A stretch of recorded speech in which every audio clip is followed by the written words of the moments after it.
Hello everybody and welcome to the CCT-17 close qualifier. My name is Wita and I'll be taking you through the first two games here on the stream for today. We have some absolute bangers coming your way and I'm super excited to kind of just look at these teams and get into it right as well, because we have some pretty great games going on. We have some interesting things going on as well with the rosters.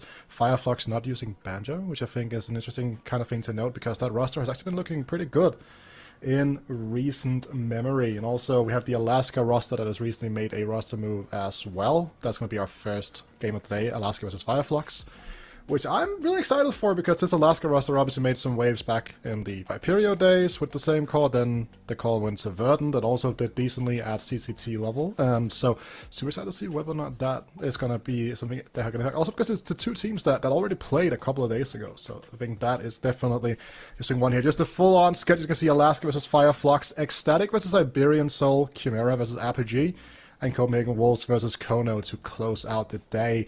It is going to be pub for those last two ones. It's going to be me here for Alaska and Ecstatic matches, so I'm super excited for those. The format obviously is going to be good old-fashioned best out of three that we're going to be doing here. Alaska and Fireflux is the winners match, as both of the teams won their opening match yesterday, so the winner of today's match will be guaranteed a spot in those play-in matches come at the end of the next week, which I think is super exciting.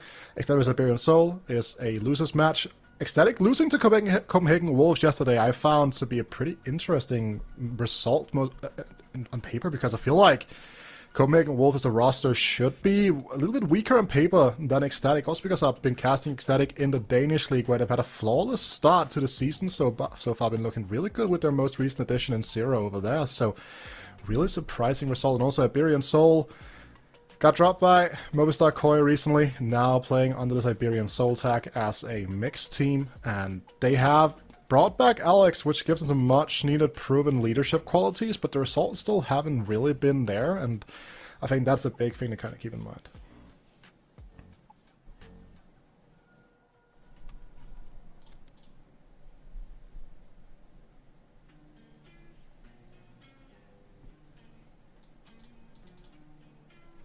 Chimera is also an interesting one, right? Because Chimera is the old Aurora Youngblood call, which has obviously had to give up Garix, which was the AWP, but now moving into the Alaska team today here. This was talking about, you have Giraffe, Artist, Vacancy, and Docky there in their jerseys. They were supposed to be making some other changes, but I guess we have Extinct playing instead. We have Extinct playing here, so this is going to be the team that I can be playing today. They've been playing a little bit of a 360 as well. That is not going to be what's going to be happening today here, but to see what these guys can do. They have a lot of experience together, which I think is, generally speaking, the name of the game in this first series of the day. Two teams that have a lot of reps together, most of it over the course of the last few months, the last few years, even in some cases here. So should be some nice coherent Counter-Strike without a lot of issues. This roster as well as we're talking about. Haven't really played a lot of matches so far, but they have been a bit of a mixed bag for these guys, where they have been putting a lot of time into train, which I think is super exciting. So whether or not that's going to be the case as well. Which is definitely an interesting one for sure, because you kind of keep in mind that they are some of the more...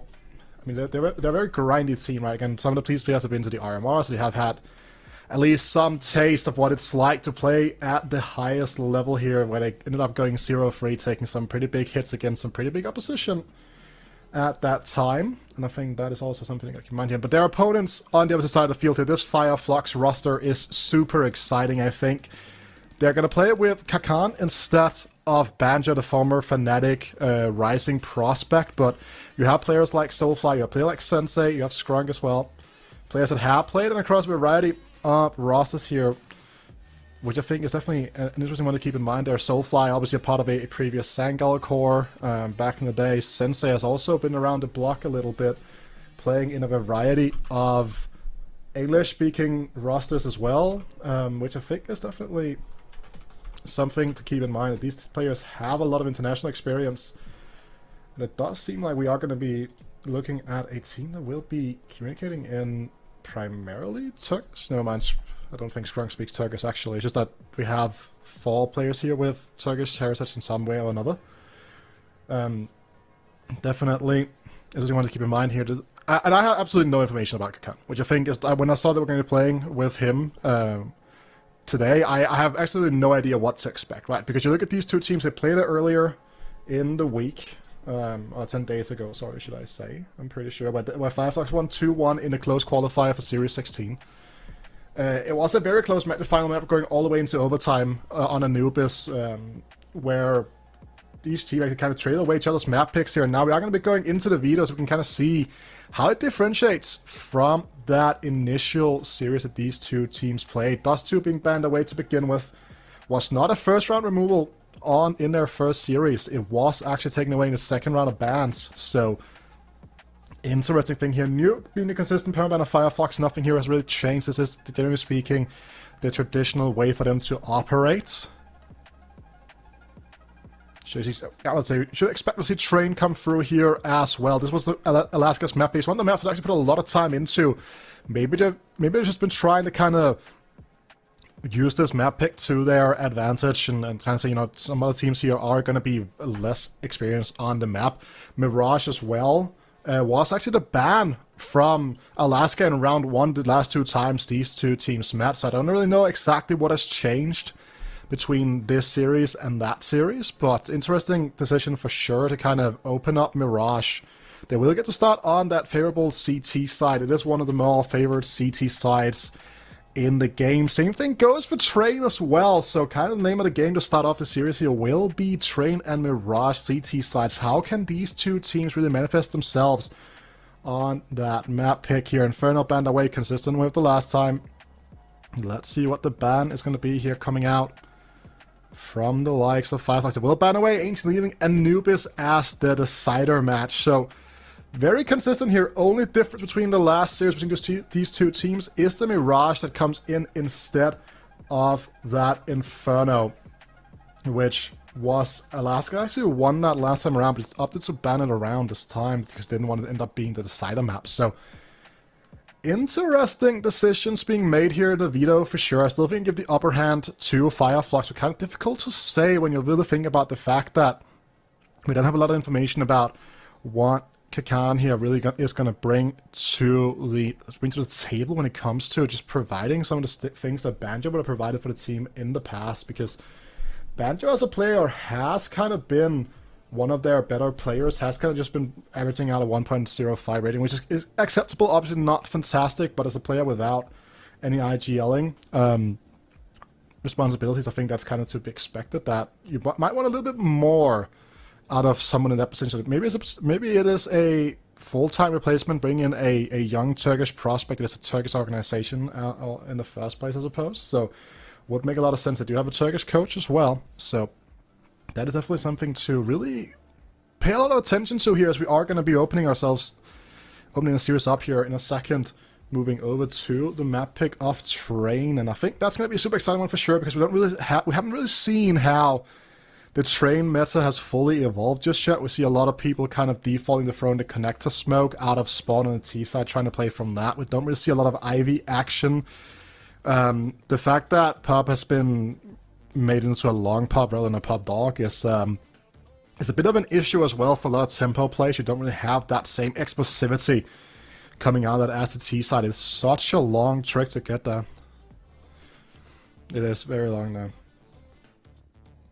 So we will see what is going to happen here in a second. We're waiting for some confirmation here before we are going to get things just slightly underway here. But for me, the player to watch in this series would be Soulfly. A very, very interesting prospect in terms of the fact that he has been playing in around a few different situations here. Very strong entry rifler. Just at 20 years of age as well.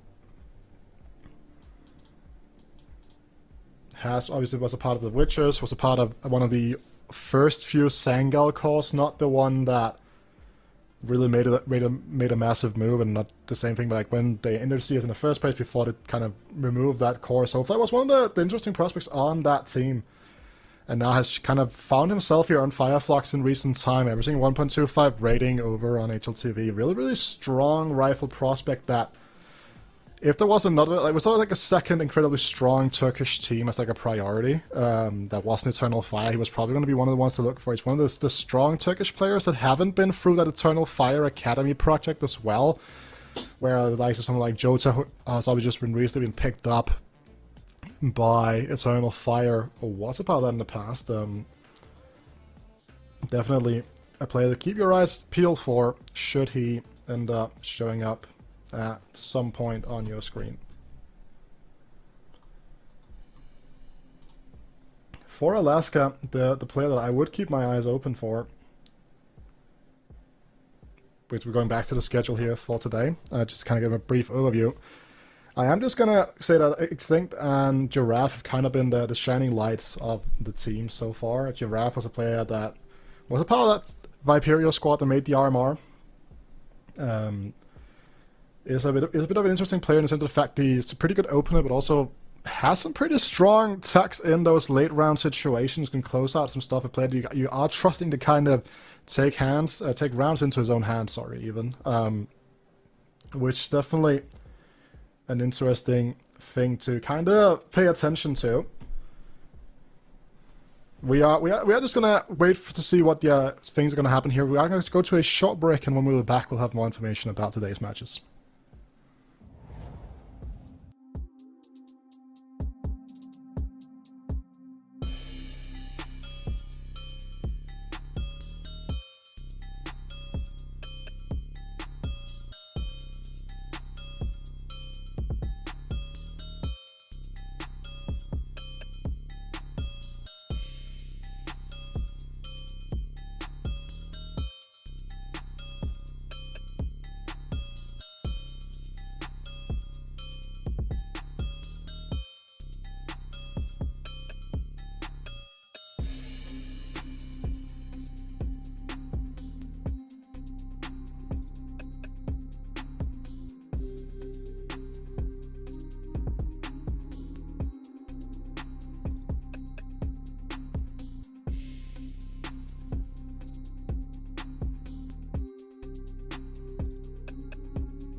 Do I wanna try? Can I let it go?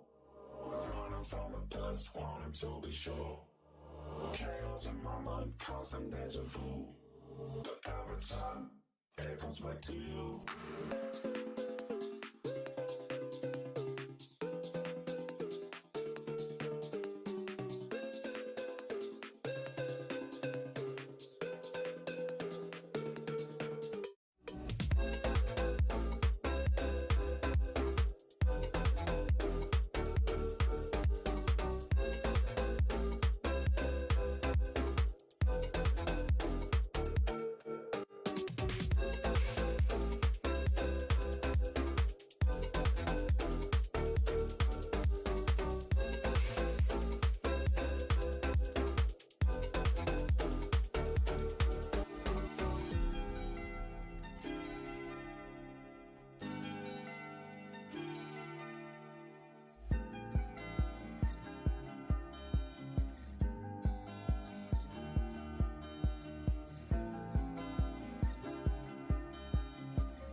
Hi guys, welcome back. Wita here for CCT Season 17. We are sorry to announce that Alaska, unfortunately, have been forced to forfeit the match due to technical issues, meaning that Fireflux will take the victory. We will be back for the next game at 1400.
truck, can I let it go?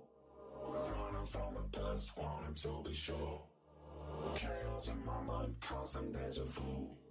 But every time, it comes back to you.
Hello everybody and welcome back to the CCT Series 17 Europe Close Qualifier. My name is Wita and I'm joined by myself again. And this time around we're actually going to get to watch some Counter-Strike because we do have another banging match here. Didn't have our start of the day match, sadly Alaska did have to forfeit because of some technical issues on their end due to a storm raging over in Ireland. But now we're going to have Ecstatic taking on Iberian Soul, and that is something that I'm super excited about because these are two teams that are right now fighting for their elimination in this tournament. Right? They're fighting for their lives in tournaments and elimination match as well. As you see here now, this is going to be the overview. As we have Ecstatic now, as we talked about before, Alaska was a forfeit win for Fireflux. Chimera, the former Aurora Youngblood core, taking on Apogee, and then we have Copenhagen Wolves taking on Kono at the end of this day. Those last two games were brought to you by Pop on commentary. I will be taking you through Ecstatic versus Iberian Soul here.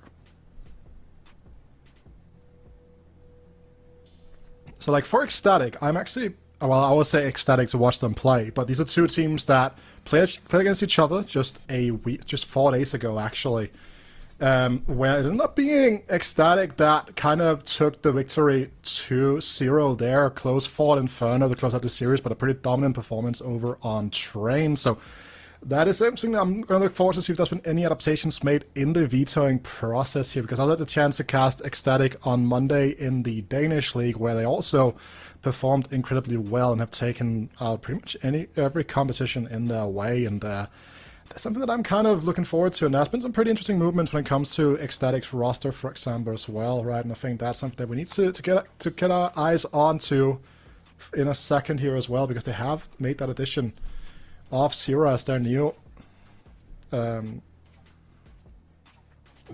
here now. So again, just before we do that, let's take a look at the tournament format here quickly, which we do, as we said about, we are in the play-in stage, then we have the group stage as well, and then we'll be going into the playoffs here. Play-ins are GSL groups, double elimination. The group stage is that Swiss stage, and then you obviously will have the traditional best out of 3 single elimination playoff formats. And in the close qualifying stage, even though a team might go 2-0 in the GSL group, they still have to play in the play-in to secure their spot. Only 4 teams out of those 16 invited in the close qualifiers makes it into that group stage in the first place. So it's really, really cutthroat to see who will make it over there, right?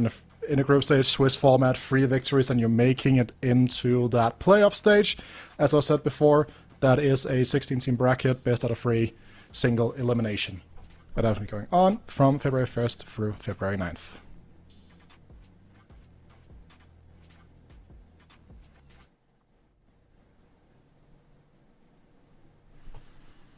As I alluded to before, we are going to be going into the Ecstatic roster here. They have Christo on the AWP, and then you have TMB doing all the calling. But the newest addition in Zero is actually a really interesting one. Brings a lot of aggression, takes the spot of Nixon, one of the other big prospects in the Danish scene here. But when you have someone like Zero becoming available after TSM closed down that Danish roster, you gotta strike, even though it might be a bit of a tough move to make. He has looked really good domestically so far.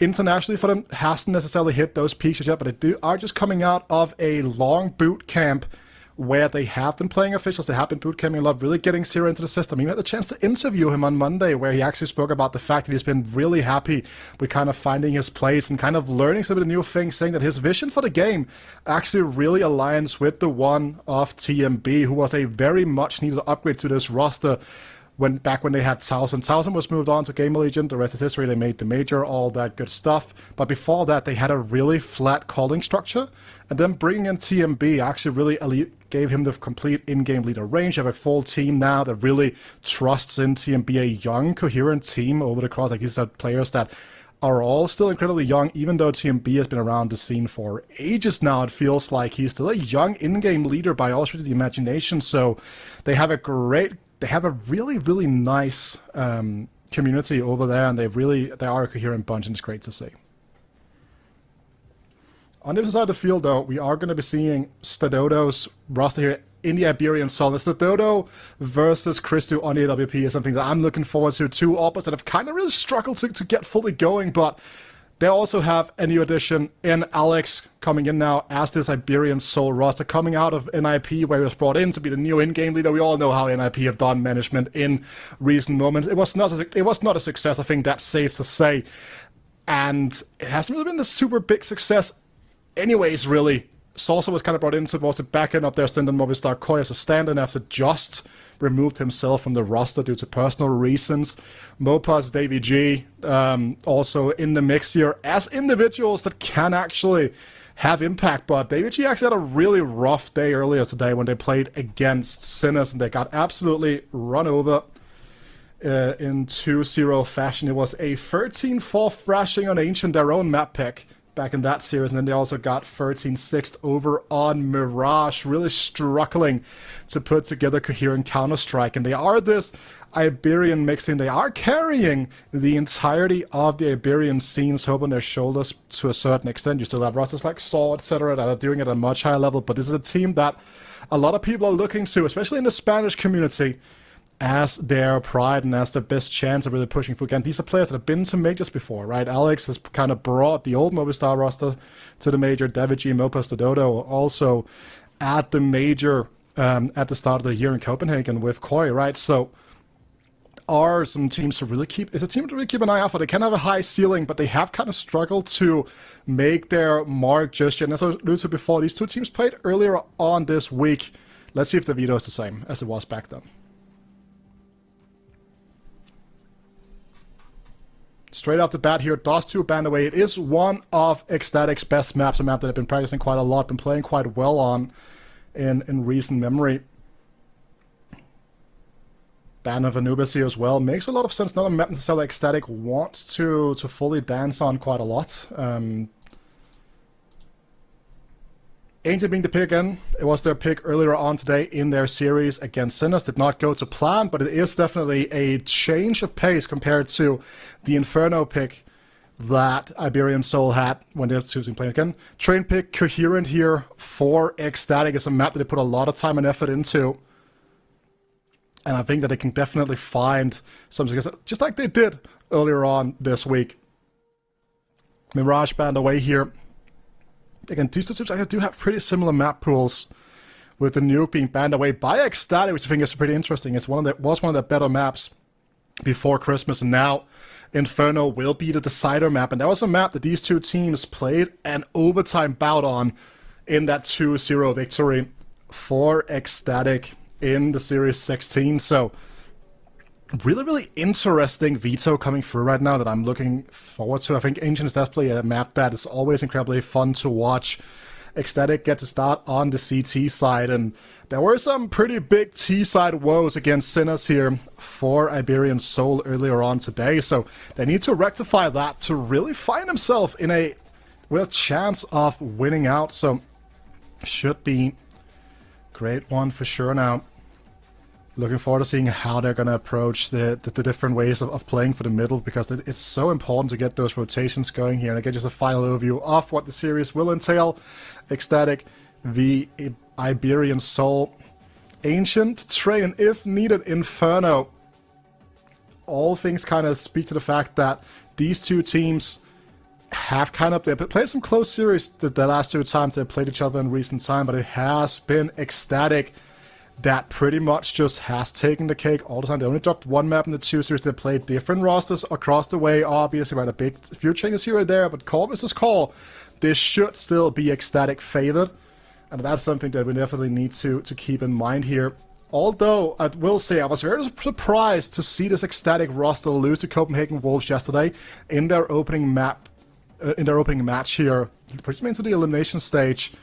And I will say that the loss to Kona also not ideal for Iberian Soul as well. So, two teams that are really, they are fighting for their tournament lives, but also have something to prove. Probably would have liked to see themselves in one of those winners matches, but it is going to be an elimination match here coming through for Ecstatic and Iberian Soul.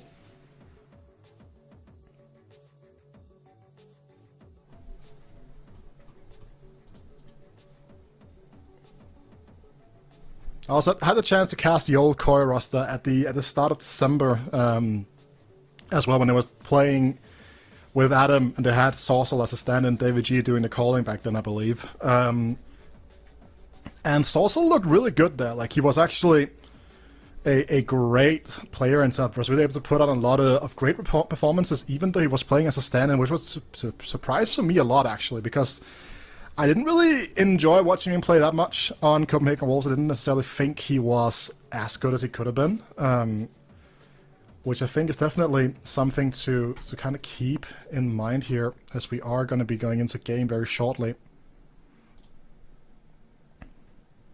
We are just waiting for a smaller technical issue to be resolved on the player side here before we're going to get fully into game. It should not be too long before that will be the case.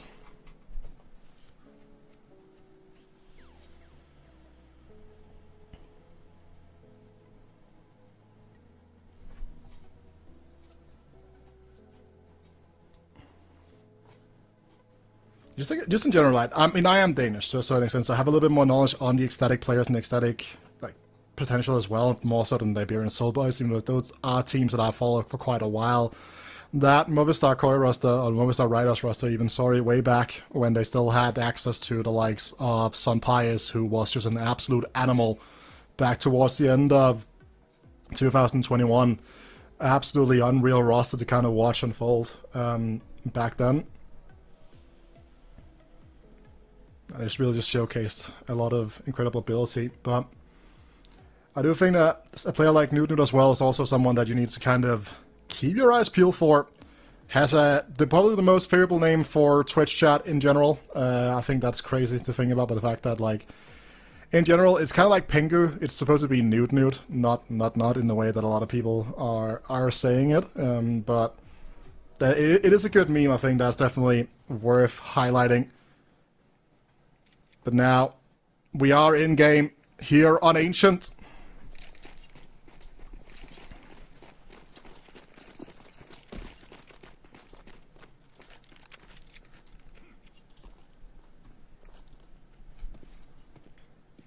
So we do see here Syrah has gotten the very important position of the Red Room player.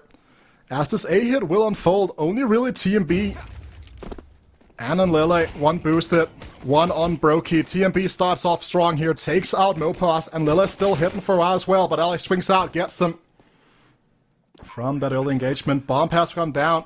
They know TMB's on the side here, supportive flash from Syrah. Double swing out of the CT elbow. Does not line up. Christo, important duel one here onto Saucel. 3v3. No kid in play on any of the players though, so they have to get a hustle on. Bump not planted in the corner here. Zero will have to kind of swing him into the open as we do get a look at TMB's absolutely horrendous view model.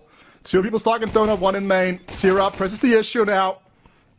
Clears TMB, but lack of time with the defuse, not being stuck here. And it is going to be the Iberian side taking the pistol.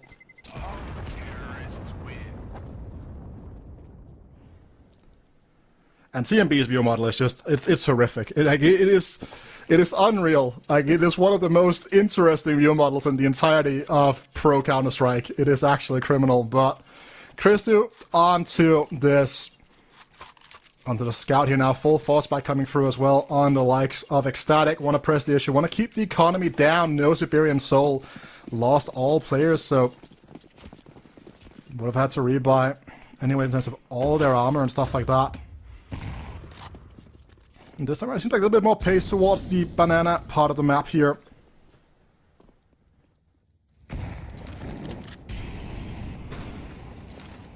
Still some utility to work with for Ecstatic and TMB now. With this MP9, if he swings correctly, can catch out Sedota. That has a great angle though. And great bait as well coming through now. Christu with the scout can also not really connect, but he finds him with the pistol through the smoke. Finishes the job for TMB. Rotation slowly but surely coming through. Zero leaning towards the B side now. Newt absolutely into the open now. Leaves an A side fully exposed. And especially if you're Ecstatic, you gotta figure out, are you gonna go for it? Not a lot of damage done to the remaining players on the side of Iberian Soul. Molter to slow down the approach. Mopas catching on to any of the potential rotations coming through mid now.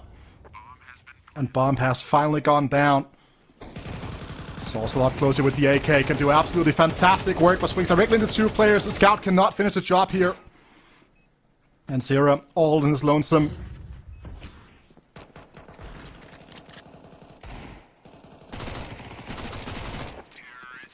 Easy peasy conversion here for Iberian Soul. Keep 3 people alive.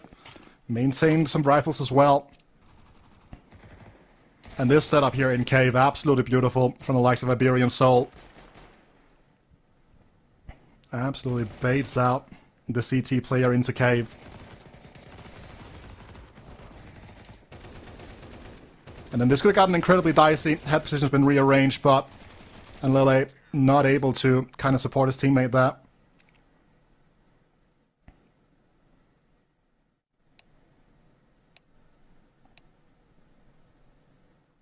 Submission going back and forth here. Are we going to have another tech issue?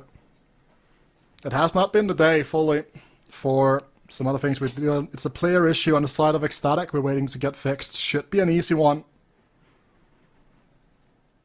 Hopefully nothing major.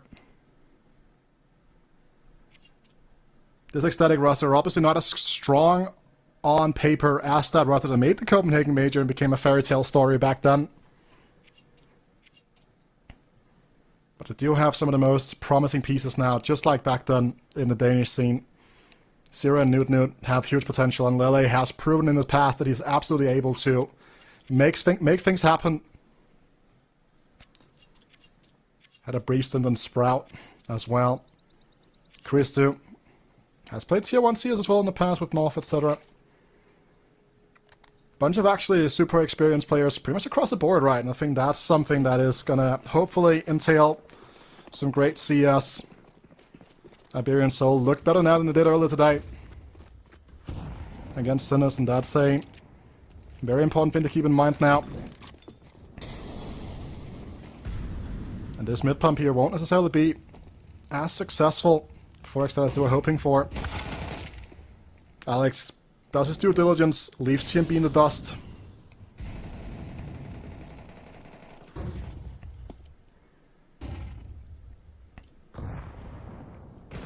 It could become problematic here for Saucel if they were not held on the swing now. It should just be an easy lineup for him as they come swinging into it. Get one, and then Alex closes out together with Davy G. And then they finds the Dodo though. Picks up this Mac-10. A brick hill here would be a nice little extra bounty to be picked up. Get some extra economy to move towards that. Potentially AWP just a stronger buy. A kill here would be a smoke and an HE. That utility is super, super critical, but Apogee shuts it down to keep 3 players alive and start building up a strong economy on the T side.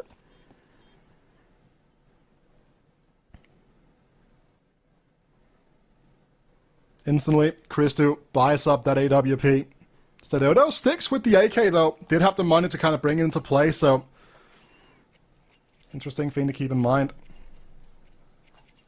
But again, it would have been low utility. It could have gone without the head cap as well if you really wanted to get some utility in there. Just prioritizing these side hits. A lot will rest here on Christu's shoulders with this AWP. And this nade into Banana takes out half of Mopos. Apogee also burning up. Noot blocked away in the middle. But mid-control here does fall to Iberian Soul. Christu left in a very combat-heavy position with the AWP now inside cave. Have to keep scaling in the middle now. Dodo absolutely holding down here. Mistimes a shot on the flash. 2 players in red room if Apogee swings here. Clean headshot coming through from Lele. Will force Iberian Soul to reconsider their position on how they want to approach this now. Dodo starting to take a little more control towards ramp now. Here comes the Ecstatic utility. TMB forced into very deep now. Alex gonna start aggressing all throughout cave as well, but Christu, great shot. Into the open comes Dodo. And the utility just flies, and it is ecstatic right now. That lights their opponents on fire, but Sorsol gets an angle for Alex to work with. Try to fake plan, swing out here, but Sierra finds 2. And we do have the first round for Ecstatic on the board.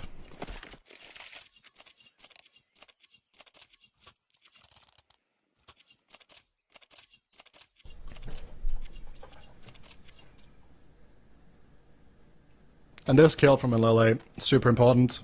Had Apogee somehow managed to get 1 player there and before he got traded out, would have provided a lot more freedom to these Iberian Soul players, because they did actually end up making it relatively close in the swing here. Alex. But then Sierra activates, gets a 2-piece from Cave. Still really waiting to see players like Noot and Stadodo fully make their mark on this game. Noot obviously kind of locked away in the middle in the previous round. Stadodo down on Tech 9 here as a consequence of that buy coming from the previous round.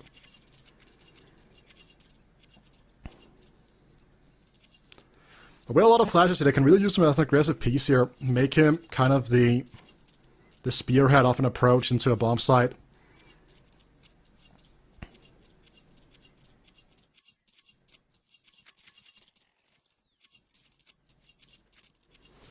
We do have some minor tech issues that we just need to have resolved. They should be out of the way soon, and as soon as we get those tech issues out of the way, hopefully it means we can have the rest of the series uninterrupted.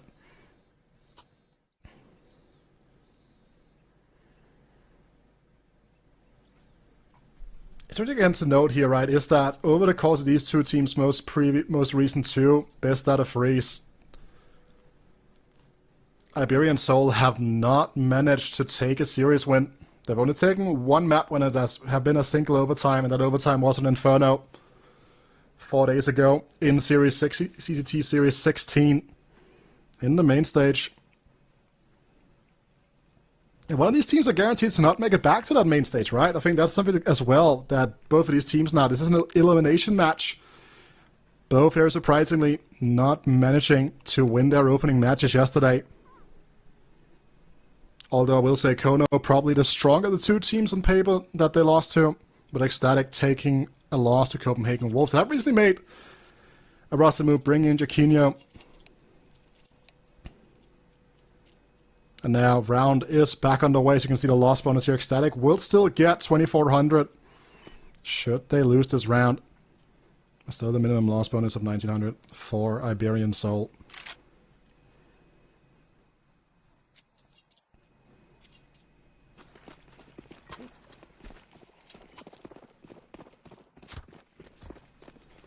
Standard smokes across the board here. Nothing super major, just trying to really make it feel claustrophobic. for Iberian Soul, not given any space to work with. TMB aggressive in Jaguar right now, behind the smoke though. Trying to find any information here on this spam. Look at this mid-scaling from Zera. He can't get punished here. Mopos out in the open for the trade here. Takes the space instantly. And TMB and Mopos now dancing into each other. In the smoke. It is dicey. But they do get out alive, both of them, although TMB just about. Meanwhile, B-side has been taken. Now Mopos will re-aggress into that. They know there's a player in K. Rest of the players are going to be rotating on the highway. Christo important kill out the Sorcel now. Dodo's forced to take the bomb here with that Tech 9. Great wall spam here coming through as well from TMB, now leaving Mopos all alone. A lot of HP, 2 low players on the side of Ecstatic. This is absolutely a doable clutch here. There's a kid, but that's not a kid onto ramp. And great swing afterwards from Newt.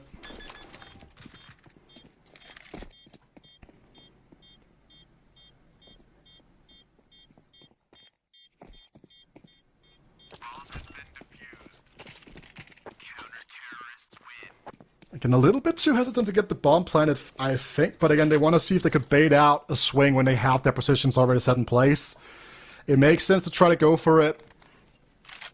And with 2,400 in loss bonus here, could be a 2k buy if they want to.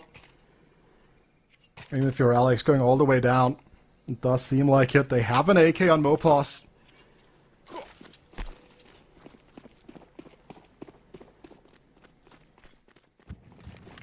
Just a singular smoke here. Not as aggressive mid-control fighting right now from Ecstatic. Knows this is a low buy. Needs to be able to handle the potential speedy aggression. Newton about to get caught with a nade in hand here. But look at this swing coming through from TMB.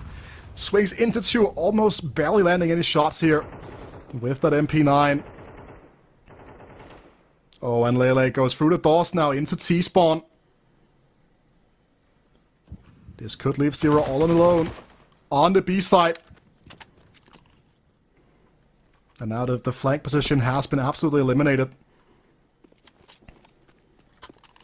Rotation slowly but surely starting to come through on the T side. Making want to make this into an A hit, but look at this repositioning from Newt. Going into middle. Rather than trying to play an A anchor position at this point in time. The double stack towards B here as well from Ecstatic. Looks like a bit of a misread. So much real estate on the T's right now. Playing for the CT pick instead of trying to manifest the side. Knows he's low, needs a favorable position. And a lot easier to get traded out eventually. Should the players come through. Lots of utility on the back of both teams here as well. Makes a retake possible. The A side on Ancient, a pretty doable retake side most of the time. And with so much time wasted on the clock here, they start to smell something fishy. Christo through CT, 16 seconds. They have 10 seconds to get this bomb down. And with that, Christo starts spamming, goes for the aggression. Zero though, a little bit late on the rotate. Just the one flash on Zero right now. As well, one in the back now. Newton picked it up. Got juggled over maybe. Yep, Zero is going to get the flashes here. And 1 second flash comes through now. Time is ticking on this bomb, though they have no smoke for Donut. This is a very audacious retake coming through from the Danish team. And with that, Stadodo and Alex both blow up. So while it is a win for Iberian Soul off the back of this force buy, it is still not necessarily a super stable economic position for them. No players kept alive, no weapons saved over. We'll have to buy down again. This means that Ecstatic can do the same thing. And yes, and Layla will be on this 5-7. Not necessarily ideal, but this is Ancient. So many close quarter combat positions. And also, again, TMB pretty much single-handedly managed to hand that around over to Iberian Soul with that double swing, with the swing out of Jaguar into 2 players now. Zera has the opportunity in the middle now. Together with Christo. This is a crossfire setup with a double swing. Great 2-piece coming through from the most recent addition to the team. in mind, all the RAM control has been taken over now by Ecstatic. And Lela's 5-7, as I mentioned before, close quarter combat on Banana. But oh, Newt now stuck in a dicey position. 2 players, he did take a headshot. He is low. This is very much still in play. 2 low players on the side of Ecstatic.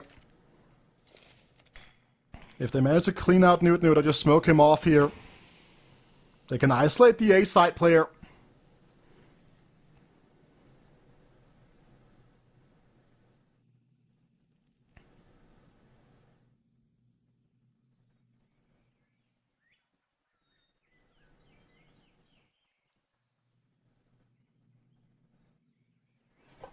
The 4 positions taken by Ecstatic's B players here mean they can make a fast rotation through mid if needs be. A smoke and a molly is all that they have on the back of Iberian Soul. 1 kill from Christo, and this round is pretty much already over. Oh, and he has the angle. He has the angle to hold them. Coming out off Temple. The bomb plant goes down here uninterrupted. Allows for some repositioning coming through in the side here in the post plant. 2v3 situations. The Dodo low, but so is Newt and Anna Lele.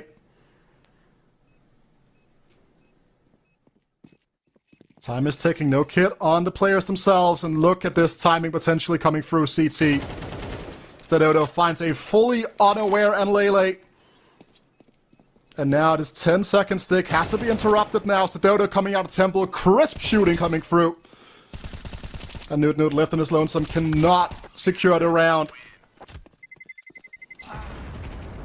And Alex, yet again, it is impossible to keep players alive, it seems like, when Iberian Soul wins the round, but they have looked a lot more crisp so far in their T-side than you would have expected looking at their previous outing from earlier today against the likes of the Sinners.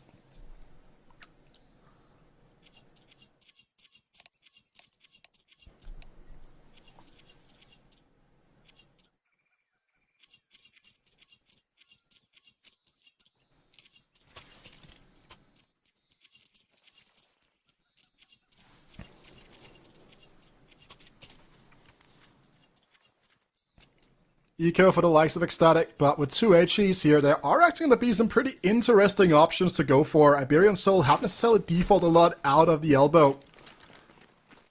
But if they're fast enough here, double nade into elbow could be interesting, or double nades on the ramp. Does seem like Mobus takes 2 of those, but not enough to secure the kill.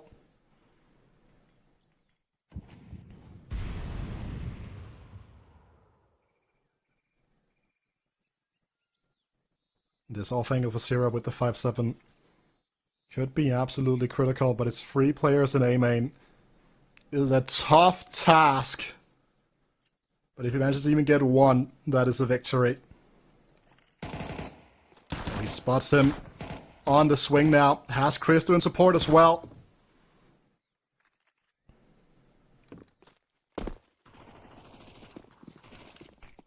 Meanwhile, the push coming through the spawn here as well also leaves him a little bit exposed now. Spamming comes through. They find 2 on site. He has support towards the back end now. David G's Mac 10 has to find and swing through it does, leaving Newton all alone. If he gets a singular kill with this good old-fashioned Mac 10 though, that would provide that economic boost it would need as well. Has to go for this, no point in saving. The Mac 10 is not a high priority weapon in the imagination, but with the Dodo dropping out behind Big Box, there should be no big bucks on the bank account of Newt. And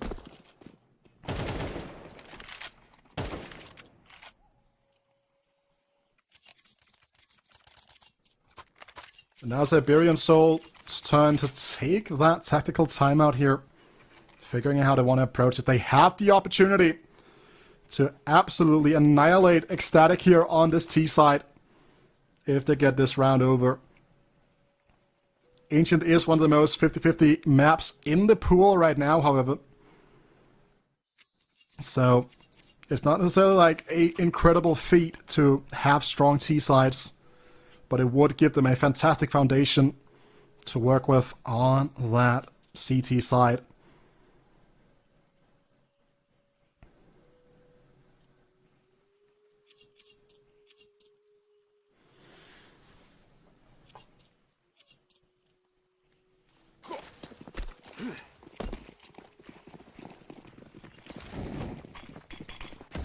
Red Room and Jaguar smoke thrown once again.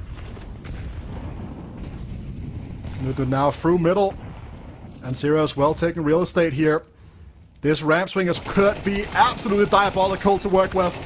TMB can't track enough to get 2 kills here. Slows down the approach just a little bit, leaves him in a 3v3. And with the A and mid players already fast on their tails. This B-side hold, not necessarily long for this world here for Iberian Soul. Bomb goes down. Dodo's position also been given away due to the fact that Incendiary lands fantastically. Oh, they are absolutely frying now, but Dodo's stuck in a reload. Gives the Portuguese player here a chance in the 1v2 situation. There is a kid on Zera. So they do have that time to work with now, but he does a great reposition onto long. Position given away, and the bomb has been stuck in time. And gets Christo on the fadeaway, but it's a round 1 for Ecstatic.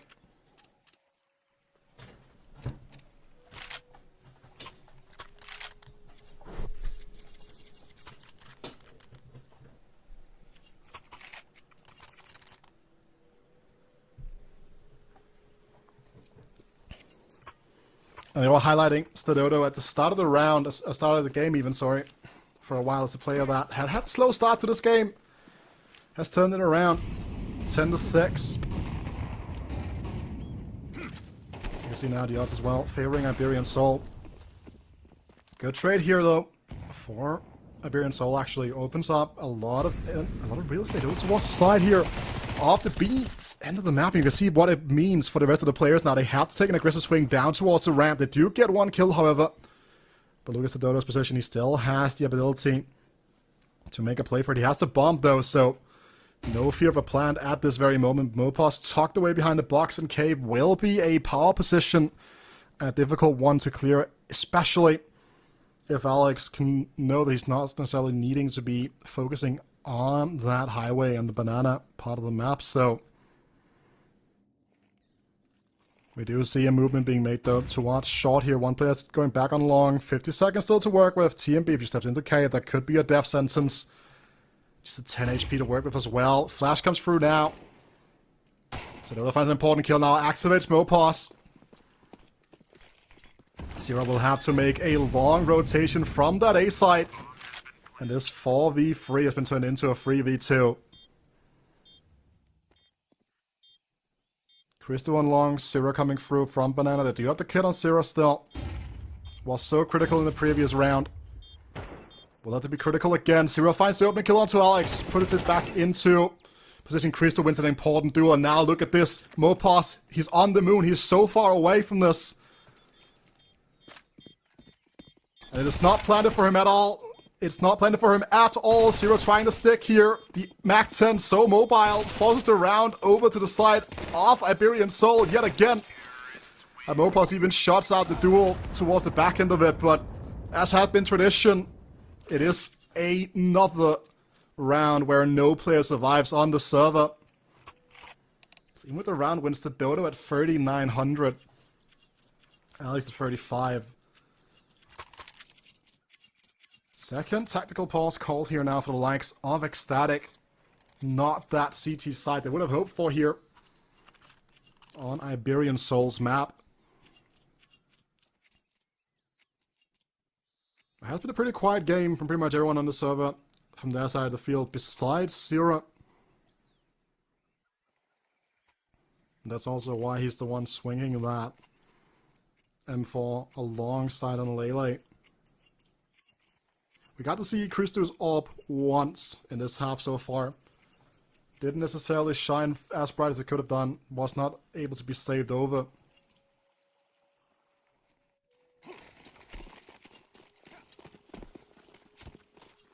Three smoke shoots here to start the round. 2 of them actually ended up going to the middle. I don't know if the first one failed and they just called it out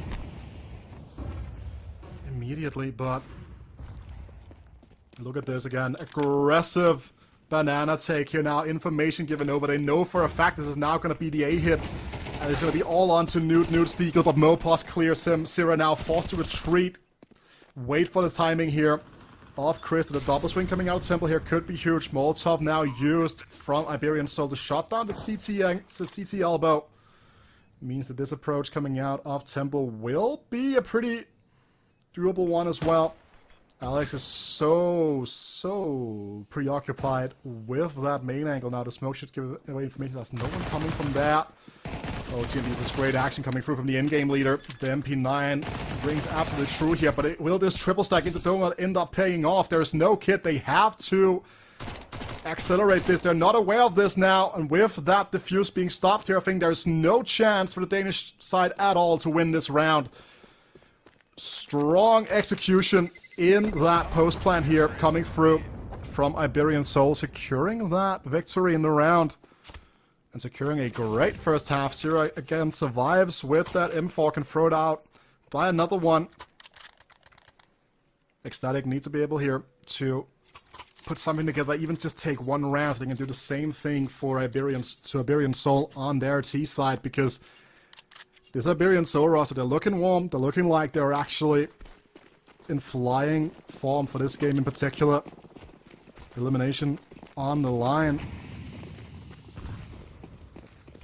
And this is going to be the fast B hit straight up here. Ecstatic not even in position to kind of take this at all. And Lele trying to throw some utility as well to kind of soften the pressure, but they're already on site. And Sododo catches the rotation immediately. This is a great call coming out of spawn for Iberian Soul. Great little set piece. Note that the buy is low here. Note that will not have the necessary utility to slow it down. Coming off the ramp. And giving us the final round here. We will see a retake attempt coming through from the likes of Newt and Syrah.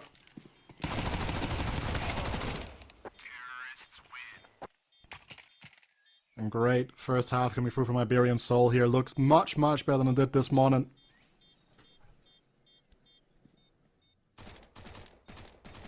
I think we're just going to see this coming through from the previous round as well. Just a great set of kills coming out. Strong calling in now as well.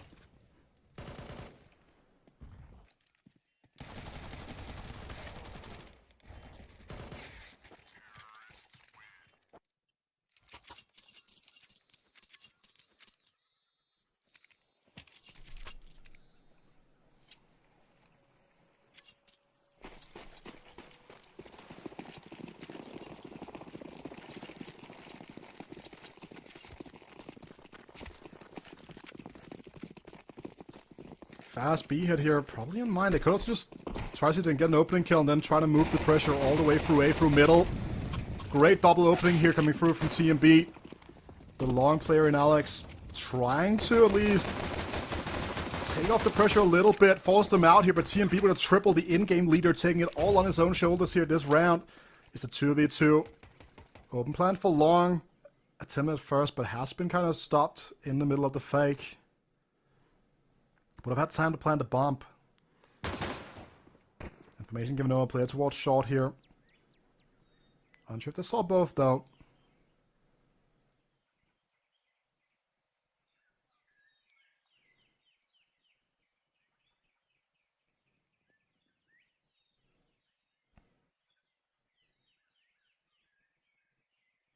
And look at TMB. Repositioning into cave here. Could have sneaked all the way to A if he wanted to. Oh, that is crisp from Newt now. Soul's position given away. And it's going to be a dual Beretta heads up. Is it a 4K for the in-game leader? Or is it going to be Soul with the clutch?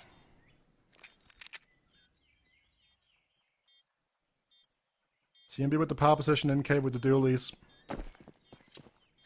Steps from Soul here as well now. Gives information over to the Dane.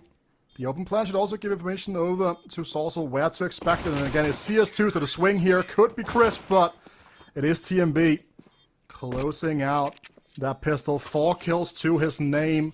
Great entry work in cave. Just overall strong calling and strong execution on that pistol round now. Gives them the much needed base that they have to make their way back into into this map here.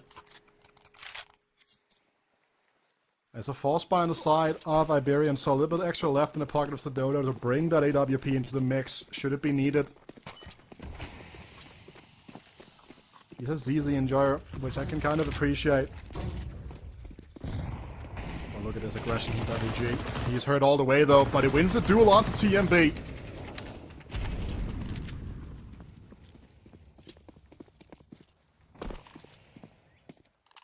Early aggression around really pays off here for Iberian Soul. Knows that they cannot run a default setup here. Needs to get some information to kind of put these MP9s to great use now. Christo has had a bit of a slow burn of a game, but could end up with a double.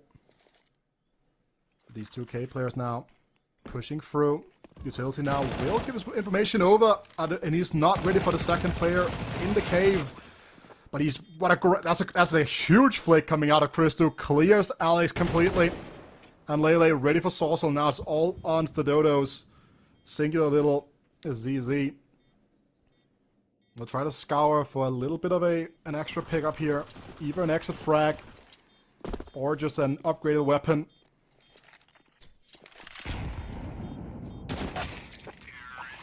There's a Lele. Great information given over from Newt. Just saying, you know what? I know where he is. Attack them low. Finish the job for me so we don't give up this weapon. But it's another eco here for Iberian Soul, and to end up losing the full buy that comes off the back of that, all of a sudden Ecstatic are in a position where this game is incredibly close and difficult to work with for Iberian Soul. Very little room for errors here. A great individual performance here from Alex. As the odds move even further in favor of Iberian Soul for this map. The eagle shot on offer, but TMB does not go down.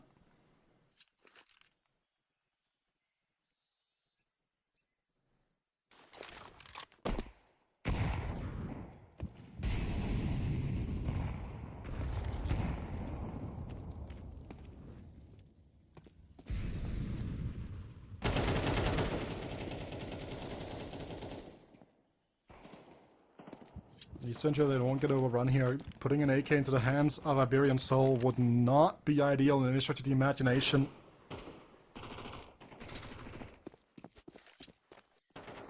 Trying to line up some utilities. Still haven't committed. The bomb has been picked up now. They know there are a couple of players on the long side.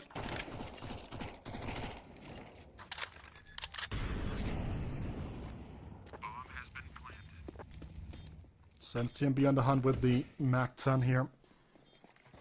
Highest economic payoff, lowest risk taken in general.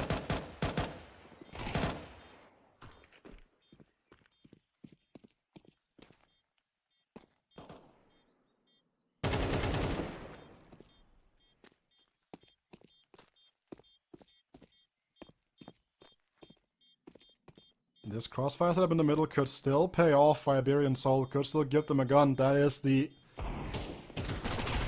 bread and butter of this setup. Sedona gets one but cannot secure the gun, meaning that we need to find that extra AK that was dropped here in the middle. And that's why we can see TMB scouring fell all the way down towards the bottom mid, and they get the pickup here. But now it's time. Sedona on the AWP for the first time on this map.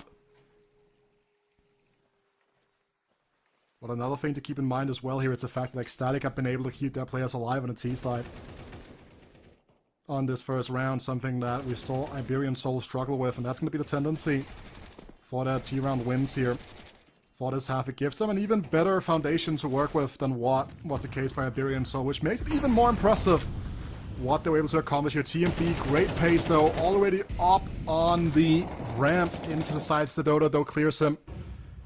So very explosive opening to this round here. Before it even starts, it's already over for Ecstatic. Sedona should be able to pick up Christo on the side instantly. Unless the swing comes through clean from the Dane and the dust. That's a crisp headshot. Leaving his preferred weapon on the ground as well if he wants to pick it up. Mobile still in cave here makes this a dangerous game to play still for Ecstatic. The Molotov will at least provide the bomb plant for the Danes. Chris is still playing aggressive here to shut down multiple rotation options, but he's have his head on a swivel as Nude has been eliminated. An easy cleanup here from Opos. They need to find that AWP. I think that's the biggest kicker, and that's why they're kind of just extending the plan to defuse just a little bit.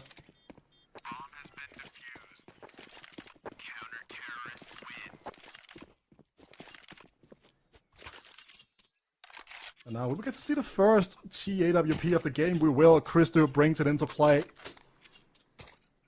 Excited to see how Ecstatic are going to set him up here.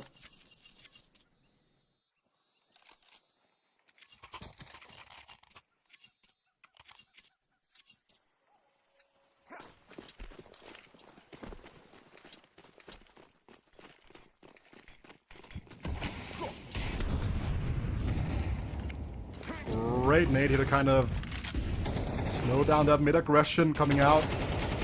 But oh, they still get both of the players on the T side here, leaving them incredibly exposed now, up close and personal from Nlele. There's so much mid-control, even if the utility lands clean. It's still a man advantage for the likes of Iberian Soul. They have made it to double digits here, can kind of taste is closing out the game, but look at Nude. So much space into Temple. Forces around back into a 3-on-3, and now he has the power position, can close down, shut down. These repositions are coming through now. Molotov, they have to go through it. No bomb plant, and no Saucer still in the dungeon. And a donut even. Oh, and Lele, that is an amazing flank, but only able to pick up one. Leaving Sododo as an X-Factor still.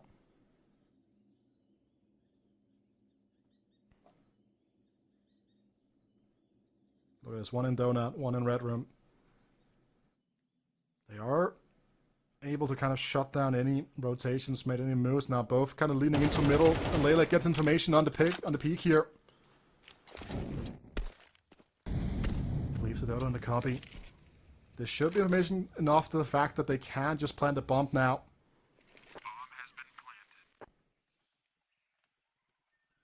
If they can hunt down this AWP, it does make it pretty difficult, but the no-scope lands for the Dodo. Which should secure the save for him. But another important round win for the likes of Ecstatic.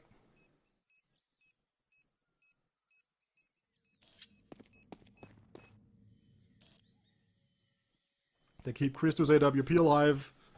They bring themselves back into 3 rounds of Iberian Soul.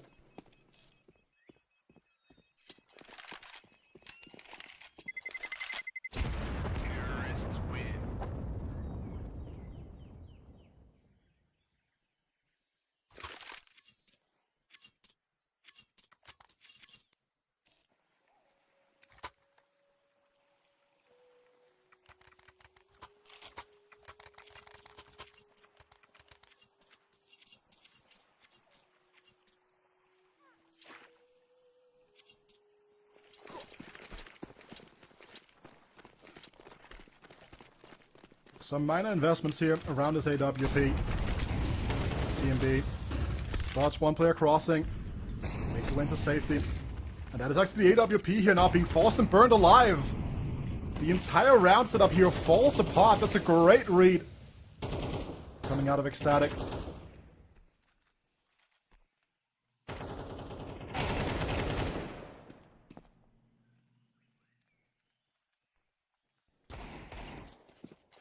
Spots a player and Donut, important information given over. Saucer though, that could be the entire round. If they can juggle weapons back and forth, yeah. Zero's late lurk though can activate. But it might not even be needed here. At all. And the objective now with that death here becomes save the AK and the AWP. If that we can find it, and there it is.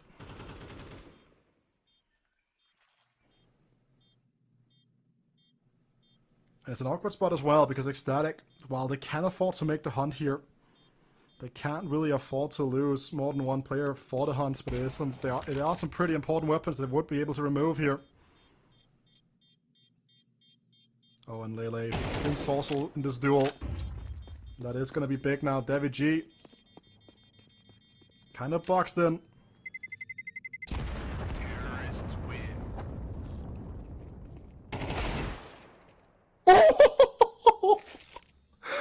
Alright, I mean, a little bit of an overreaction on that shot, I will say.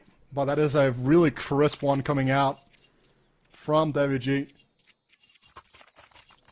Doesn't win in a round, but that is a lot of economy removed from Ecstatic, which is a singular deagle bullet. I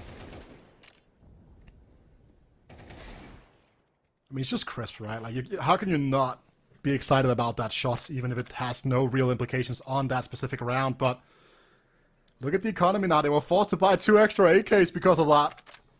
Which means that Christo might be forced to drop over an AK next round instead of saving for the AK, depending on the outcome. The full buy, with DWP still remaining from the previous round here for Iberian Soul. Also something that needs to be respected, and they do have that full loss bonus as well, so they have some pretty interesting rounds to work with moving forward.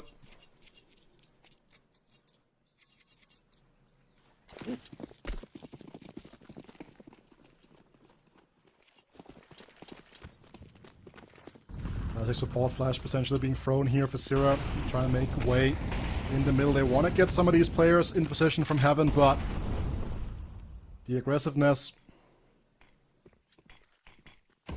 being shown here.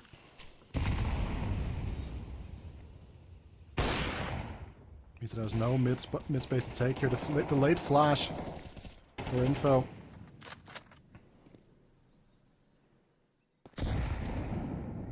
Not necessarily paying off too much here. 2 players working towards A main. The bomb going into middle, potentially as well. They went back into the default here after a bit of an aggressive opener.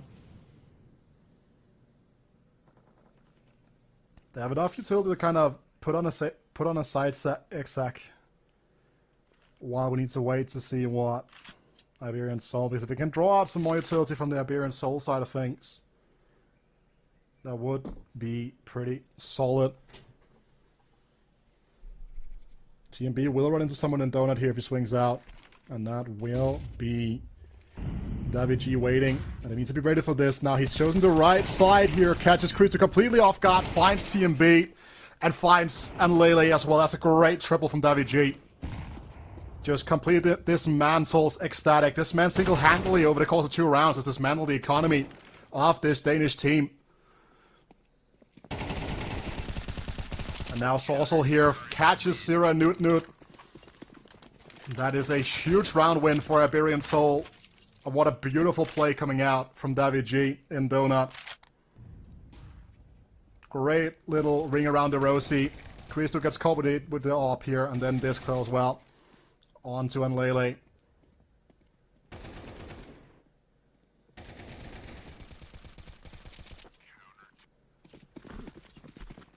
And again, as I alluded before, they didn't necessarily have the money to go chasing that 2 rounds ago, right? Ecstatic, and now they have 1 AK on the back of Christo, and the rest of them is going to be upgraded pistols. It is one of those really dangerous rounds to work with if you are Iberian Soul, obviously, because you don't necessarily know what's going to come out here, what's the call going to be. And these Tech 9s, when they get up close and personal, they are an incredibly dangerous beast.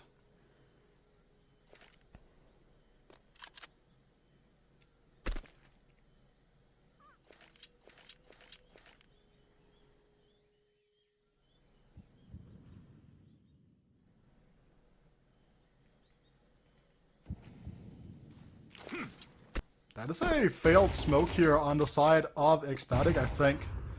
Not ideal. In a low buy round, they need those smokes to kind of land perfectly for these set pieces to work. And they're going back into the jaws of David G on the off angle in the crossfire with Mopos. Sending 2 players down ramp. Rest in K potentially.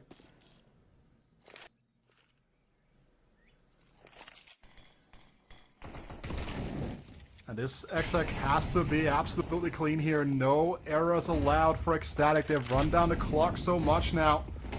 And with already 3 players in position on the sides, the shots have to sit clear. That one does as well from the likes of Newton now. Oh, and Lele opens up this cave. Dismantles the side hold. Leaves them in a 2v5 situation while a lot of players are low here on the side of Ecstatic. This AWP and the AK from Sourcel and Stadodo will have to be saved.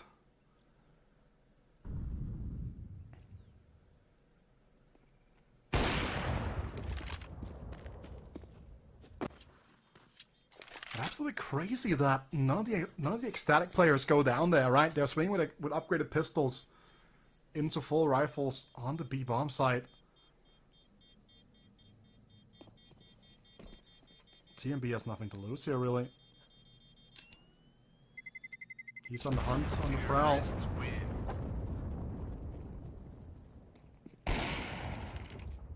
And gets picked up by Stadodo.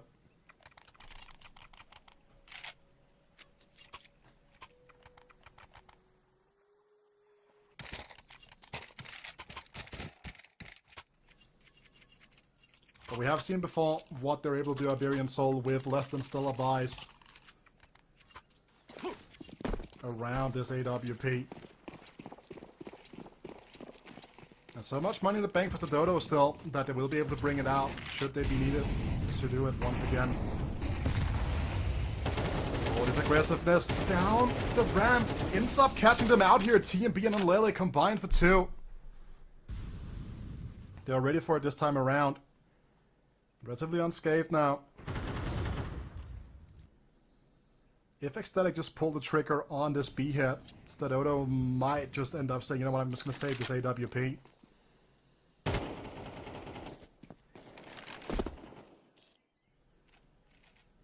Would have the option to shut down rotations in the middle as well. If you need to. That position could also end up being great. MP9 and Cave. It is a dangerous beast to work with.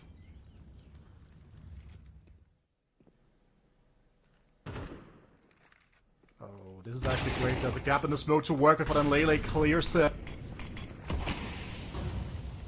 And look at Stadodo immediately ankling back towards that A bomb site that the nose should be open.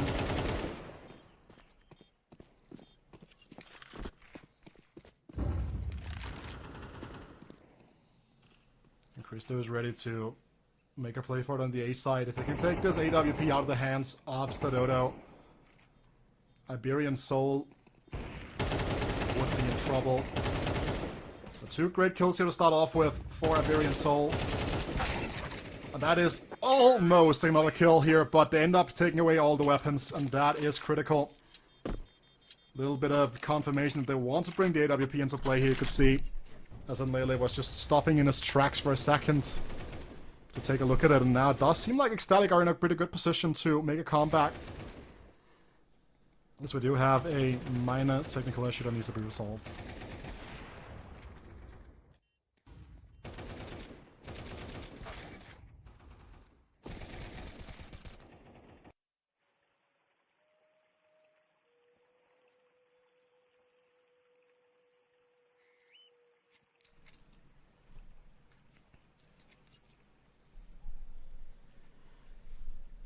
It's also with some mouse issues here, it seems like, but weapon will be dropped over in an instant, so that they can rebuy or drop to M-Force. This is a round where it's going to be interesting to see what they end up buying, because it is really going to kind of indicate how much trust they have in this AWP to deliver. Because it could compromise the buy on the likes of Iberian Soul here a little bit to get that AWP into the hands of the Dodo. Or they could just say we would prefer to just have as many M4s as possible. It's going to be interesting as well to see what the recent price changes that are going to be coming out in the next patch for Counter-Strike next week will entail for the M4 preferences.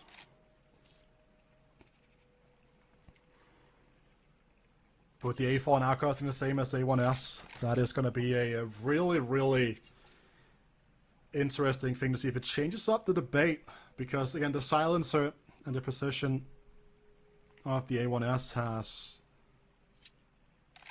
been such a big factor for such a long time at the lower price point that we forget the additional power of the A4 instead. Is it even worth a trade-off of the silencer as well? Right, that's such a big thing to keep in mind here, that Anchor should go back to using the A4 for sure, right? You need the extra bullets to kind of stave off some of these takes now. You can see we can hear the teams kind of communicating back and forward here.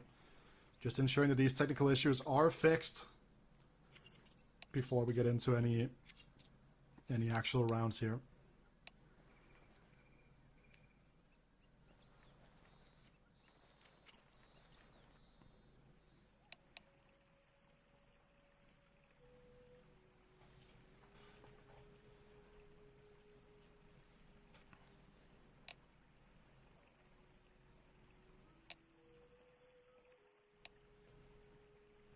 Overall, not necessarily like too big of a kill discrepancy for the Iberian Soul players here at all.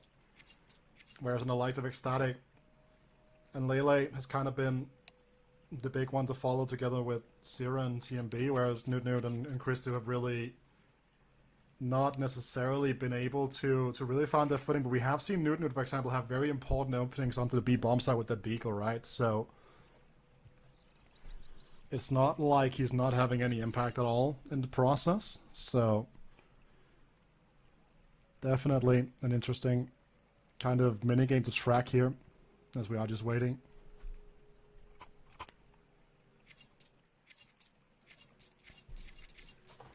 This first map starting to push the hour mark as well with the attack pauses that we've had along the way. And it's looking like it could go the distance.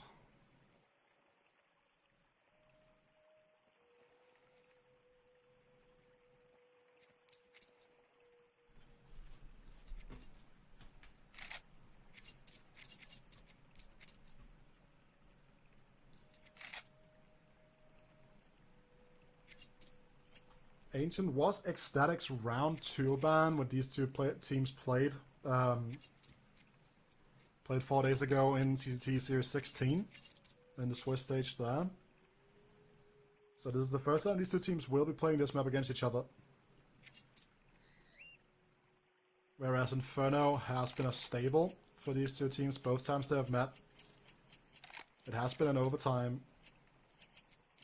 Actually on both of those Infernos, 16-14 and 19-17.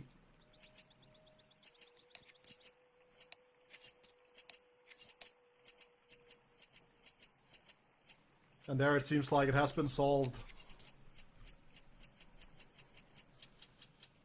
And Iberian Soul goes directly into a tactical timeout. Need to get this setup locked into play here. Need to decipher this by, as I was talking about before, quite a few interesting decisions to be made here. And it is going to be Sododo dropping over a rifle. No, it's going to be buying the AWP instead. Drop the rifle that then was dropped back and refunded. So they're putting a lot of emphasis on towards this onto this AWP here. We'll be going with a half buy on Devi G, half buy on Alex. Mopat's going all in here. And then they will have a buy to kind of try to close out the game should this round not go their way.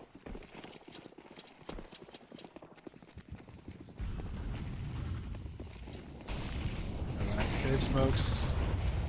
A lot of banana control being taken here. Great nade to start off the round from the CCs. Alex's aggression down the ramp here.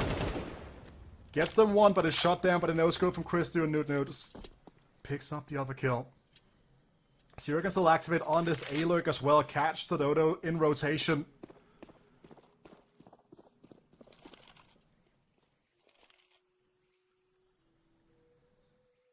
And they're shifting through spawn right now. Do not want to give away any sound cues that they could potentially end up handing over.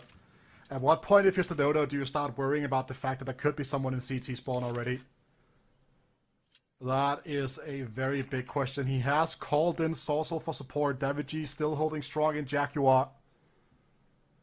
And here, slowly but surely, the utility will start coming in on the side now. And Zero activates, finds Sorcel. So Dodo with the AWP ready to say hello to the players on the side, try to shut them out.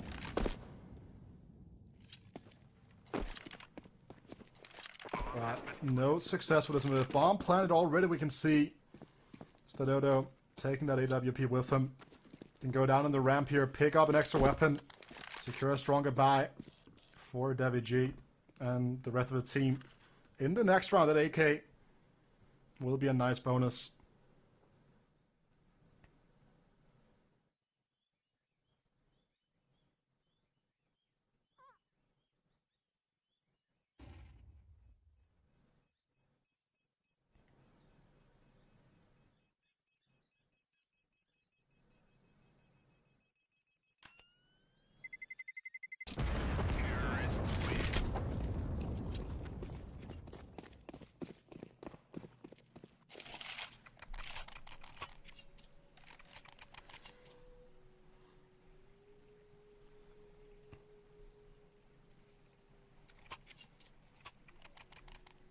And so much will depend on the back of the buy here for Iberian Soul. But you have a pretty big loss bonus. Mopas and Apogee will be able to buy well into next round, even if they should end up losing it.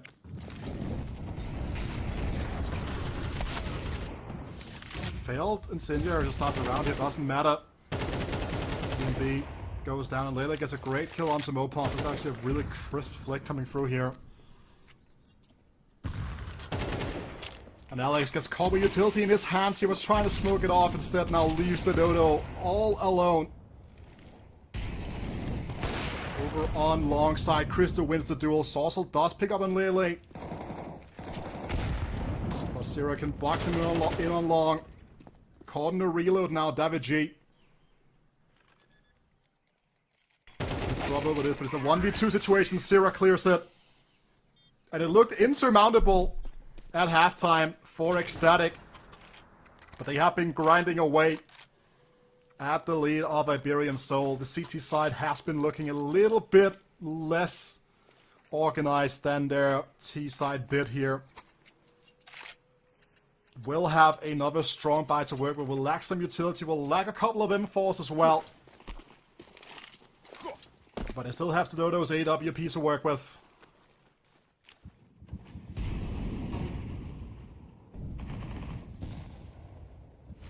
Flash for mid-control from Crystal being held. 3 players starting towards B here. And then 2 players in Donut-ish.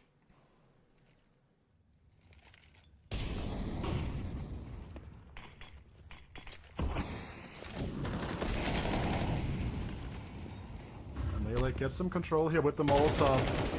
And sees the shoulder here of Mopas, who gets caught out. This time around, Alex throws the Incendiary and gets out. Does not get caught, however. TMB ready on the side, using that earlier position. An important kill. Good trips to Dodo, but again, these Iberian Soul players are just walking into holds here from Ecstatic. As a consequence of them getting the opening kill, they've completely taken the map control. These info peaks from Iberian Soul are just not panning out in the way you would have wanted them to. It's the Dodo 1v4 situation with the AWP to try to force this game into overtime, but Newt scaling, he's approaching. And there it is, Ecstatic wins the game. Despite being down at halftime 9-3.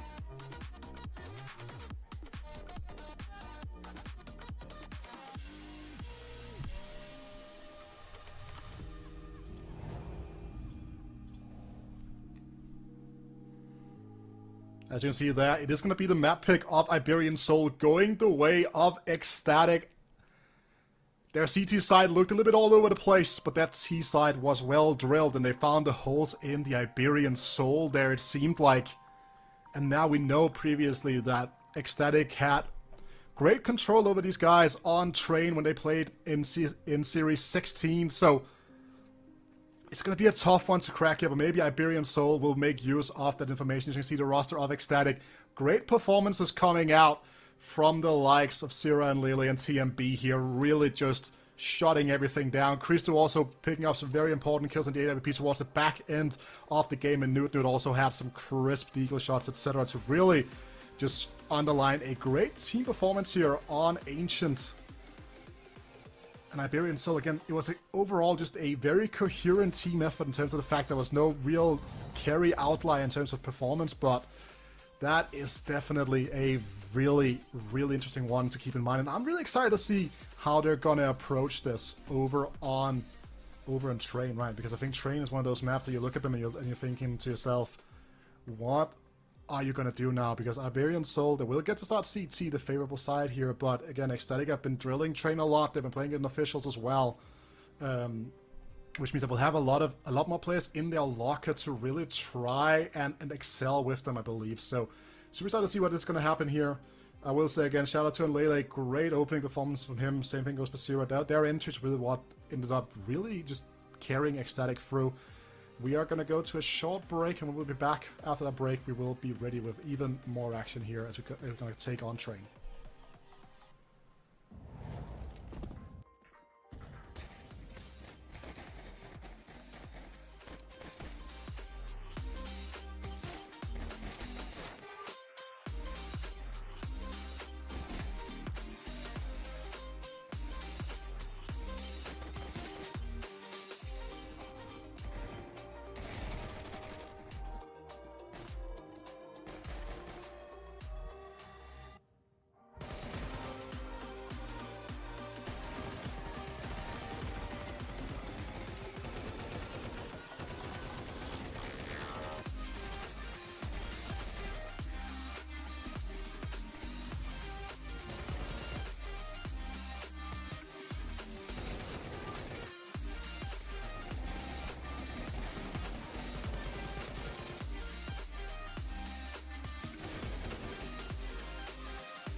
And welcome back here to the Champions of Champions Tour, Season 17. Season 2, European Online Series 17. There we go. We are in the close qualifier stage. We've just witnessed Ecstatic make a huge comeback on their T side against the likes of the Iberian Soul that were unable to close it out despite a great CT side performance. And now it's on to Train, a map that Ecstatic had no issues taking on Iberian Soul just 4 days ago. Ended up in a 13-8 victory. And I've also had the chance to commentate Ecstatic playing Train in the Danish league, so they've gotten a lot of reps on it over there as well.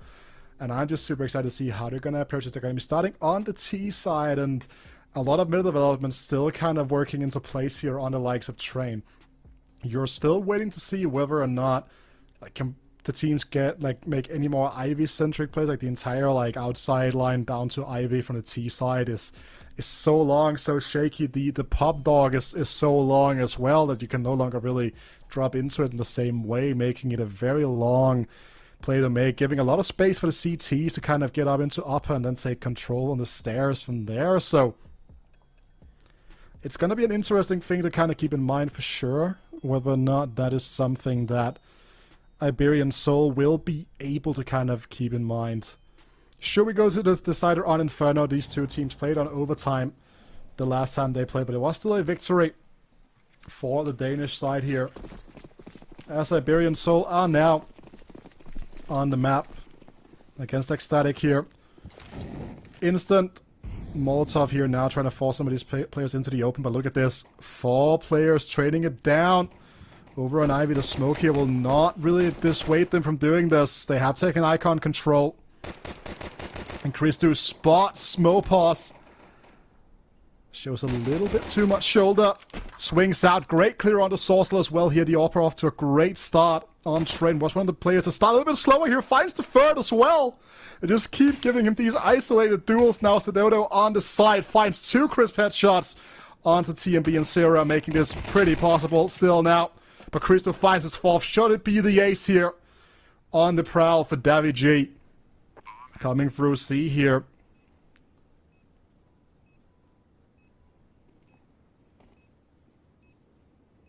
Spots one going down to Icon. And now we see Nudnu clears. It's going to be a 4K from Christo. And he does this while all of his teammates are running it down towards the Ivy part instead.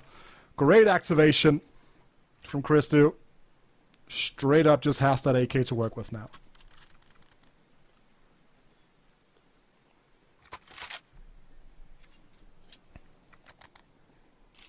It is going to be a straight up false spike coming through from Iberian Soul here. Wants to keep tabs on Ecstatic. And it is going to be the standard smoke being thrown here, as we are used to. I think it failed. I'm not fully sure. Does seem like it. Didn't land the way you wanted it to. Did not block off connector.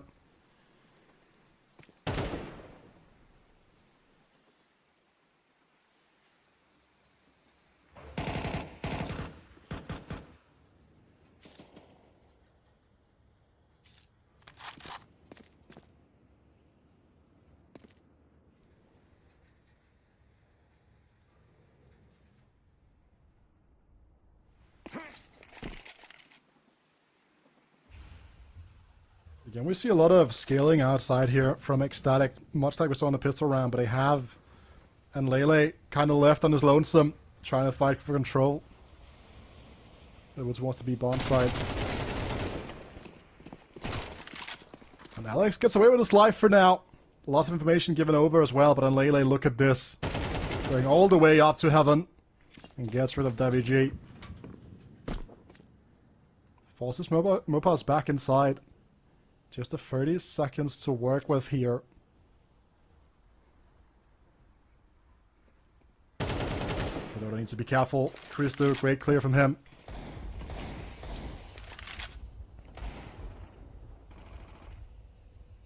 And this smoke provides so much space to work with, but he goes in with the back turn.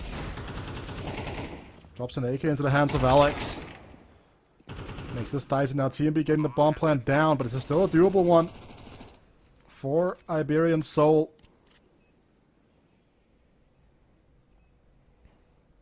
The logical explanation, the logical decision here is to take the AK and run. But no pause. If anyone makes an approach to try to hunt it down, could find a pretty free pickup here, but great one from Sarah.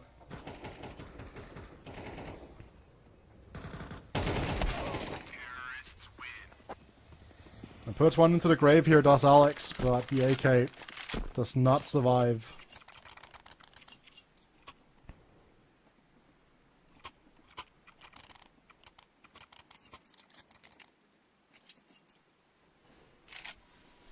And this eco will spell trouble for Iberian Soul.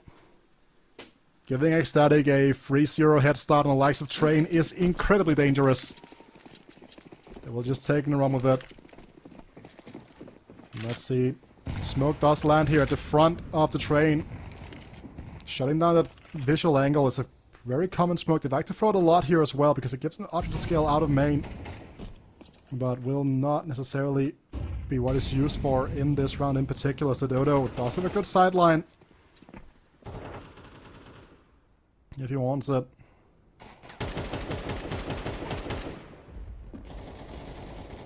And that is great from Malele on the stairs now. David finds someone else on the other side of the map here. Gives a weapon over to the likes of Iberian so they can work with the Dodo. Scaling completely outside here.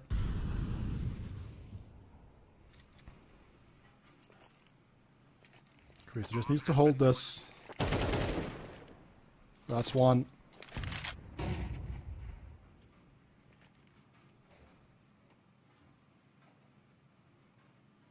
I envision that David G will be able to hold on to the AK this time around. I don't think that someone's going to come chasing for it.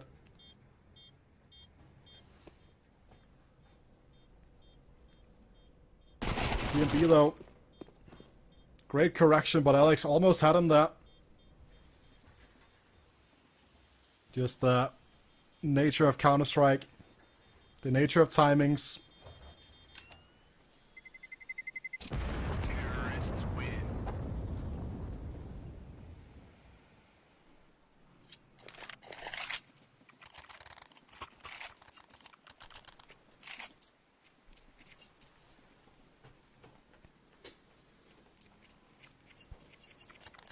So Dodo entrusted with the AWP here.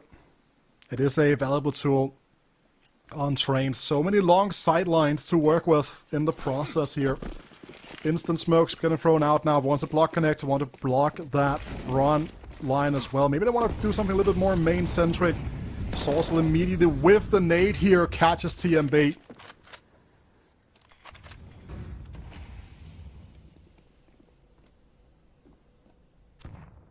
And that is the first little inkling of pushback they're feeling now. Ecstatic Dodo also instantly makes an impact with the AWP here.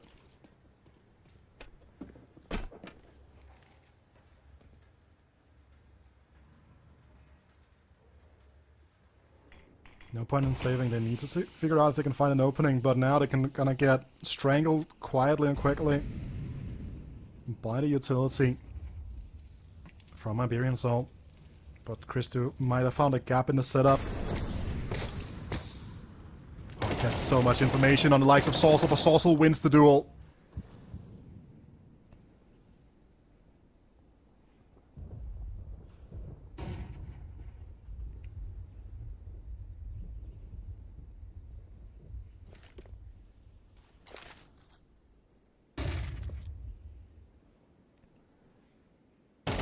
Dog away in time. He'll run the bomb train. And this duel very difficult for Zero, but he does end up clearing it out afterwards. Underhand smoke to work with. Goes up on the train. He has the angle if Sorcel swings out, but the Spaniard manages to dodge away in time. And that is going to be the first round on the board for Iberian Soul.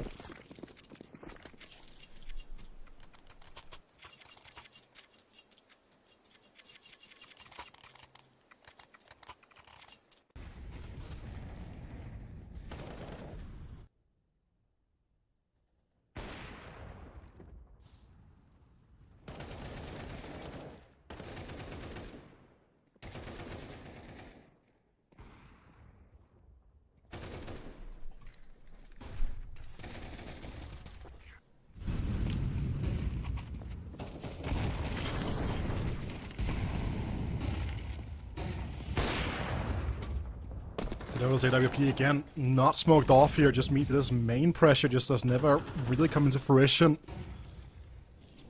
Alex is gonna thank his lucky stars he gets out, gets naded out afterwards. And Zero with another opening here, great play from the Dane, bringing us back into a 3-on-3 after a great start to the round for Iberian Soul, finds the third as well. Sorcel and Bomb Train gets cleared. Dodo now exposed as well, utility in hand, information given over, but the reload forced out here by the young Dane. Gets the AWP, and that is actually an incredible round. 4K for Zero, Newt. Also finding the last here, a round that just starts amazingly for Iberian Soul, but just falls apart as Alex gets blasted by the nade and followed up by a great headshot entry from Zero.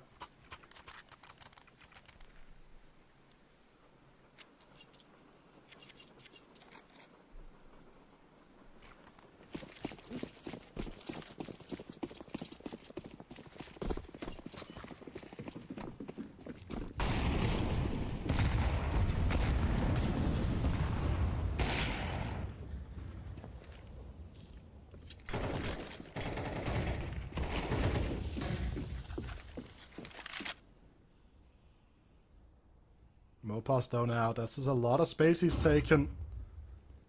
No one coming out of the hole.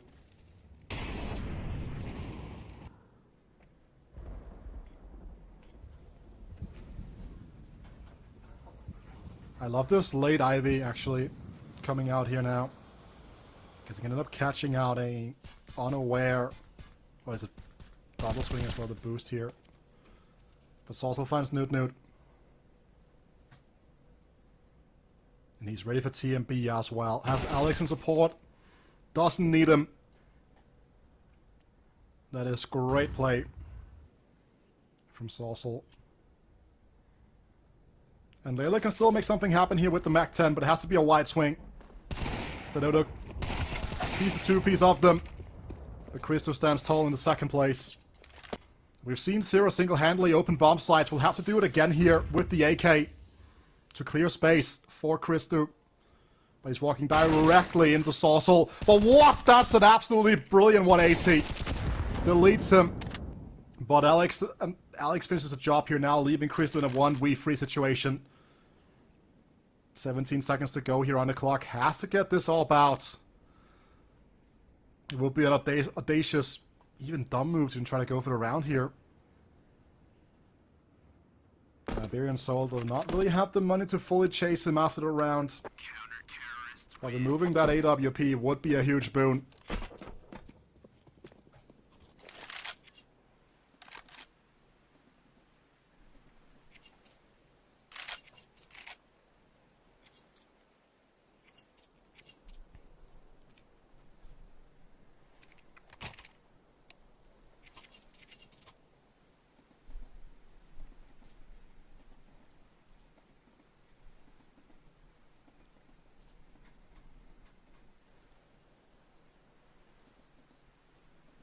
Ecstatic have called a technical issue. We'll wait to see what the technical issue is here. Hopefully it's nothing major.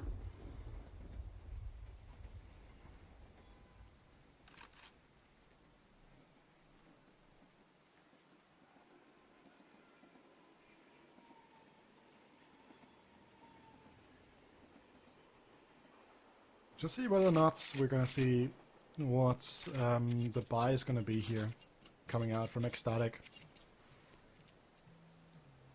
Because they could just go Tech 9s and Mach 10 for Zero, and then just like try to play a trade heavy playstyle with the AWP, try to set up that way around. So many orb lines to take here. The Dodo does not have his own to respond as well, so advantage should be for the Dane. It's going to be the force by Zero on the Galil, however. No Mach 10.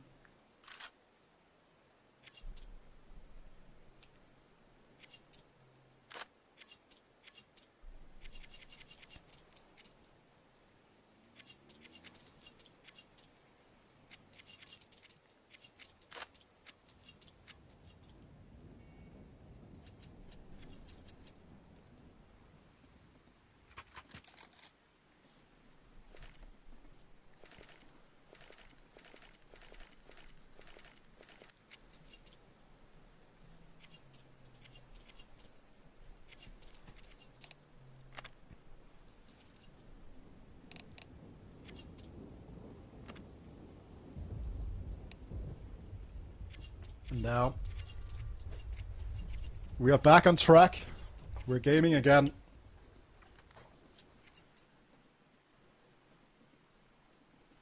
And it's going to be that full force I was talking about. With the Galil for Zero instead of the Mach 10.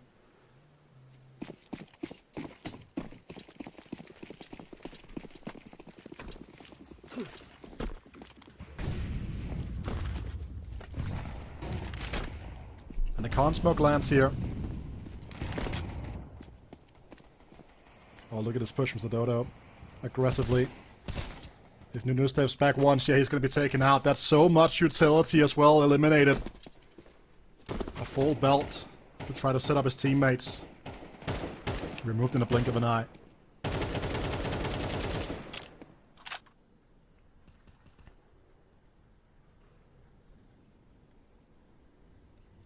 But with the angle on Thomas here as well makes this lower hit a lot more difficult than I wanted to be. For Lele and TMB if they wanted to make it, but it does seem like TMB they're dialing a little bit. The smoke here will buy a lot of time for Iberian Soul. Zero with the Galil. Still looking, but no bonus is given up to him. No gifts.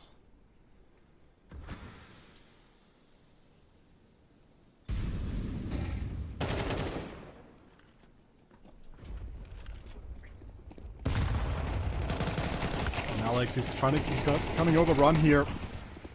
Only gets one. Zero has been taken out though.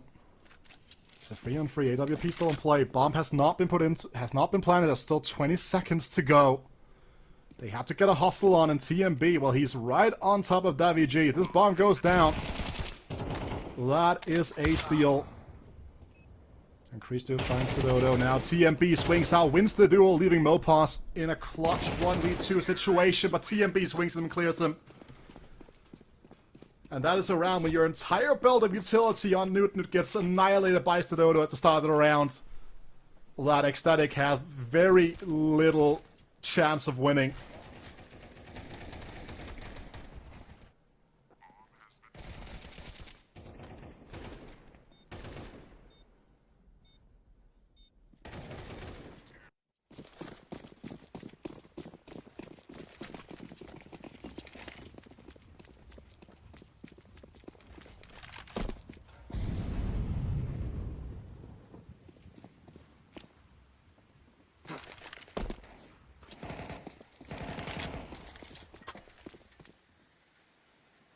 And so another one of these eco rounds. Not ideal for them, but that's the consequence of losing a round like you just lost. Bomb not committed. We do see the fact there's been so much space taken already by Ecstatic. And TMB and Sarah here should just be able to combine freely. Leave the bomb site alone.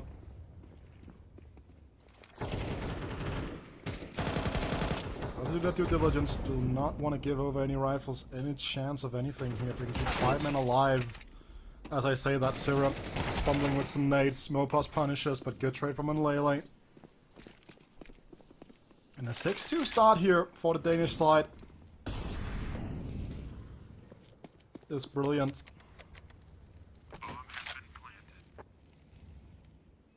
Worth noting that Iberian Soul got 8 rounds in total the last time these two teams played this map.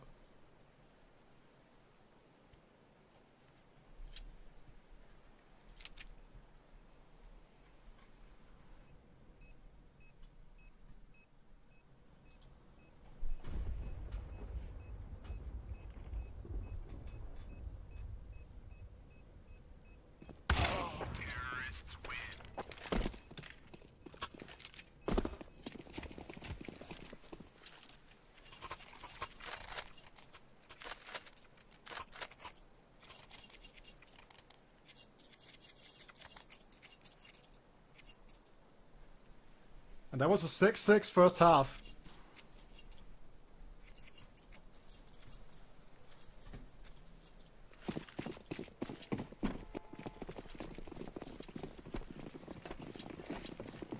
This one looks like it could be a lot more grim.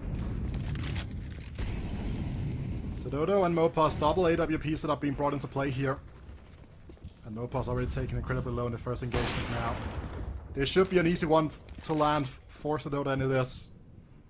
In a 3v4 situation now. Double AWP to hold down the sidelines. Mopos solo anchoring B with it. Has a great off ankle. But then later just catches Alex completely unaware. And double AWP setup in a 3v3 situation is definitely not ideal.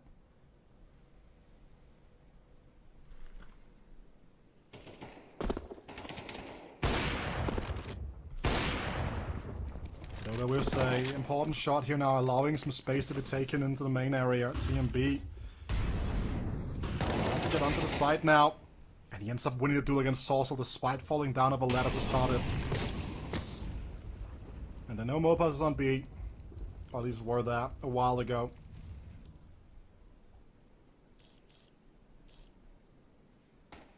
An Iberian Soul and saving an orb on the CT side would not be the first time we've seen this. Was a key point of their CT side over on Ancient. Bomb has been planted.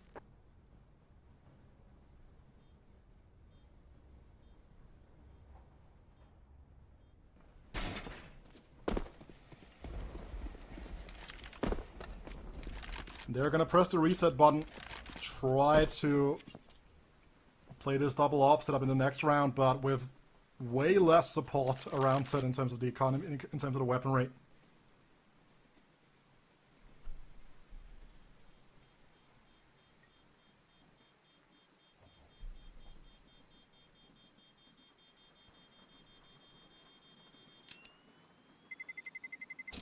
Terrorists win.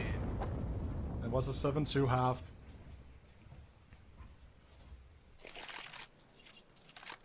On the CT side for Ecstatic the last time. So the clock is definitely ticking for Iberian Soul, as I was talking about. It's a map that Ecstatic have been playing quite a lot in the domestic league as well, so while they might only have 1 or 2 officials on HLTV with it, they do have quite a few reps on the map already.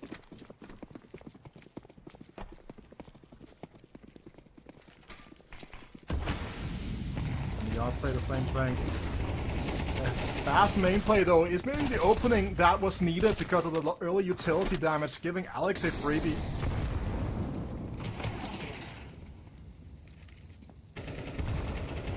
I do feel like we've seen the meta kind of move away from these team main centric hits because they are so risky. Because CTs just lob into HEs and then you're kind of just stuck in some very awkward duels most of the time.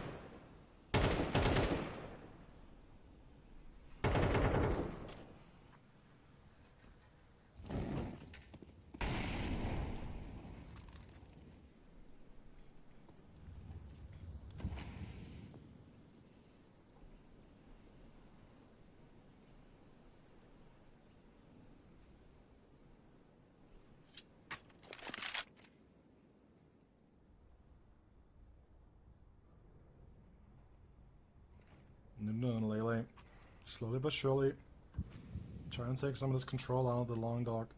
The boost could provide an interesting option, but they do not get any information of it, really. 35 seconds to go. It does seem like this hold might have succeeded because the main control has been given over to the CTs. Steps out and Lele. They combine for 2. 20 seconds. They're aware of the second player in main. They are not. And Alex takes up a third and a fourth.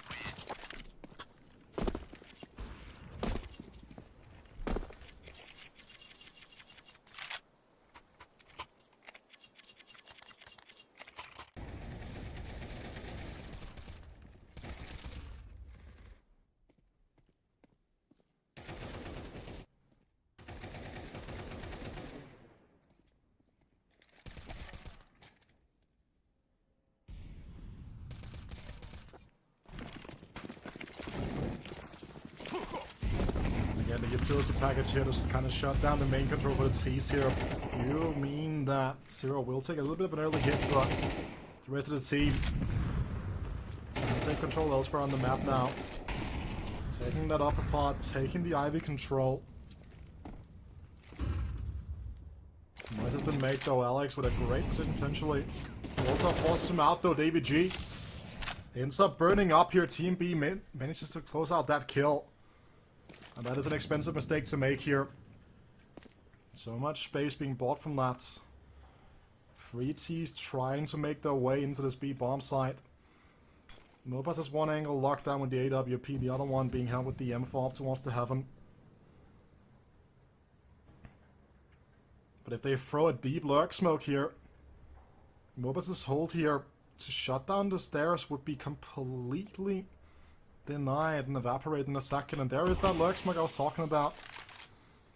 Forces Mopos to reposition into a more exposed angle. Flash lands, but it's a great shot coming through though. And now rotation coming through from Z as well. They have time to rethink this round. They want to. Ecstatic can reposition down through Long Dog. Looking at Newt, he has taken so much space in Icon. Catches out 2 with a great spray here, double headshot. That's the rotating players, they know where the rest of them will be coming from. None of those were the B players. Forced to go through Icon. Also, Newt, he has been absolutely on fire this round. That spray completely just gives the round over. Head in a swivel here. Needs to take this AWP away from Mopos. This also clears now. Zero and Chris are ready to trade. If they can get Mopos' AWP into this last round of the half, that would be beautiful for them, but their economy is also pretty challenged at the moment, which means that they will not necessarily find success, but Zero finds the angle. Mopos is unable to hold. Picks up the AWP for Christu. And follows Iberian Soul to pick up the scraps of their economy and try to put something together here. A 9-3 half on the T side for Ecstatic would be absolutely brilliant. Considering what should be a CT favored nature of Trainers and map as well.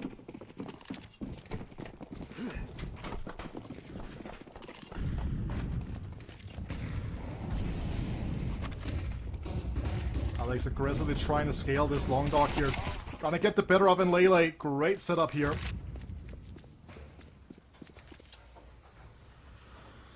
And now Ecstatic move their efforts down towards Ivy. Newton here to get this close clear.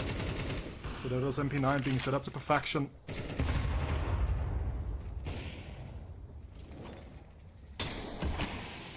Molotov will force the reposition for the Portuguese player.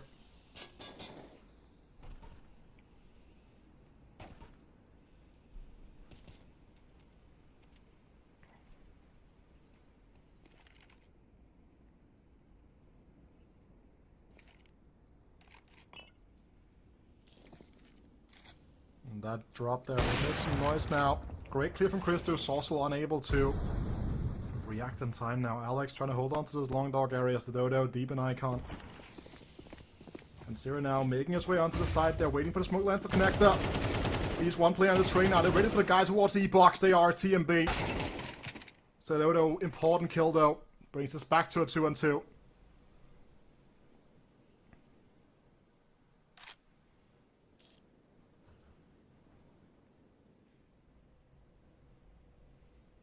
Opposite to Dota, they do have the opportunity to set up something great here, but 20 seconds. Christo still needs to cross with the bomb here and now.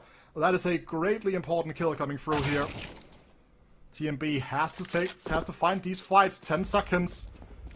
Will not be able to make it back to the bomb train in time. 5, 4, has to plant in the open. Mopos secures at least a decent first half here. 4-8.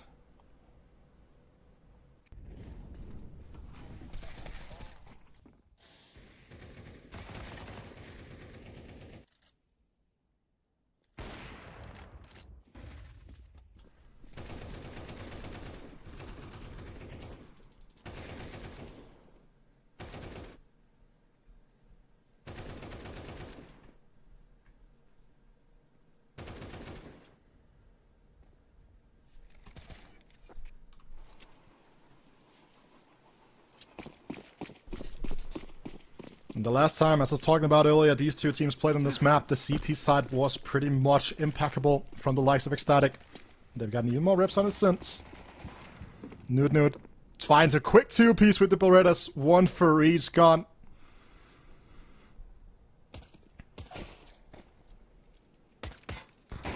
And Zero now should be pretty straightforward in Lele as well. Leaving Mopas to do it all by himself here. Has a flash to work with, bomb in hand. But Christo stands tall, shows his pistol perfection yet again.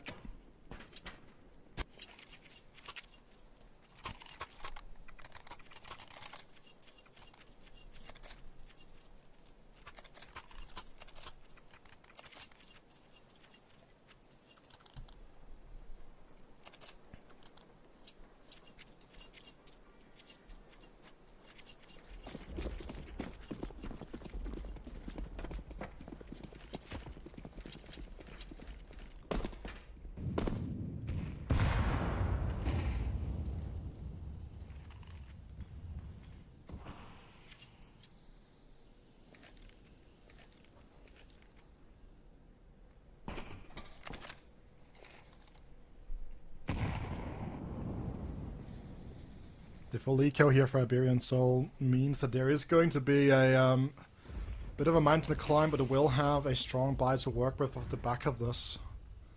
The mission has to be a bomb plant for this round. They're trying to just like play this as slow as possible to bait out any type of CT aggression that they can kind of pounce on and run the Glock train all over them.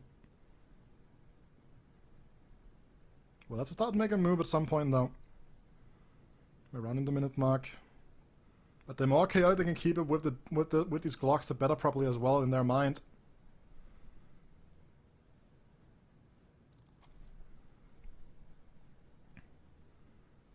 Dodo on an island outside of Ivy right now with himself.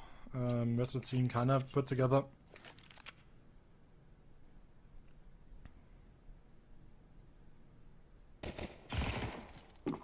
Well done as before, trying to run them down with the Glocks here. But Nude gets a great spray. And as was Loomsy before, Dodo on an island gets cleared up by Lele. It's time for the exam, Iberian Soul. Have you mastered Train T side? It's not even gonna be 101, man. It's gonna be like level 500 at this point. So we're gonna have to make this comeback. 6-round differential that we'll have to break through. 5 AKs to make that play happen. The 2 standard smokes, 1 for con, 1 for the front train. While they do a fast aggressive hit over towards the B side of the map here. Nude ready to... Oh, this also doesn't clear the angle at all. Does not clear it. With conviction at least. Mopas in main here can find an angle through the smoke, but Zira is fully aware, holds on and protects his captain.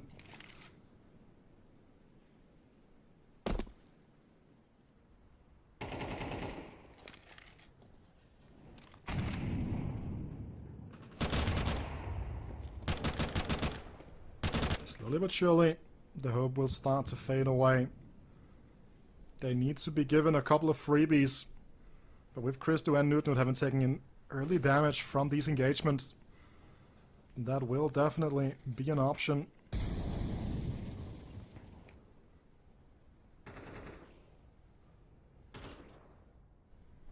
The smoke here allows Dodo to go heaven. Same thing goes for Alex. And that's a great clear onto Christu. Dodo does the job that Alex was trying to do here as well. Same thing goes on Newt. And just like that, the captain's early damage has led to a bomb plant, led to impact here. Seems to be unable to get the kill down. That means the Dodo now gets a freebie. And Sarah kind of boxed in a battle between Davy G up in the upper parts of the map here. It means that on Lele left in a 1v3 on side here, so difficult one, but just goes to show how powerful that early damage can be, even in a 5v3 situation. If you find the correct kills, you can still run amok, and now he's trying to go in and try to do as much damage as possible. Finds 2 kills. Really puts the pressure on that T economy.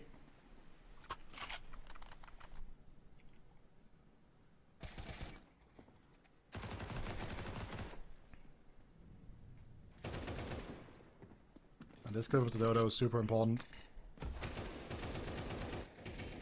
Just a nice little double entry onto the side.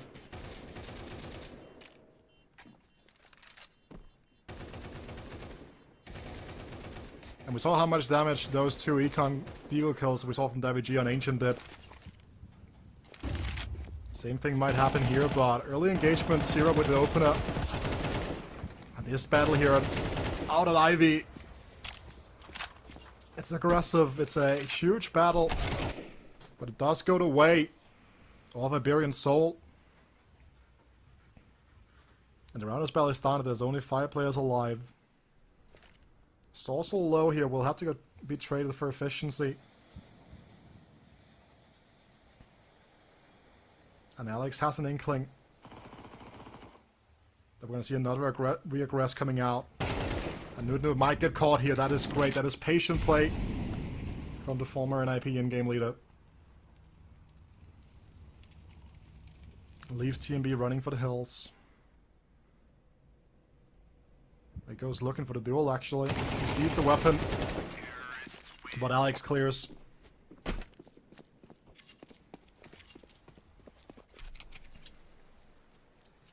And this will force the econ here out of Ecstatic.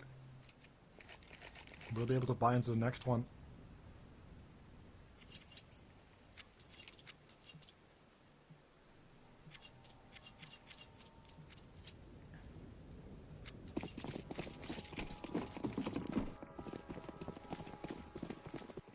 And this does provide the opening for Iberian Soul to get back into the map now. It'll just be 3 rounds to get through another full buy of Ecstatic. Then that will be absolutely brilliant.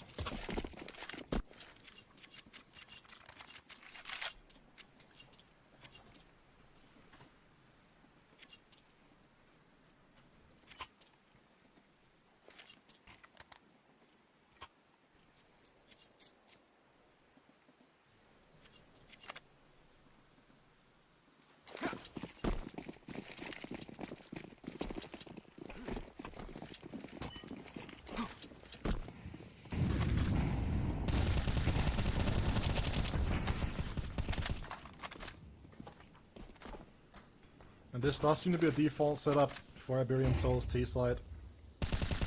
You just leave a single player to play main. The rest of the players kind of go for information here. Saucel very far up now.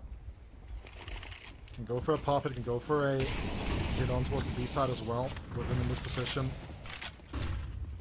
Ecstatic might be left scrambling here. That's a very exposed angle from TMB.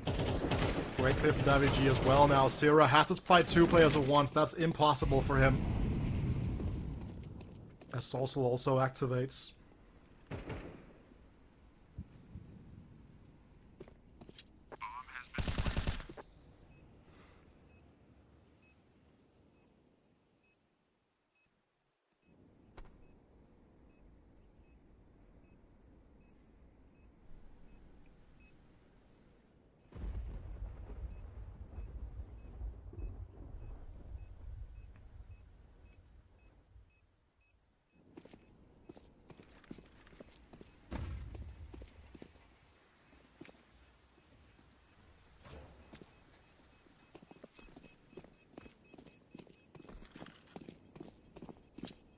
It's actually starting to look quite scary now for Ecstatic. Terrorists win.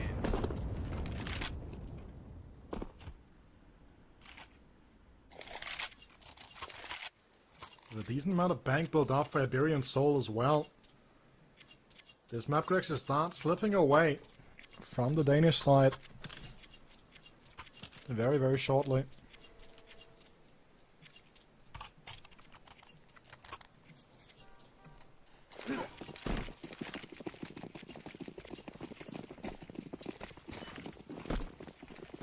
It is going to be the half buy around the save them force.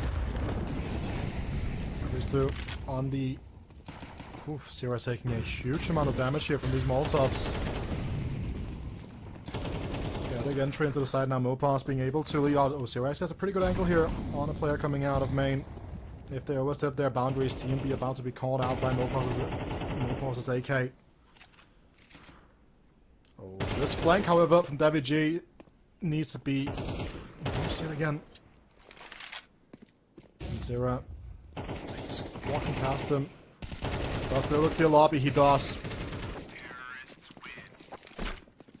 And half by ineffective.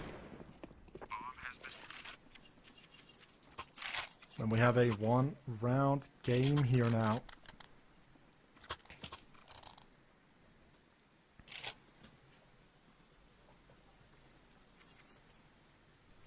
It did not look like that was going to be the case at the halftime switch, but Iberian Soul have been grinding their way back, much like we saw Ecstatic do on Ancient.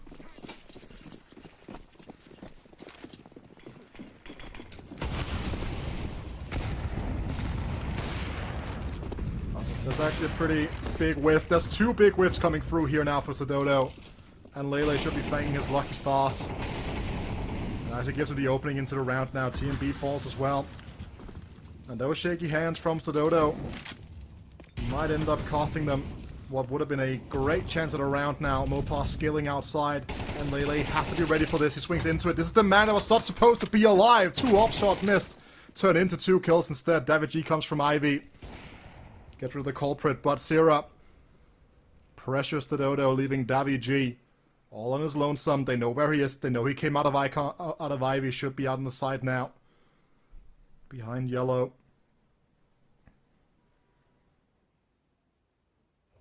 They have bomb control. They should not offer up individual duels right now. Just if you step out there, that's going to be the end of your life, and that it is indeed. Clean shot from David G. Finds the second in the round. And there's still 40 seconds left to burn. This has to be patient. They now know where he is fully. Sierra got the visual confirmation. Nut trying to make his way over there to find the backstab angle for the Spaniard. Has been starting to scale up now out on the red train. But Nut is all the way back down in C here. That drop confirms position. We should see somewhat of a reposition coming out from Nut. There it is. Faking here. Trying to force Sierra out of position. 7 seconds left now. Has to stake this plan. Patient play reigns supreme here. And after a somewhat shaky streak, Ecstatic find a way to burn a hole in Iberian Soul. And we don't get to see the upshot whiffs here from Sododo, right? Because it's... And Lele finds 2 kills in this round when he should have been dead immediately at the start of it. So I thought we're just going to be running some highlight packs from previous rounds in the timeout. And it's just the ups and downs of being an AWP, right? Because Sododo has a great round previously, but then Lele gets to stay alive for so long because of the fact that Sododo whiffs 2 relatively achievable shots. And just makes it so much more difficult for David G to close out this round.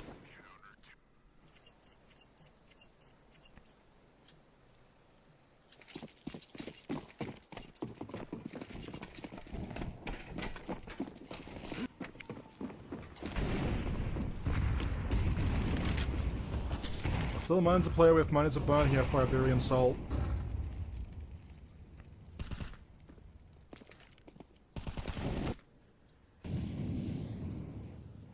Main control being a big point of the agenda right now for Ecstatic.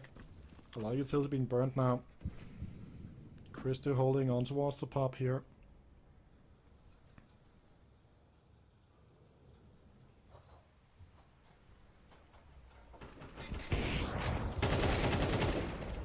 That is a great clear from Apogee. Again, has been pretty good at coming out of these Ivy peaks. Now Mopas though, just been hurt. Cast throwing one of those utility pieces now to Dodo. Gets the trade though. 3-4 situation. This is a pretty nice round for Iberian Soul, all things considered. And Alex confirms the position of Newt. The upper taken low though, and Apogee here. Not a ton of utility. Newt has an HE and a flash to work with, nothing more. But he gets a kill onto Alex, that's a big one. Brings balance back now. And Christo's posted on the angle here now, will get cleared obviously. But hits the shot, TMB finds Salsal, and now it's only Apogee. Alive for another clutch attempt here, but 8 seconds left to go, and no more time. They ran around so late. All they can do is save the AWP. Has 7k, can drop the AWP over, can also drop an AK if needs be, but I don't think that's going to be necessary. Someone else can do that if he wants to. Mopas will be on the receiving end of that drop. Ecstatic on match point. Serious point as well. They looked at like the dominant force on their T side. Their CT side looked a little bit more shaky this time around than what we would have expected. Christo throws the utility, then instantly goes for the power control to Dodo. We saw him with the shot earlier. This time around, he stands tall and later does not get to survive to get a 2-piece this time around. But Zero responds immediately. Takes main control. That's so much information given over.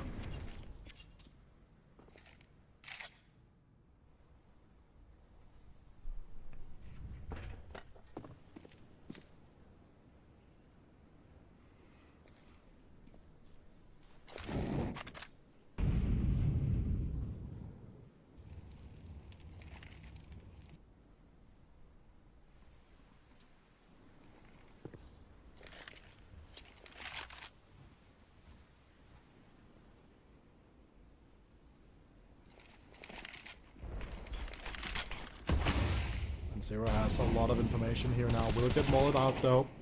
So I cannot really support TMB in the way he would have liked, but TMB gets one through the smoke. Gets another one now. Here comes the swing from Zero as well. TMB finds 3 before he burns alive. Leaving Saucel all alone. And he gets the first pickup here onto Zero. 25 seconds. We've seen Ecstatic play this out very patiently in the past. Just waiting for the bomb plant here. Saucel with the audacious move to go for a B plant, it seems like. Or maybe not. Does not have the time here. Has to try to make a play for A. 10 seconds. He has made so much noise. He walks right into Newt's crosshairs. And that is going to be Ecstatic claiming a 2-0 victory over Iberian Soul, keeping that tournament run alive.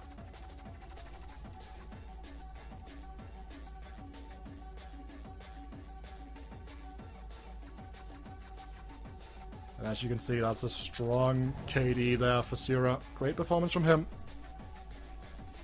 And that is the matter of the fact here. 13-11 on Ancient, 13-9 on Train for the Danes that do keep their hopes alive. We'll get to play the decider match tomorrow. Iberian Soul, however, will have to be disappointed by their ability to keep their tournament hopes alive. Had a close series against Kono yesterday. But today, there is no regard. That's the winning roster there. Big shout out. I will say the Zero had a great series overall. Has been looking absolutely amazing in this new team of Ecstatic.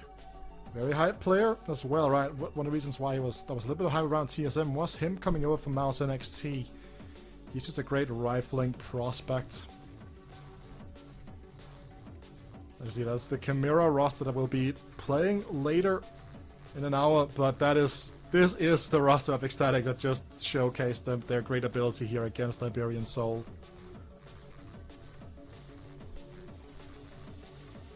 Commiserations though to Iberian Soul, right? They did play some interesting Counter-Strike here, I will say that much. I'm super excited to kind of just get these later games into action. I think the Chimera roster is pretty interesting. Like, watching them as Aurora Youngblood was always pretty fun. Griggs was the most interesting player on the team, promoted to the main Aurora team, with the rest of the core being traded over to Chimera. So, excited to see how they're gonna take on that, but that would be all for me. It will be Pop taking on those games for you in an hour's time. For now, thank you so much for watching, and stay tuned for more games.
Welcome back, everyone, to the CCT. We're getting ready for some more action here, and we have some very interesting games. Before all of that, of course, I'm Pop. I'll be the one getting you through the next two best of threes.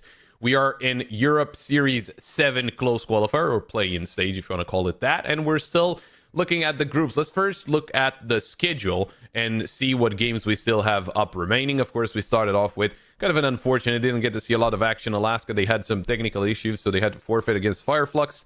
Then it was Ecstatic, managing to 2-0 Iberian Soul. And what we have left is Chimera against Apogee, and then it's Copenhagen Wolves taking on Kono. But since we're talking about, you know, the matches and the groups, let's check out the groups, see what happened so far in the groups themselves, even though, you know, it's not really too much that has happened, right? We had some of the opening games where Alaska managed to 2-0 Chimera and Fireflux 2-1ing Apogee. This is, of course, Group B, because we have the losers match at hand. The winners match was Fireflux against Alaska, and as I said, a couple of technical issues there on the side of Alaska, so Fireflux will be moving into the play-in decider stage. And we have the losers match that needs to give us the team that's going to play Alaska for the second seed of Group B, so that one of those teams will make it to the play-in stage. Of course, being the losers match, this is the first game of the group that actually is going to eliminate a team. So whoever loses here will be eliminated. There's a lot of writing on this game, so both of those teams need to be on their 100%. just because they didn't really have their best in the opening match, and they really didn't have a cushion as Fireflux and Alaska had in that winners match, if of course they would have played it. Even if Alaska does, forfeit, they still have a chance about 3 days from now to make it to the play-in deciders. I think we can take a look at Group A quickly, just because we have that game as well, and just to remind ourselves what happened there. So yeah, that's actually the winners match. So we had the losers match earlier between Ecstatic and Iberian Soul. Iberian Soul unfortunately eliminated. Ecstatic will be moving into the decider match. And from the opening match, of course, Copenhagen Wolves and Kono did win, so they will have to play each other as the last game of the day. That game will give us one of the teams that makes it into the play-in deciders, and that's actually the exact opposite of the game we're going to be watching right now, just because there's nobody to be eliminated from that winners match. Let's focus in. Chimera against Apogee. This is I think this is an interesting one. I think we have some names that we might recognize from both those sides, some names that maybe they're a little bit newer, and at least one of the names that's going to be really complicated for me to pronounce, but we'll get through it. We'll see how it goes. So let's check out the rosters, see what the teams are all about. We're going to be starting off with Chimera. And for Chimera, talking about players that you might recognize, of course, Blue White, Shinjes, Velby, and Mike Hughes, and they're kind of, I wouldn't necessarily say the newer kids on the block, just the ones that didn't really get all that much showing, maybe, overall, up until now. And of course, we remember Blue White, if I'm not mistaken. I think he was on Aurora Young Blood.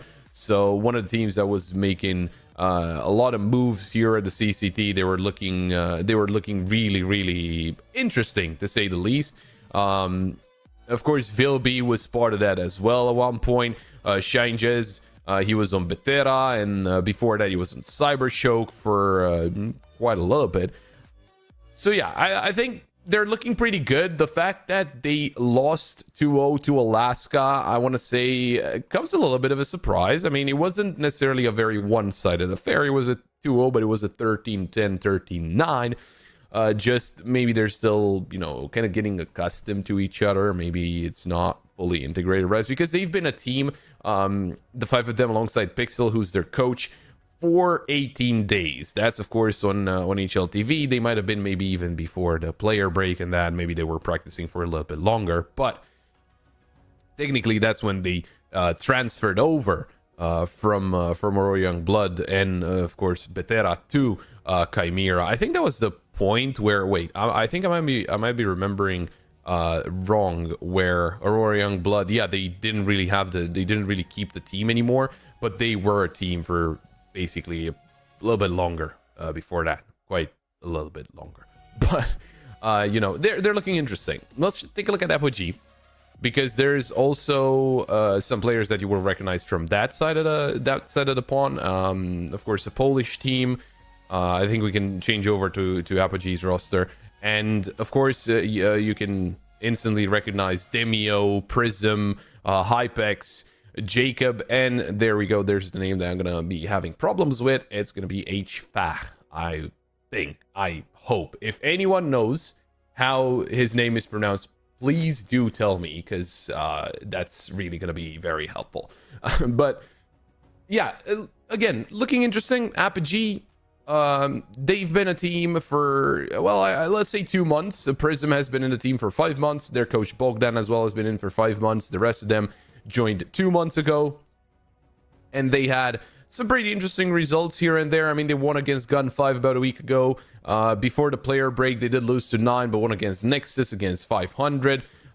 So I do think that Apogee are looking overall a little better in this best of 3, even though it's kind of counterintuitive, considering there's no or like the placement is not really one of their best compared to Chimera. Like, there's not that big of a difference. Chimera, they're ranked 66th in the world. Apogee, they're ranked 74th. But I think just now in this best of 3, Apogee might be looking better. But I'm still expecting a not a one-sided affair. I'm still expecting a very, very close game between those two teams. So I guess it is going to be up to what they can do in the server. Talking about the server, and more importantly, not really going to talk about the server, but the veto. That's going to be a more important part of this best of 3. We do have Nuke banned out by Chimera, and for Apogee, I think Inferno should be their permaban. There we go. It is their permaban as well. As for picks, we could be seeing from Chimera, we could be seeing a Mirage, and yeah, there we go. There's the Mirage from the other side. Maybe an Anubis, I think, could be something that can surprise. I think they have a pretty good possibility of going for Anubis, or I was thinking about Nuke, but that's not going to happen. Maybe an Ancient. Yeah, there we go. We do have Ancient. That's actually not necessarily too bad for Chimera. And maybe Anubis as a decider, in case Rain doesn't go through. And I think it could go through. It's up to Apogee. They haven't played it yet, but I think it's still a little too risky. Chimera did play it once. It was against Alaska. It was a 13-10, and yeah, Apogee didn't want to risk it. Just go for a safer pick. Go for Anubis. And well, if you just look at the veto as it is, and you look at the win percentages, Chimera are looking better. It's 72% win rate for Chimera on Mirage compared to 50% from Apogee, and a lot more experience in the past 3 months. On Ancient, 67% win rate for Chimera, 45 for Apogee, and again, a lot more experience in the past 3 months for Chimera. Anubis, though, it's still better win rate for Chimera, but a lot more maps for Apogee this time around. 16 maps played in the past 3 months with a 50% win rate instead of 8 maps and 62% for Chimera. So I want to say that with the veto like that, we might be seeing we could be seeing, I think, a better Chimera than expected. Maybe we could see a 2 out of them. I don't know if we can see a 2 out of Apogee, just because the experience that Chimera have here, but I'm still kind of expecting to go towards a 2-1. I'm still kind of expecting to see Mirage go the way of Chimera, Ancient to go the way of Apogee, and then Anubis as a decider. Interestingly enough, the win rate goes lower the more we go into the best of 3, right? We start off with 72, we'd end up on 62. While for Apogee, it's kind of the same. It's 50%, then 45, then 50 again. So it's still, I think Apogee, whatever the case, even if somehow Chimera are able to walk away with a 2-0, I think Apogee are still going to be putting on a very, very good performance. But then again, I'm mainly talking out of the, the percentages, the numbers and all that, and I don't think those really matter that much. I think it does line up with just a general idea, but other than that, it's just, we don't really know how it's going to go just because it's different teams. It's not like they're going to play against, or they did play against each other. Don't get me wrong. They actually played against each other in December. And it was when they were, of course, Aurora Youngblood. It was Aurora Youngblood that was winning there 2-0. And in November, that was the same case. So this is kind of the chance for Apogee to try and get something going, to try to get Chimera into an awkward position. If not, then again, looking at the veto and all that, I think Chimera are actually standing a better chance. Even though I said Apogee looked a little better at the start, I think maybe they line up better against their playstyle, just because their most recent results against each other were both 2-0s for Chimera, or when they were Aurora Youngblood, of course. I'm still thinking it's a very good 5-man stack here for Chimera, and with all the experience they already have from the previous teams, of course, some players transferring over from Aurora Youngblood, changes, of course, from Betera. I mean, they do have that experience as a team as well, right? It's not like you got 5 players together and you said, okay, let's just play here, right? And they're gonna be feeling like a team, and they're gonna be looking like a team, as I'm expecting. But we're going to be jumping in. It is Mirage to start us off. Of course, once again, the pick of Chimera. Apogee will be starting on the CT side. Of course, they had the chance to choose where they want to start, and they chose to start on the defensive side. Interestingly enough, they're not really all that defensive, looking at those 2 players in top mid already pushing, getting a lot of information out of this. On the other side, B is kind of under defended. Demios here Good headshot onto Blue White. Finds a second kill onto Mike Hughes. And hang on. Now the help we'll be getting here. The jump does help. Shine Jez taking down Demio. Finally liberating that B site and getting the bomb planted. A 4v3 ensues in favor of Apogee. And they're going to be trying to come in for the retake. A couple players coming in from short. Shine Jez trying to make quick work of them. But he needs to be careful to not be spotted all the way from kitchen. I think he might be in a safe position. Prism. Good headshot onto Zender. They haven't found the player in short, though. Shine Jez, good double, and he gets himself an USP, but he's getting attacked from two different directions. Shine Jez now up for the 1v1. He's got the triple, or it's actually a quad. Almost an ace.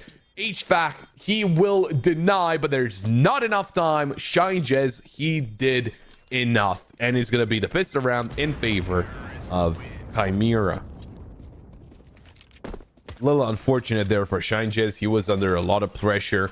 Eliminating the two players in short, quickly swapping to an USB, but he was getting pushed from two different directions. Just had to weave in between the bullets there, and he managed to get away with it. So not a bad start. Even though they all went down, they still won the round. That's all that matters. On the other side, Apogee, they will be forcing up in the second round. And if you want to force up, this is kind of the time to do it. Of course, towards the start of the game, just because you have a little bit more breathing room. HVAC, very, very close to ramp, and there's a lot of players right around the corner. Although they're mainly focused on mid and the A site. B, there's no one there to defend, and it might be the right call. Zender, running headshot as he comes out of the smoke onto HVAC. Looking for those kills. Jacob with a double, and well, he's not going to be alive for too much longer, but a lot of damage. A couple of players actually going down, and I would say that's not that bad. I think a little bit more accurate shots, I really wouldn't know. I mean, Jacob, he did a really good job jumping through the smoke, getting himself in the sandwich, getting a double kill, but it would have been great if you know, one of his teammates got another kill. Maybe it would have changed the outcome. A little unfortunate for HVAC, though, the fact that he goes down like that. But sometimes that's the way the cookie crumbles. Prism, great headshot on the Shine Jez, starting off the round with a Deagle headshot. Although on the other side, you know, you can see the difference in weaponry. There's still some pistols on the side of Apogee, so hey, maybe some more damage can be done. Jacob actually having an armor as well. Just because of the double kill, he got some extra money.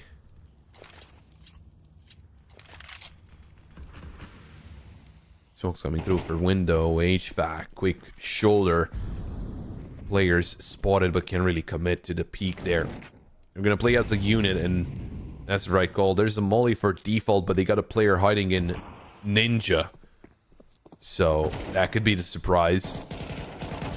It'll actually be Prism. Velby, good kills. Zender takes down Hypex. Great turnaround, but HVAC actually took down Blue White, and there's Prism with the strike.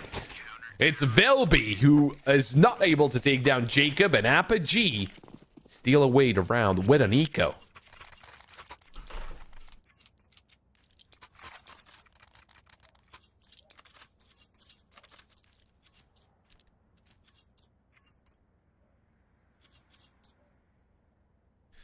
There we go, there's the answer back. Not really expecting for it to be on an eco round, but hey, they're gonna be happy with it. Chimera, of course, not really gonna enjoy that, but it is what it is.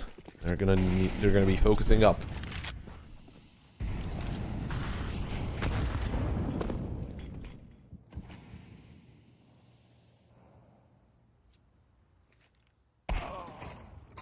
Oh, Hypex showing up the op.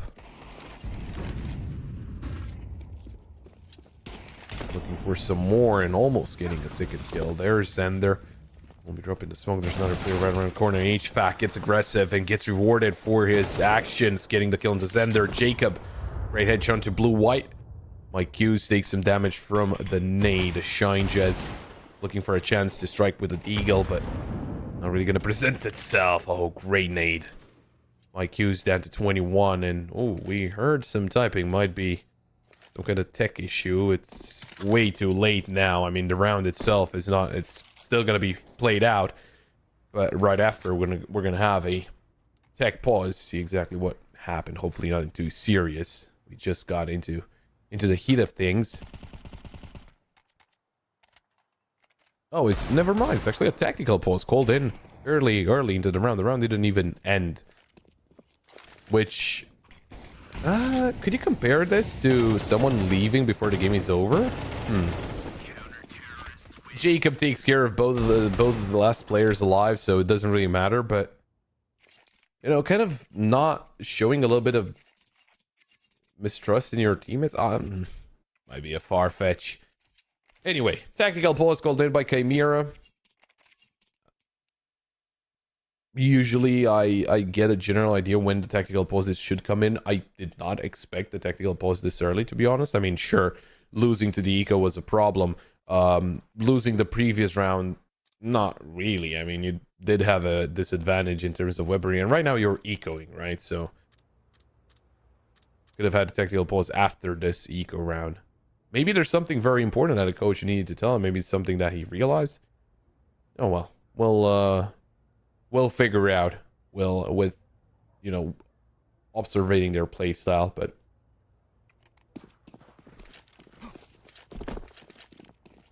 not really expecting a lot to happen in this pistol round.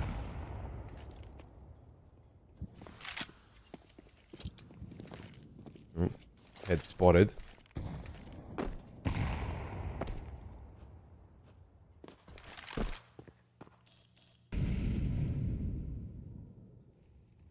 They didn't buy anything, which I can get behind. It's just locked. HVAC. Oh, start spraying into the smoke. There's a lot of damage dealt, and he could take them down all. It's a quad kill for HVAC. My Q's could be the last piece for HVAC's ace, but he says, okay, I'm not going to take the duel. Jacob, you can get it. And there we go. Quick, easy round for Apogee. Apart from HVAC, who got dinked a couple of times, there wasn't really anyone that was in any kind of trouble. So pretty simple round.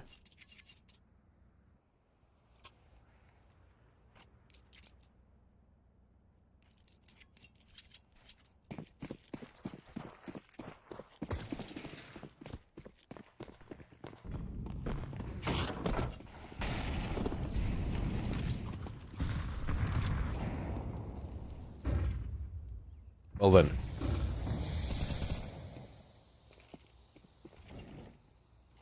Chimera, what's the change up here? Well, for once they didn't all go towards A.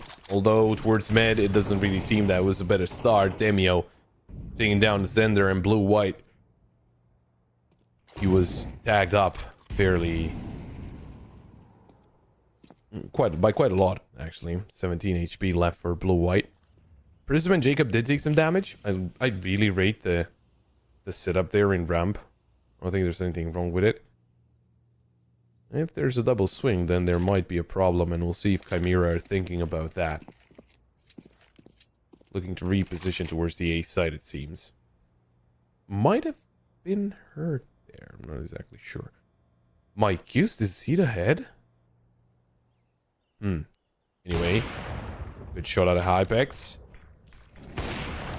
Oh, the Opper. Great job by Hypex there. Thinking about the player in Palace, and he jumps up, gets that kill as well. And, well, the round is over pretty much. I mean, 2v5, it's still... I want to say it's still doable, but I don't think you go for this with 25 seconds left. I think you just let it be. You're going to save the weapons, and... do they have enough? I think they might be on 2900s. The fourth round in a row, so... after this round, they're going to be on 34. Either way, no bomb plan means no full buy, so it is what it is. So I guess, yeah, I think that's the end of it. And that's fourth for Apogee. I'm going to be honest. I mean, the pistol round was very close. I guess you could say it shouldn't have been won by Apogee, but they were very close. The force buy, so and so.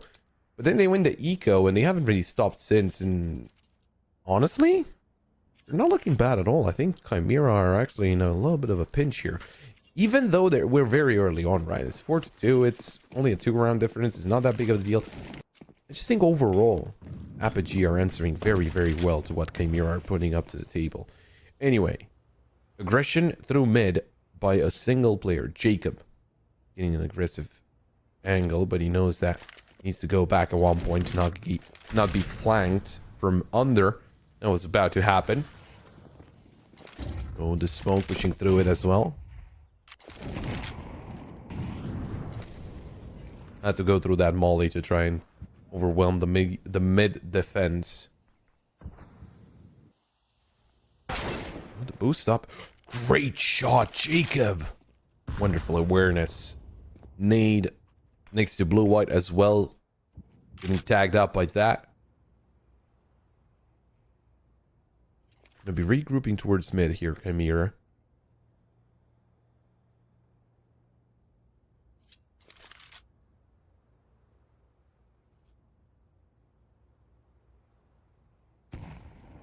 They have to bomb towards T-spawn, but 3 players in mid. Gonna be hard still to surprise with a play like this. Blue-white around the corner, taken out by Jacob. There's the swing, but Velby swings out a little more. Mike Hughes coming in from ramp. HVAC and Sandwich gets the kill into Zender. Heard the player in ramp. Needs the help of his teammate as well, just because there's a player on stairs. An awkward position here. Still able to get a kill. Velby, it's a knife kill. But that's all she wrote. I mean, hey, there's some extra money in the bank. But at the end of the day, doesn't... I think it actually... Wait, so... I think this actually really matters. Just because Velby would have been on 3,400 like Shinges is, because they saved the 2 weapons. But he gets a knife kill, which is extra money, so now he's able to get an AK in full util. I don't know if he fully thought about it like this, but it works out well. On the other hand, though, the timer is stopped, which you all know what it means. It's a technical pause, which we don't like here. Maybe tactical, those tactical ones we like, but technical, not really.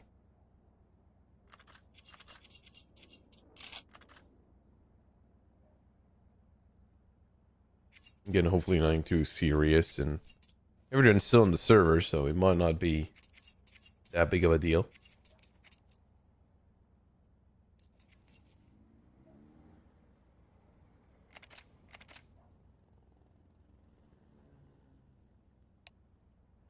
Oh yeah, it shouldn't be on for too long.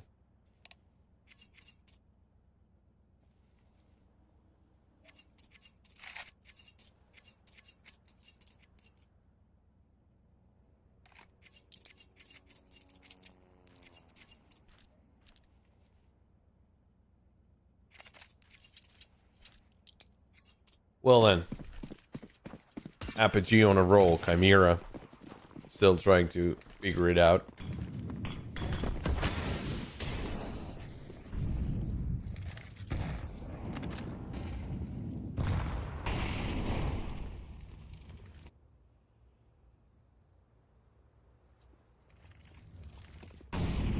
Slowly through mid, and Apogee, they're a little late at the mid retake. HVAC taking down Velby. Blue-white not able to take down HVAC, and Jacob eliminates Zender. Never mind, they were a little late, but it didn't really matter. Good shot out of Mike Hughes, though. That duel taken by himself, maybe not the best of ideas considering they had the player advantage. Maybe they needed to wait for a teammate to help out. Too late now. Mike Hughes already on site. Shinges making his way to the site. Jacob looking in from jungle. Still not believing that it's an A play here, Apogee. They still have Hypex towards B.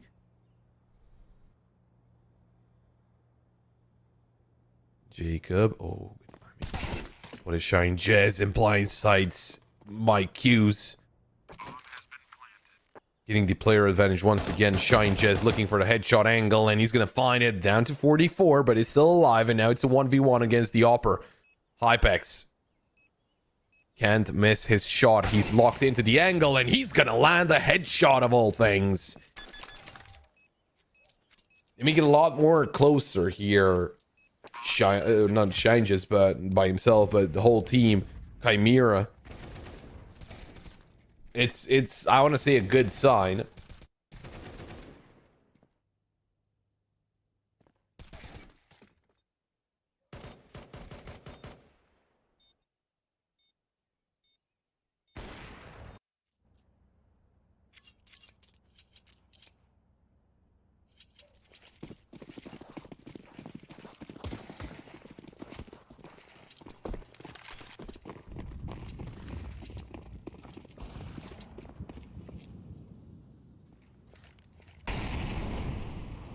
Well then. Apogee not slowing down. But Chimera are picking up the pace. Hypex taking down Shine Jez, opening up the round. Velpy for killing the Jacob, but Mycuse took some damage. Blue-White finds Demio. Prism spraying down too. Mycuse still able to find a second. Oh, but no, he goes down. He didn't go down to Molly. He was almost going down to the Molly. Does he expect HVAC to already be here? There's the swing. Oh, but he takes the bomb out. The swing once again, but HVAC was ready.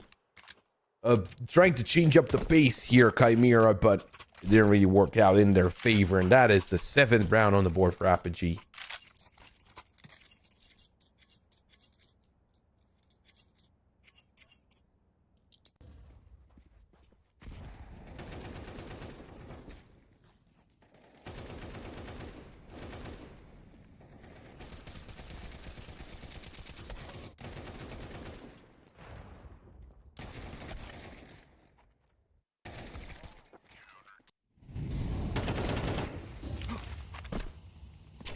Another play towards mid here. Prism takes a swing and gets the kill. Actually dealing a lot of damage to Blue-White as well, but he will go down for it.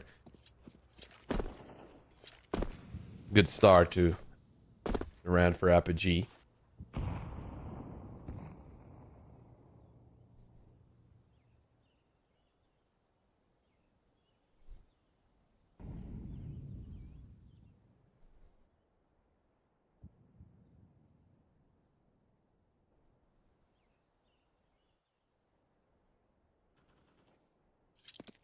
Oh, good kill by Vilby. That was the B forward defender, and the Opper was spotted. Look at HVAC, though. Couple of players in ramp. That's Shine just going first. The second player is low HP, but he didn't expect him. Good shot from Vilby once again. It's all down to Jacob, but Blue-White wins that duel. Long-range duel with only 20 HP. If Blue-White goes down there, the round was over. So, thankfully, he gets that kill, and there's Chimera with finally the 3rd round. It took them a long time to get that, but he managed to get it in the end.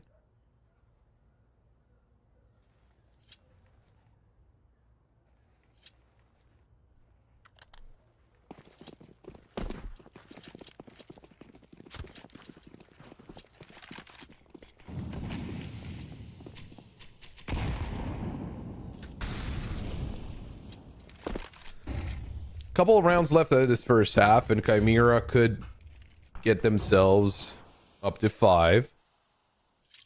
And this is only going to be easy. Apogee, they had a very good streak. They have plenty of money left in the bank. They'll still be able to get a full buy even in the next round, even if this one doesn't go their way.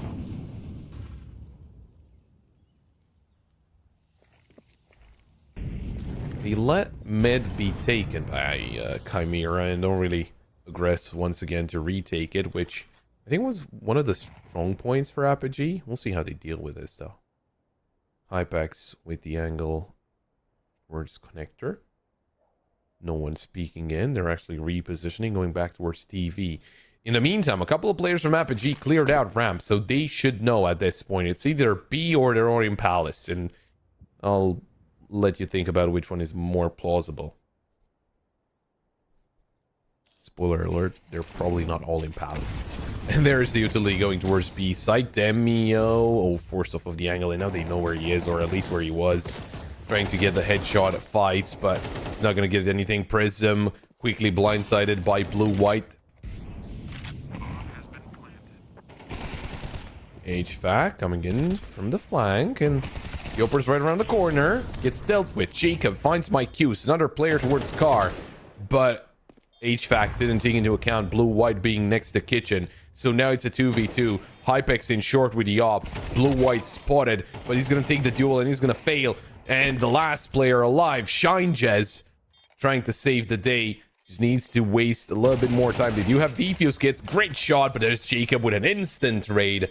And that's what you call a buddy system. 8 on the board for Apogee. And an AK saved just because they can buy whatever they want. They have a lot of money.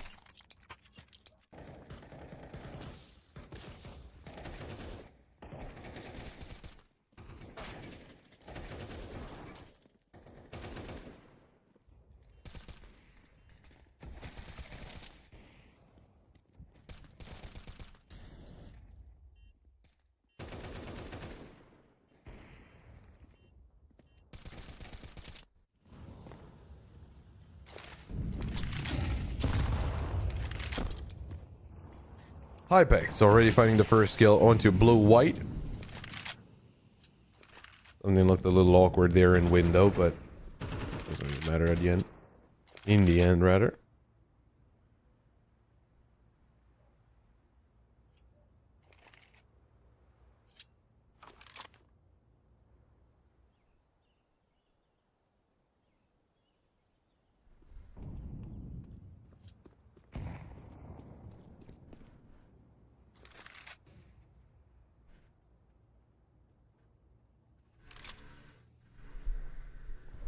Taking their time here, Chimera. Not forcing the issue. There's a flash coming in. Good shot by Mike Hughes. The double kill. Completely liberate middle. Although it's still a 3v3. They're choosing to play towards B and... Well, Apogee no. They have HVAC and T-spawn. Hypex. Moving towards window. Oh, missed shot. Velby. He's gonna get that kill and they're gonna go back to A. HVAC towards top mid. He could be the key man. Demio in the meantime. Coming in from kitchen. Unless he expected the player towards CT spawn. Not at all. HVAC. We got Zender planning. And there's the bomb denied. It's 10 seconds left. He kind of needs to hide. But he can't really do that. He's going to swing out. And in the end, he's going to go down. It's Chimera with 4. But Apogee with 8. I think that's still a very good end to the first half for Apogee.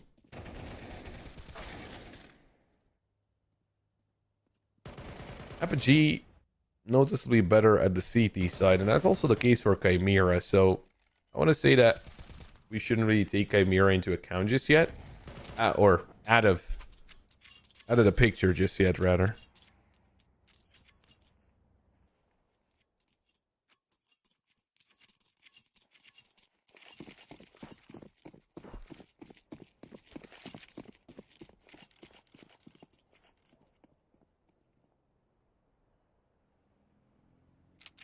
Anyway, we reset. We changed sides. Chimera on CT, Apogee on T side.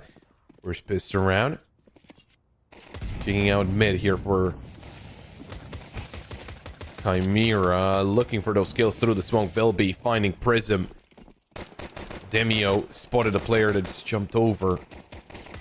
No damage, real damage dealt. Although, he started pushing in the CT. Bomb is not planted. Jacob didn't plant a bomb just yet. HVAC, Demio getting a couple of kills, but HVAC will be going down to my Qs, and it's a rotation, quick rotation towards B. Really unexpected. Hypex, though. Good surprise. There's one. There's two. Not the third. My Qs will actually get his double as well. 1v2 still. I want to see still doable. There for Chimera with that angle as well. Demio's down to 20. The double swing. Oh, my Qs. That was a headshot flick. Great job, but Jacob will land the headshot right after. So Apogee. That pissed around. I don't think it seals the deal, but it makes life a lot harder for Chimera. Clean headshots here for Hypex.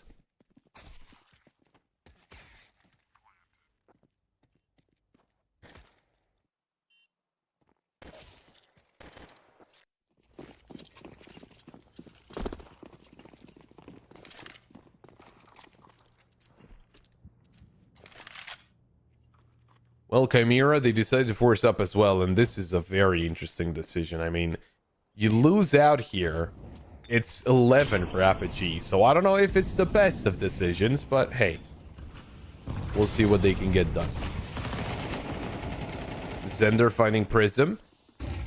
Almost getting a kill with the MP9 as well. Blue-white with a Deagle surprises. Shine Jez eliminates Hypex, and this is a flawless force buy going the way of Chimera.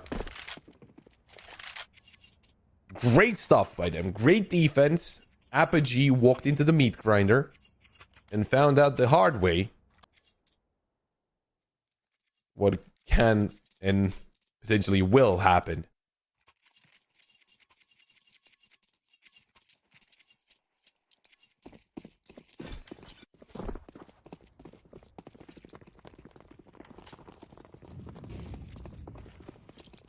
Well then, you can see the odds favoring Apogee big time in that. Well, it makes a lot of sense considering the score. Right now, it is a force buy out of Apogee as well. Blue-white finding that initial kill onto Prism.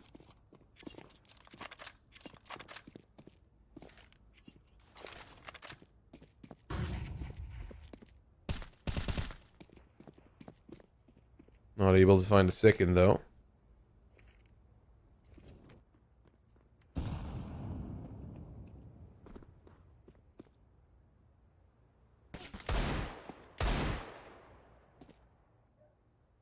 HVAC spotted by Blue-white.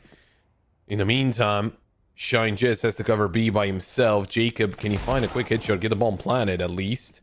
That would be very important. Oh, there's the jump into the site. No kill had just yet. They need to get the kill into Shine Jess if they want to plan. And yeah, now there's... I want to see there's not a chance. The nade eliminates Demio and Jacob. Oh, Jacob with a couple of headshots. Nicely done. Mike Hughes and Velby will have to reinvest, but Zender finally getting that last kill. Now back to pistols. Back to an eco for Apogee. We know what Apogee did earlier, where they managed to win an eco on the CT side, but it's not going to get as easy on the T side.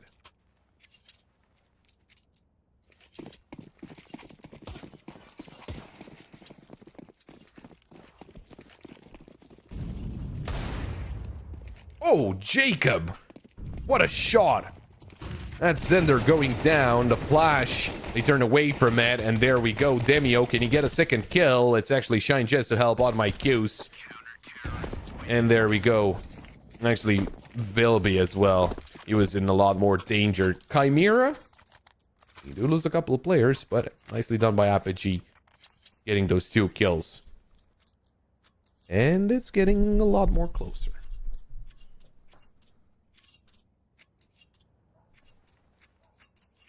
9-7 in favor of Apogee.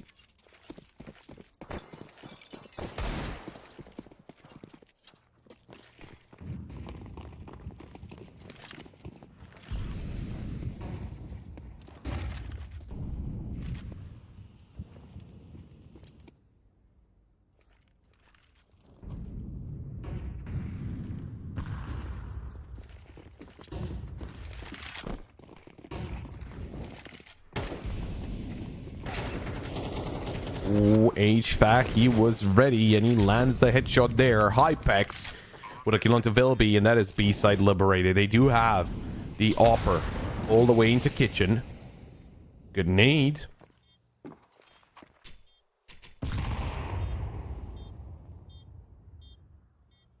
Kind of hard to get back into this B-site. Good shot by Blue-white. That's certainly going to help. The double kill is going to make a big difference. And he gets a third. Demio. He was so locked in towards short. Prism, can he deny? No, Zender will take him down. Great effort. Blue-white, huge play. The triple kill. Crucial. They faced him 1 by 1. Big mistake here by Apogee, and it's going to cost them. It is going to cost them big time. So with that being said, Chimera could actually be on a roll. If Blue-white is getting plays like that, Maybe he can kind of motivate his teammates as well.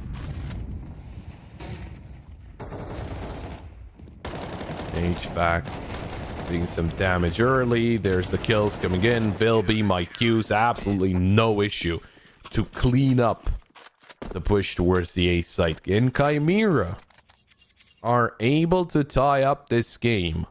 The last time we were tied up, it was when we started at 0-0.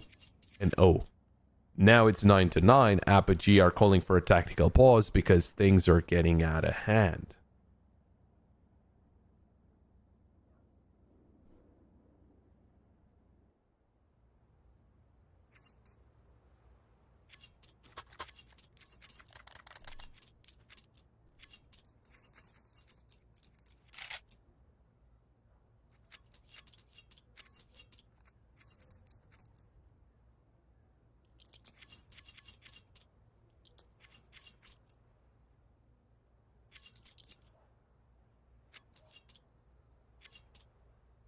What could be the change up here for the T's?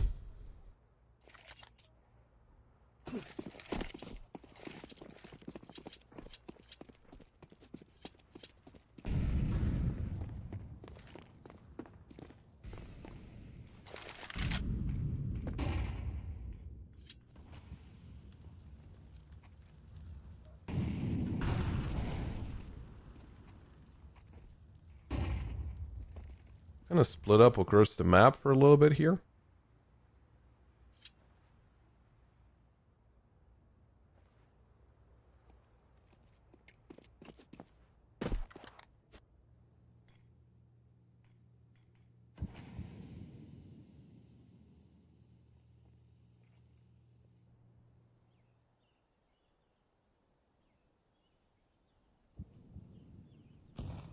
Yeah, maybe slowing down is the right way to go. They really slow down quite by a lot here, Apogee. Late take of mid.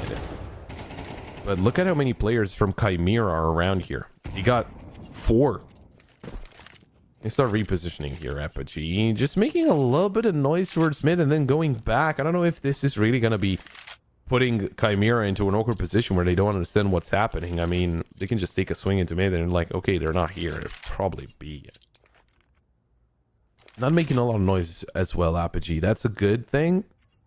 Because Chimera is still going to be guessing what's happening. Zender, oh, looking towards the apartment. Is going to find a kill on Demio. A couple of players that actually pass through. Vilby will be eliminated. The Opper will not go down. It's actually Shinejez with a kill onto HVAC. Zender finally eliminated by Prism, but my Q's gets the trade instantly. And Hypex with the Op has to 1v3, clutch it up. 8 seconds left. There's no way he gets this. Good shot on the Shinejez. I'll give him that. Maybe he gets a second, but no, blue-white coming in from Kitchen. Gonna get that kill, and Chimera are in the lead for the first time in this endeavor so far.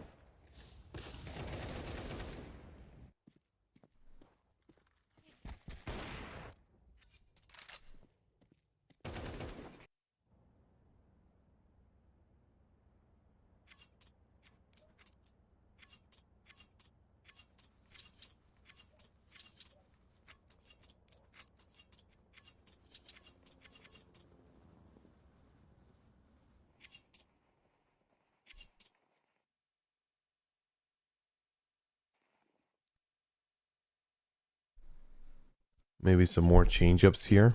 Apogee, that was their second tactical pause.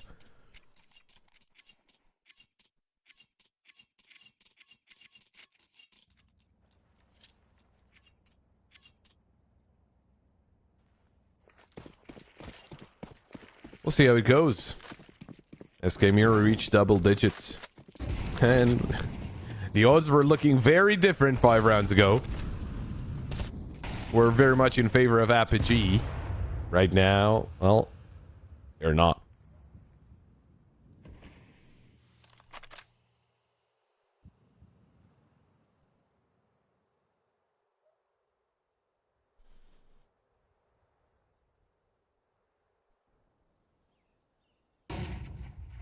Utility towards mid. Although, multiple players towards the A site. Not the best of buys for Apogee. They have some pistols mixed in with the weapons. They have no idea about a player in window. They didn't think of the possibility. Vilby, good shot onto Jacob. HVAC eliminated by my Qs. Vilby needs to win that duel. He will not. And, well, that's a complete surprise. Zender with the op. Dropping the knee to blow the smoke open. But Hypex. Oh, wow. Instant headshot. Shine Jess can't really do anything about it. Apogee back to winning ways, managing to steal away around with a half buy. One thing that was very unexpected was the fact that they got 4 players on A. You got someone in CT, 1 player under wood, 1 player in con, and the 4th player is kind of looking in between everything, and no one's really paying attention to window, which we could see was a pretty big deal as double kill came through from there. Demio sneaking in, getting those 2 kills. Crucial kills. So yeah, a little bit of an oversight from Chimera. That's going to cost them the round.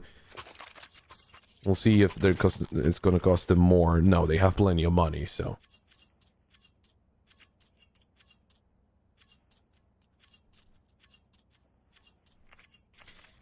Kind of the problem with that is it's not going to work again. Of course, Chimera are going to be expecting that to happen and that play for Apogee to go for, so what could be the change up?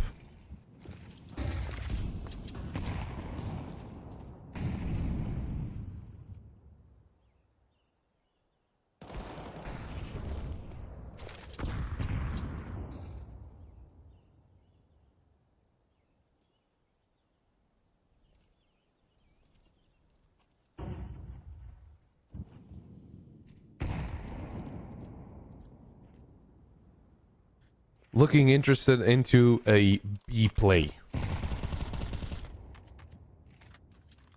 Zender with the op. He's locked in. Demio might be peeking in. And there we go. There's the kill for the opper. Good start for Chimera. Apogee thinking of backing away. They have a player in the window, sure. That's Prism. But he's being held by Vilby. There we go, taking accountability for what could have been done better in the previous round. Would have been a whole different story right now. Would have been on 11-9 with Apogee. Potentially on another buy. I think it was a half buy, so still. Yeah, it was a half buy, so they would have had enough money. But still, would have been a different score. Meantime, 3 players coming in through Ram Mike Q's. Spots 2, gets 1, and a second. Oh, and a third. Hypex. This is not the time to be missing a shot. 20 seconds left. Prism, for sure, he's not getting away with this round. There's the peak all the way from Ticket Booth, and Velby will eliminate him. Chimera, flawless round for them to get some more money in the economy and get themselves back in the lead. It's 11-10.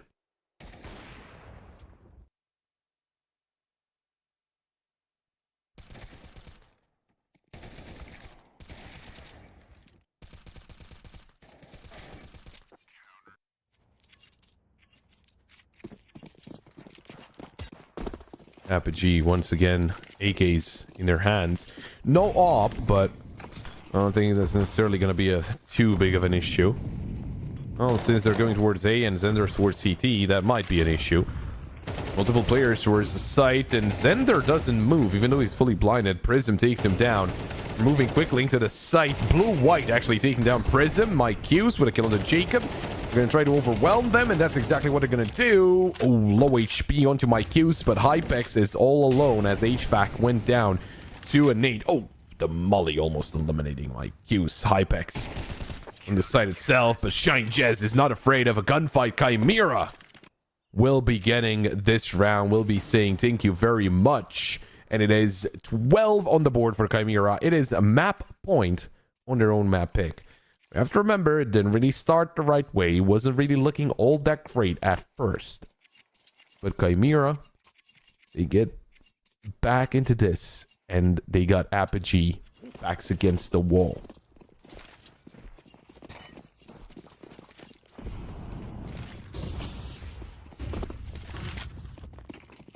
Pushing into mid. Cinder can't really do anything about it. Oh, the nade. Oh, almost catching a player out of the air there. I think it was Prism. Hypex looking in towards Seat, or towards Short rather. Spots out Velby. Shine just with a kill onto Demio. In the meantime, great shot by HVAC. Blue-white goes down to Jacob. It's a 4v3. Cinder quickly swapping to the AK and eliminating HVAC. Going back to the op. There's a player in window. And he's not getting away with it. Prism. It will not work a second time. Jacob, though, this might work. Oh no, Shine just wins that duel, so it's all down to Hypex. Now you can see 3 players low HP, but I don't know if Hypex knows about it. And he has the op. The op is not necessarily the best weapon against low HP players, although the Glock might do the trick. And it will not. It's Shine Jez to get that final kill, and it is Chimera to be walking away with this first map. Great stuff from Chimera, considering the weak start they had and how well Apogee were looking, especially on the CT side. But when it comes down to the T side, well, that wasn't too strong of a performance. I'm gonna be honest. Kind of expected a lot more out of Apogee after what happened in the first 12, but it is not gonna be them walking away with Mirage. It will be Chimera, and that was the first map, the map pick of Chimera, as I mentioned before. Second map is gonna be Ancient. It is the map pick of Apogee. We'll see if they'll be able to turn it around, or if Chimera walks away with 2-0. We're gonna be going to a break, and we'll be right back.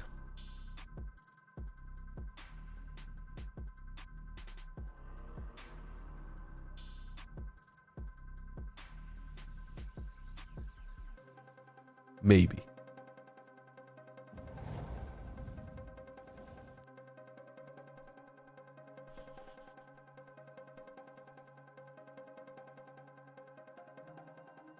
Or maybe not. I'm not entirely sure.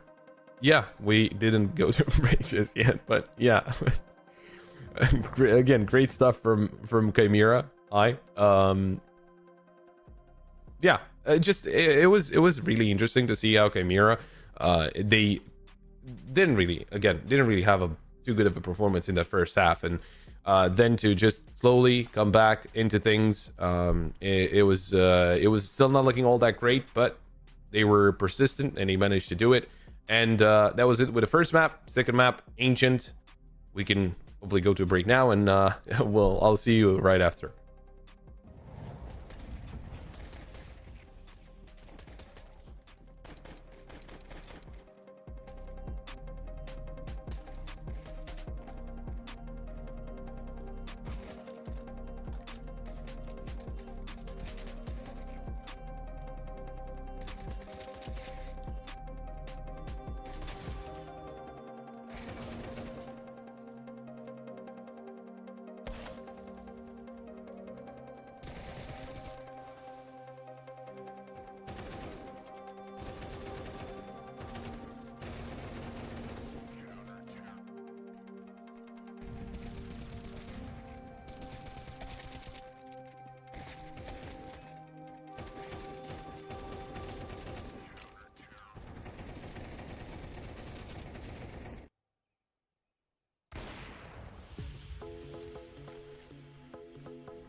wanting to be sure. Chaos in my mind, constant deja vu. But every time, it comes back to you.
And we are back. We're getting ready for the second map of the best of 3. Chimera, really well doing in that comeback. Apogee did really well in the first map, but then when it came down to the second map, it didn't really go all that well, did it now? Or the second half, not the second map. We'll see how it goes in the second map, just because it's up next. And Ancient is actually the map pick of Apogee. So hopefully it's looking a lot better. I mean, in the past 3 months, a lot more experience for Chimera, and the win rate is actually a little lower for Apogee. If you count all of the maps that they have played in the past 3 months, of course not counting Train and Inferno, this is actually the lowest win rate they have. But I would expect them to have a lot of confidence in this, and I think Chimera should be having a lot of confidence in it as well. I mean, sure, they lost to Alaska, and that happened yesterday, but before, they were on a 5-match winning streak on this map, so they should still be feeling pretty confident. And in case it doesn't really go their way, they still have Anubis to play out. Do have to remind everyone, this is an elimination game. The team that loses will be eliminated from the competition. So you have to win here. It is everything on the line, and of course the winner will get to play Alaska in about 3 days time. So that's when you need to bring 105%. But we are ready for the second map. Chimera taking on Apogee. This time around, of course, it is the map pick of Apogee, so Chimera had the pleasure of choosing where they want to start. They'll be already taking down HVAC, Shine Jazz with a kill on Jacob, and getting aggressive towards mid seems like it was the better idea.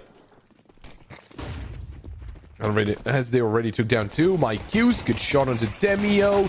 There's Velby with 1 more, and Prism will be finding a couple of kills, but that is about it. Good start from Chimera.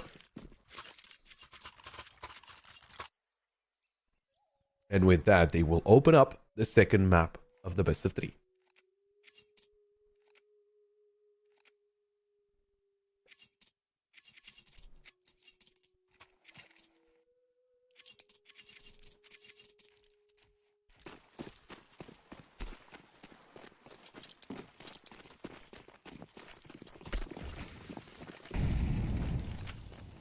Now, Apogee didn't force up. They didn't get to plant the bomb, so it wasn't necessarily something that they could go for comfortably.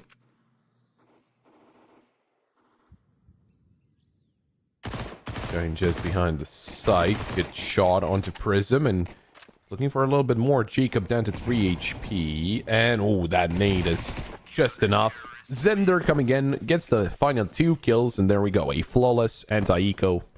Not really anything scary. Did really nicely.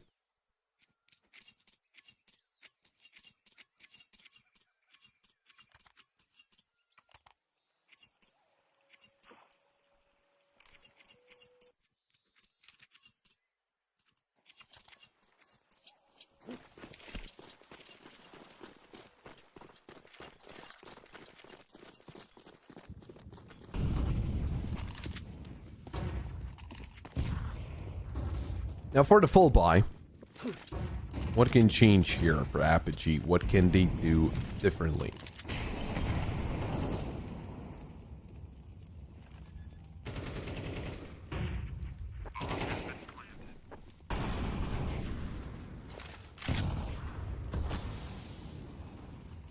They get the bomb planet. That's something different. But they have to retake the site now, Chimera, and that's not going to be easy. Retaking 5-on-5. Ooh, the resmoke for Donut. That's going to be a big problem for Chimera.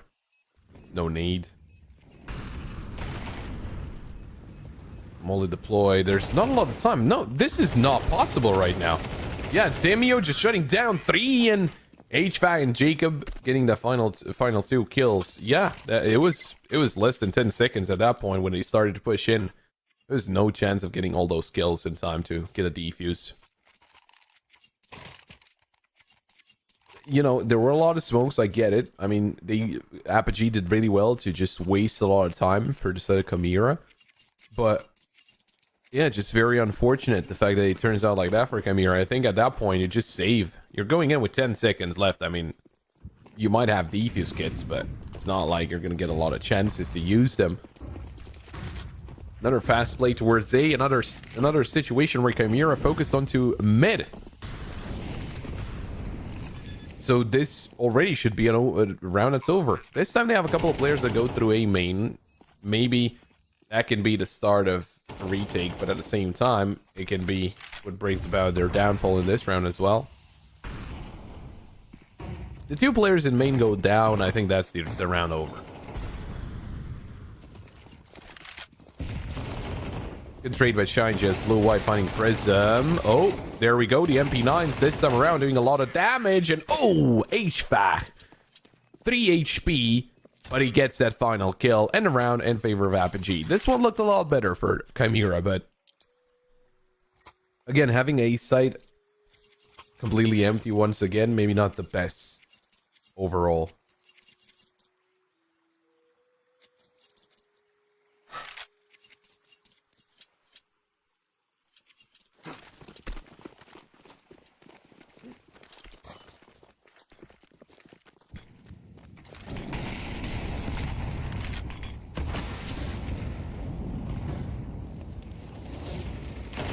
Swing it to mid. Jacob able to find the first kill and the second. Vilby not able to get that kill even though Jacob was fully blinded for like 5 seconds.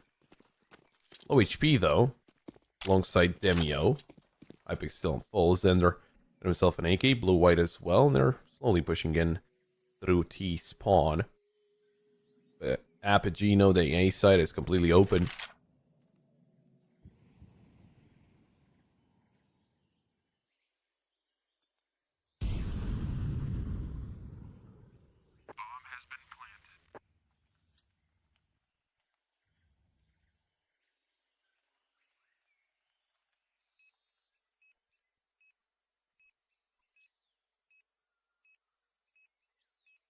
They're slowly coming in for a retake. They do have a defuse kit. Checking every single angle. Oh, but Jacob, what a great headshot. Yeah, and that's it.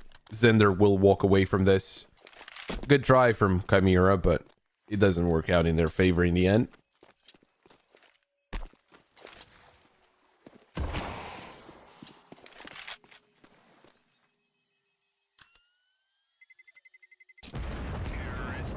Third round on the board, and Apogee are in the lead.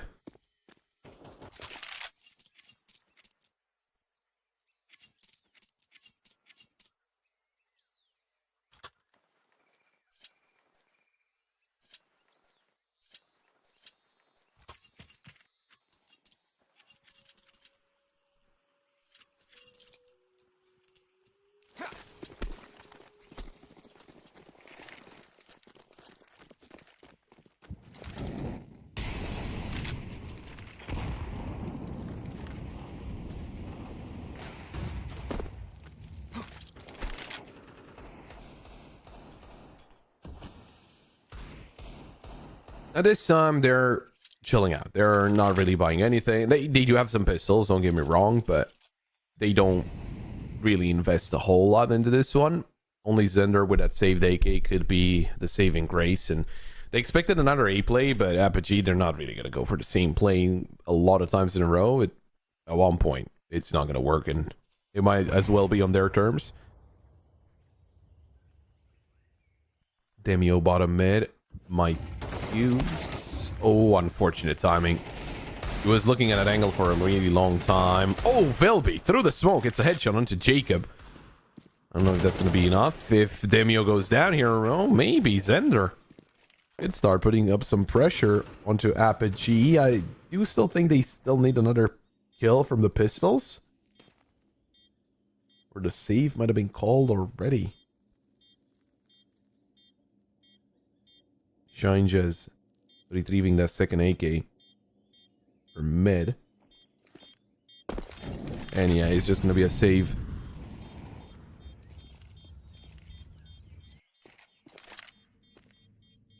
Still, pretty good amount of damage.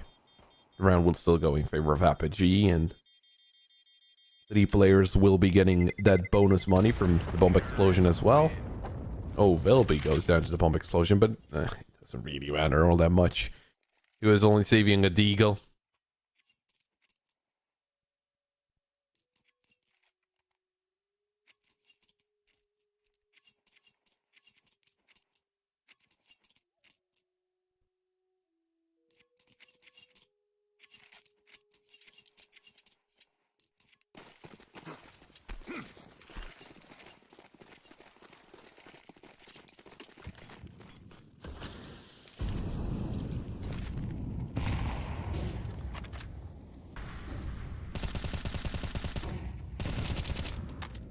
Blue-white, very close into getting some damage through the smoke or through the wall.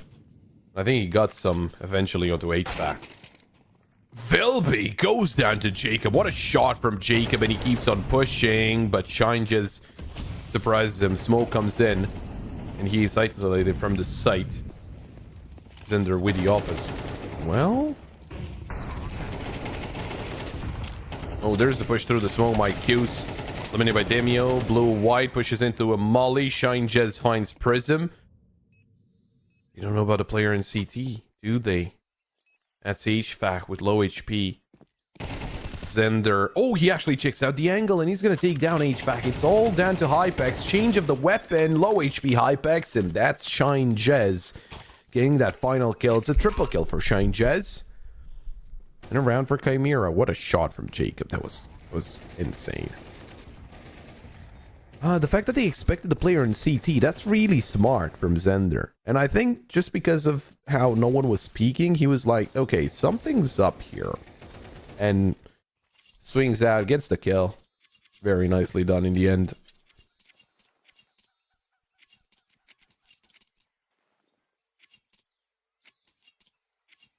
Tactical pause. Called in from the side of Apogee. Not too happy with how the previous round turned out.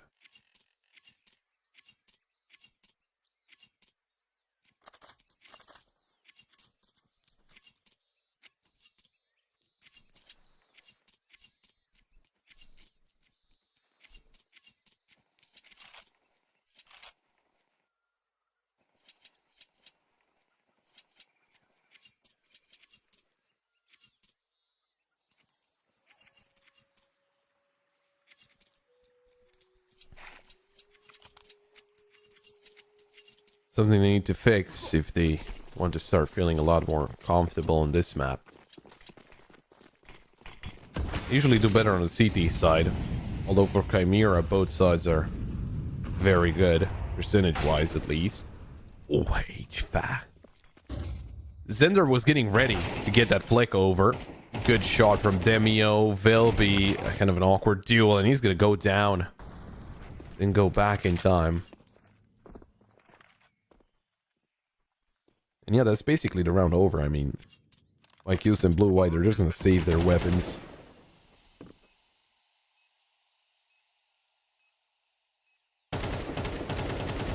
Not going to go for a 2e5 retake. Actually, Demio taking down Blue-white, and there's my Hughes with an answer.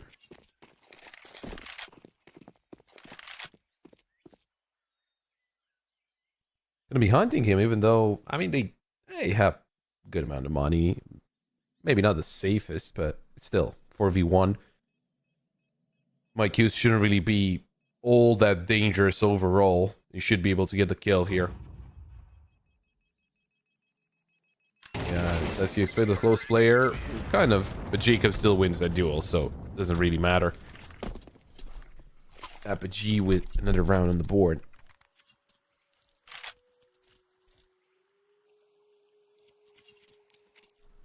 An awkward decision here for Chimera. I don't know if they want to first up in this one. They might want just to eco it out.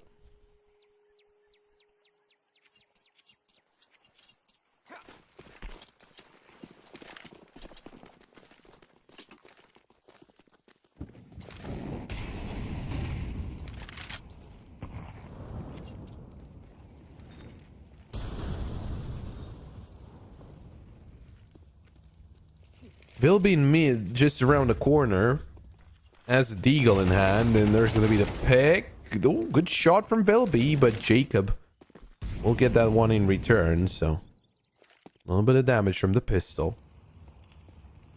Blue-white's time with the deagle as well. Can he take down Jacob? He's been left by himself. Oh, miss smoke. Doesn't necessarily mean blue-white will 100% get this headshot. Still very important. He's trying to aggress and just put out the player. The 5-7 gets the kill, though blue-white does go down. That's naked retrieved. Zender doesn't really have armor. Gonna drop it over to my Q's. Oh, but they're gonna try and stack the B side. That's the wrong call. It's gonna be an A play from Apogee.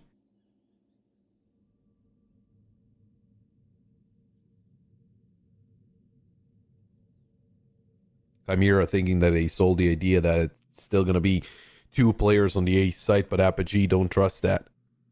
30 seconds left. In the meantime, my Q starts pushing into B main and actually through cave, and he sees no one, so they're gonna start going back towards A this time around. Awake A, still able to win that duel. Prism goes down. There's a couple of AKs and an MP9 in the mix here for Chimera. This is still very much possible. Player spotted, op eliminated, and my Q's gets the kill onto HVAC. Great presence of mind from my Q's to peek through cave, get information in B main. A risky play, but it pays off in the end. And this duel, wow. Great shot.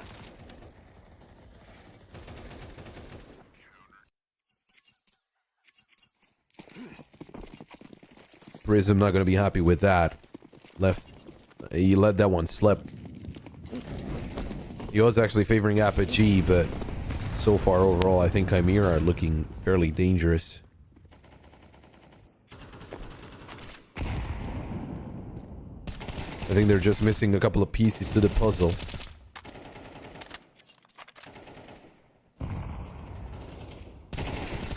Up close and personal, Demio didn't expect Vilby to be pushed up forward. Blue-white through the wall, gonna take down Prism. And look at that, it's already a 5v2, and blue-white is actually the only player that took any damage.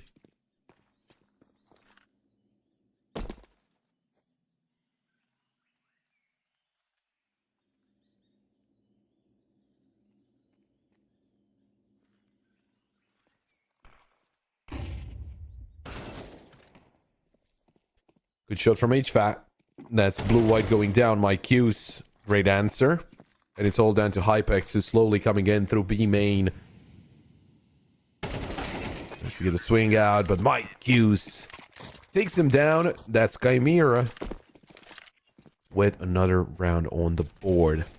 It's the tie-up. It's actually the 5-5. They try and go up to 7.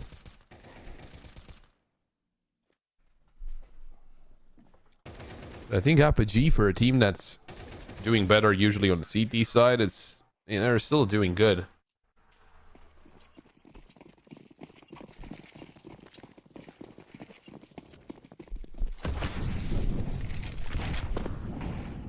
A lot of util being thrown into mid. In the meantime, Zender's all alone, but it's an A play, and the flash is very effective. Ooh, barely gets around the corner safely. The nade, though. Gives him some information. Bomb plan, another nade coming through. The bomb was planted. They're trying to get the bomb planner. Oh, but they're going to get aggressive pawn. They're going to start pushing into Donut. Oh, Shinejez, great triple kill. That is huge. That saves the round for Chimera. HVAC with only a Glock. Almost gets the kill into Shinejez, but no, he's just going to be very happy with his quad kill. And that is Chimera in the lead.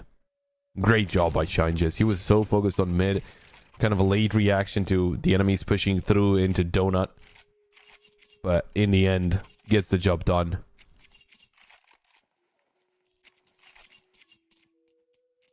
On 6, looking for 7.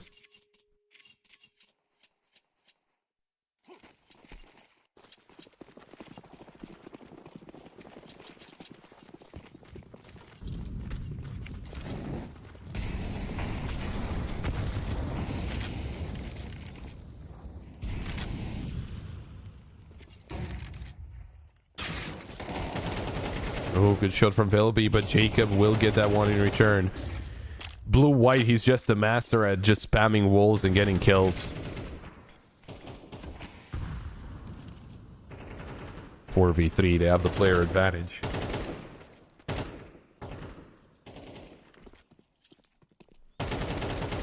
Oh, what's that angle, Demio? That's a little risky. The nade, though? Good damage, Mike Hughes. Half HP. There we go. Learn your util. Blue-white around the corner. Great shot. Never expected that angle. He's just so far forward, but at the same time, he isn't. Flash doesn't really affect them, and Jacob is able to take down Blue-white. Zender with the op, though, gets that one in return. And it's all up to Demio. Knows that someone is around here because the flash came through, but he's looking the wrong way. 7-5 in favor of Chimera.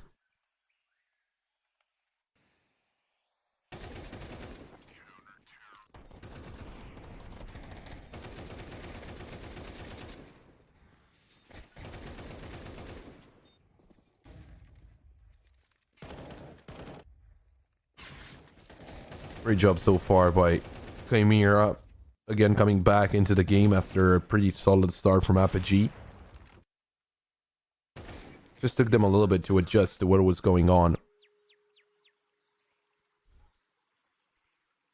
Swap sides, Chimera on the T side now. Unfortunately, one of their players losing connection, but hopefully nothing too serious. Waiting for Mike Hughes to come back into the server.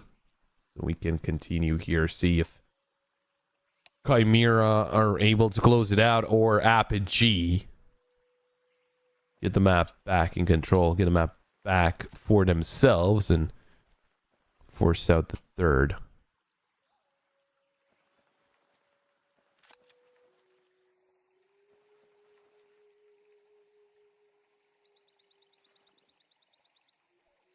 Yeah, so far, I mean, a lot closer than the first map. I'll give them that. I think Chimera were looking a lot more dominant in that second half.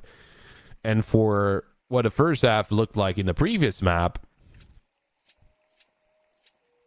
Chimera did really well to come back. Although it was Apogee to move to the, to their less favored side. This time they're they're moving to the better side of CT, where so far, at least up out of the 11 maps they played in the past 3 months, they are on a 52% win rate on the CT side, which is not really all that great. I'm going to be honest. I mean, they were on 42 on T side. On the other hand, you look for Chimera, it's 57% for them on CT and 55 on T. So, yeah, it's still going to be very competitive between the two teams, that's for sure.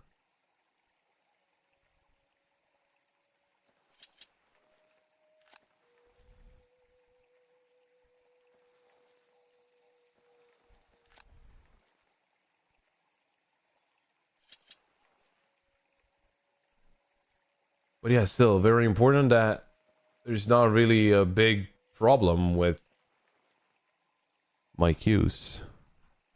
Hopefully nothing too serious, because again, this is, an elimination game. You need to get your A game in, and from our information, he's just restarting his PC, so should be getting back fairly quickly. Of course, not the last game of the day, this one. We still have one more game to go through right after this. Or, well, I do say right after this. If this game ends with this map, right, we're going to have a pretty extended break. But 8 CT, it's Copenhagen Wolves taking on Kono. That is a winner's match.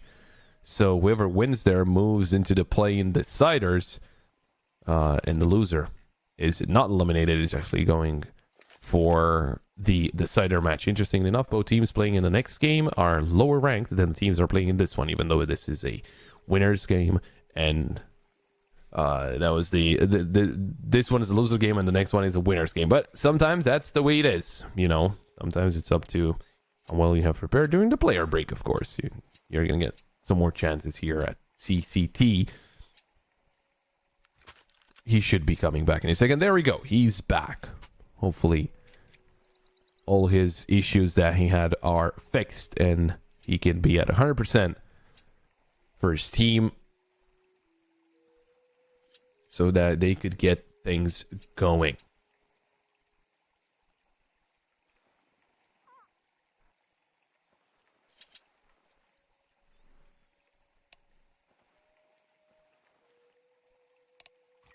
Should be getting back into the action in a second here.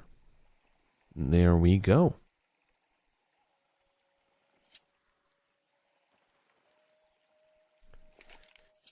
$75. I think the pistol round is going to be very important. If Chimera are able to walk away with it, then it might make it a lot costier.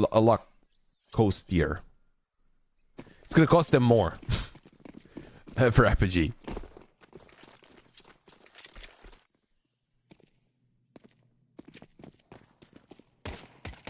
Oh, aggressive peaks. A main peaks there, but Prism taking a lot of damage. Jacob, good headshot.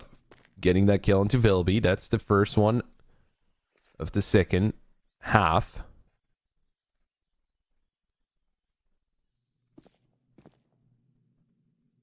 Looking for some more. But they're going through T-spawn, so he's not going to get the chance. Although Hypex, right in front of the smoke. My Q's right behind it. The duelie's trying to eliminate him. Hypex, good shot. There's Zender with the answer. They're going to start moving into the B site. Oh, Jacob, well-timed headshot. That deep smoke, I don't think that's what you wanted. Zender getting that kill. A couple of low HP players. Zender getting a second, and it is all up to HVAC. Blue-white, he doesn't expect him to go through the smoke. This is a mistake now. Zender in a 1v1. A single bullet needed from HVAC to get a headshot, but it's Zender to actually land the headshot. And there it is. The pistol round in the bag.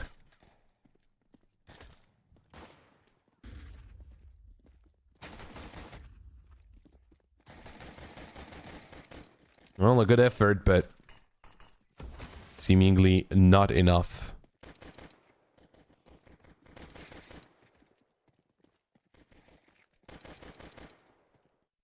Great job by Zender there, and a little bit of an oversight. I'm gonna give him that, but hey, they get the job done. That's all that matters in the end.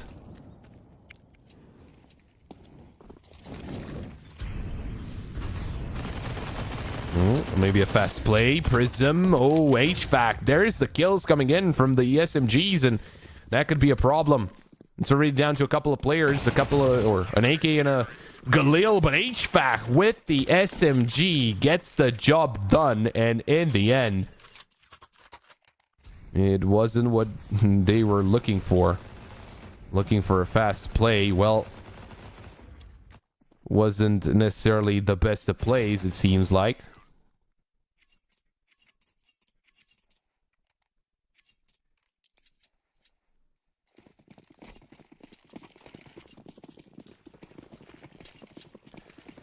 Well then, what can be done here? Because they just lost that one. They lost the anti-eco, anti-force by whatever you want to call it, but that's not something you were looking for sure.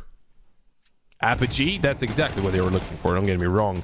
HVAC, Hypex, starting off well. The Tech 9s are no match for the Galils, and the M4s, good shot by Shinejez though. Oh, another found by Shinejez, and he's gonna go for the bomb plant. Flash won't really affect him. The wallbang doesn't really do anything as well. Zender was a hero in the pistol round. Can he do it again? This time with only a Tech 9. I'm gonna try and dig the double peek in. Oh, Shinejez is actually the one to get the kill, even though he's low HP and really far away. Prism on an angle you can use, although the bomb is kind of planted for Shinejez. Swings out, almost getting that kill, swapping to the M4, but he's being held. Smoke on top of the bomb.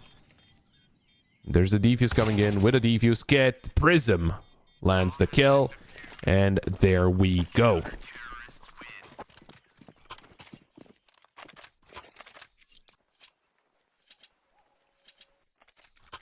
Only one round between those two teams, and this should be the one just because it's pistols for the set of Chimera.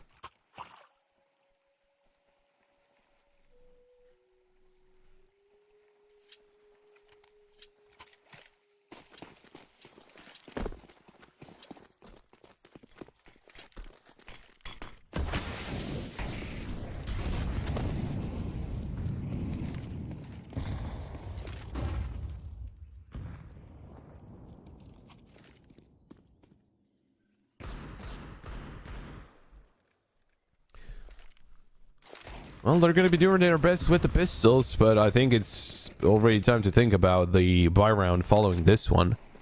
Just because it just feels like it's not impossible. I'm not going to doubt it. We saw eco rounds, we saw force buys working out.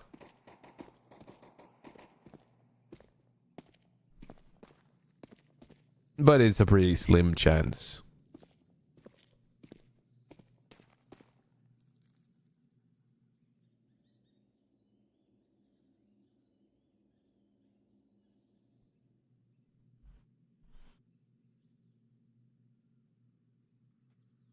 The boost up. Maybe with that. Shine Jez. Oh, spotted. Had a very slight chance. Demio! Lining up 3 and finding a 4th as well. Shutting down whatever the plan was there for Chimera. All tied up here. 8 apiece.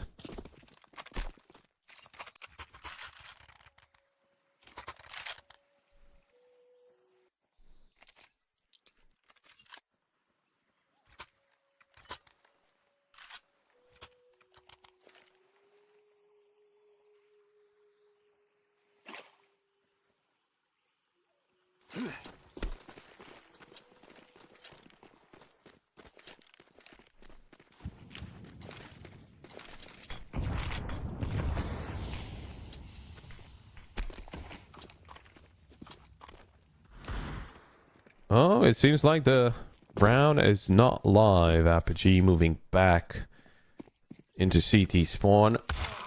Was looking forward to some duels towards mid, but it won't happen. A slight issue with what could seem like Apogee, but seems like it was fixed fairly quickly.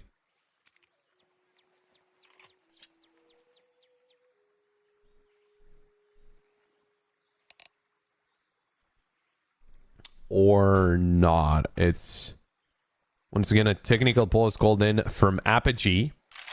Didn't really seem like anything was wrong, but another reset and we're back underway again. Yeah, I'm not exactly sure what's going on, but maybe, you know, maybe someone having the wrong weapon or something. I don't know how it could happen considering they just won the round and they kept everything that they already had. Anyway, doesn't really matter.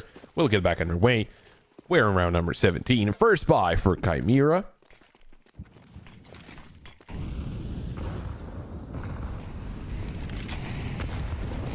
I was thinking maybe they're getting aggressive towards mid, but no. They're actually moving towards Jaguar. You get aggressive towards mid a little late, but Velby will pay the price. Molly forces Prism backwards. Blue-white just behind that Molly Prism in an off angle. And Blue-white will be walking into his crosshair. Zender, though, he finds Demio. Usually the Opper. Zender has been doing really, really well with all the weapons. Oh, HVAC. Great spot. And that's my Q's head torn off. And it seems like the round is, well, basically already over. Yeah, Zender going down through the wall is just a cherry on top as Shine Jez is in a 1v4.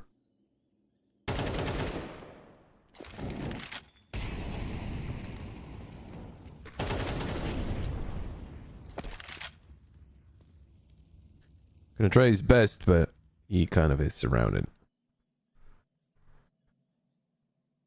Oh, maybe you can pick off Jacob. Get stinked? Probably not. Oh, well, he does really well at taking that dual headshot angle, but right now, 3 players still left alive. I know HVAC, he's gonna land the headshot through the wall. Shine Jez walking into it, kind of. Apogee getting in the lead. It seems like that force buy win is gonna fuel them. Gonna send them in a pretty good direction.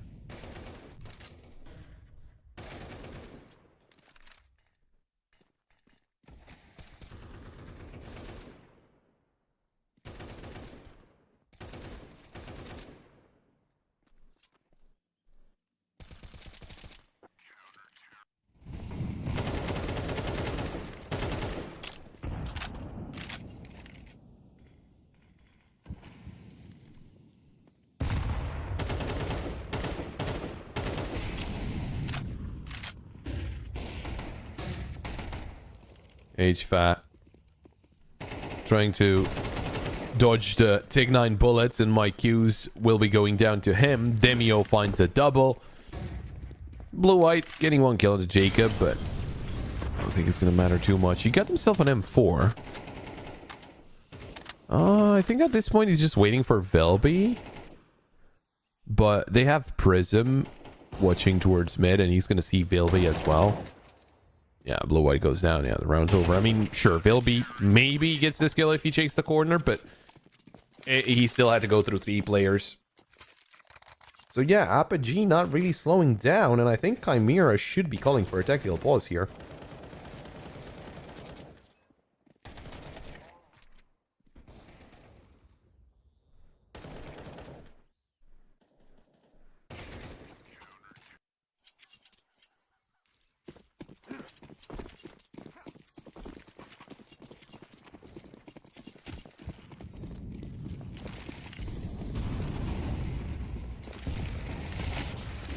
Pull another buy, and Apogee actually getting aggressive in this round. There's a kill from my Qs, but Prism trades out. Flash is good, but blue-white didn't get a chance to fire off a shot. There's another kill from Prism. Vil be eliminated by Jacob. And well, it's slowly looking like we could get to see a third map as well.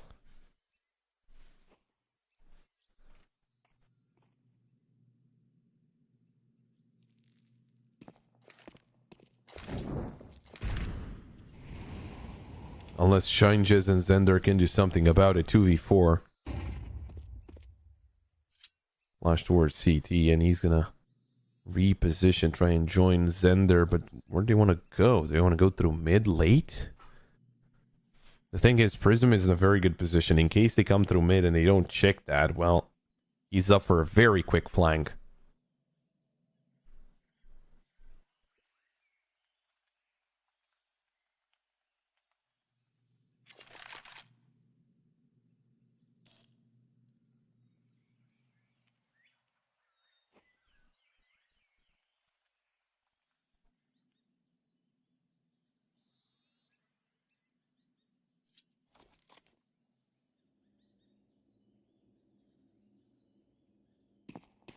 Yeah, they get through, but Prism hears everything here. They got a bomb planted. Although Shine just getting isolate those duels, didn't expect the third player from CT. Great shots onto the first 2. Imagine he gets that third.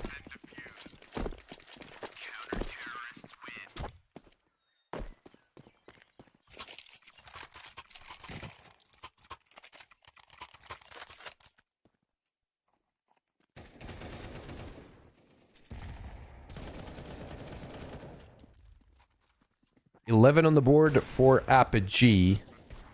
And yeah, Chimera. It's not easy to get out of this kind of a situation. Kind of a lot to be desired from the C side. I mean, hey, they got the piston round, and that was about it so far.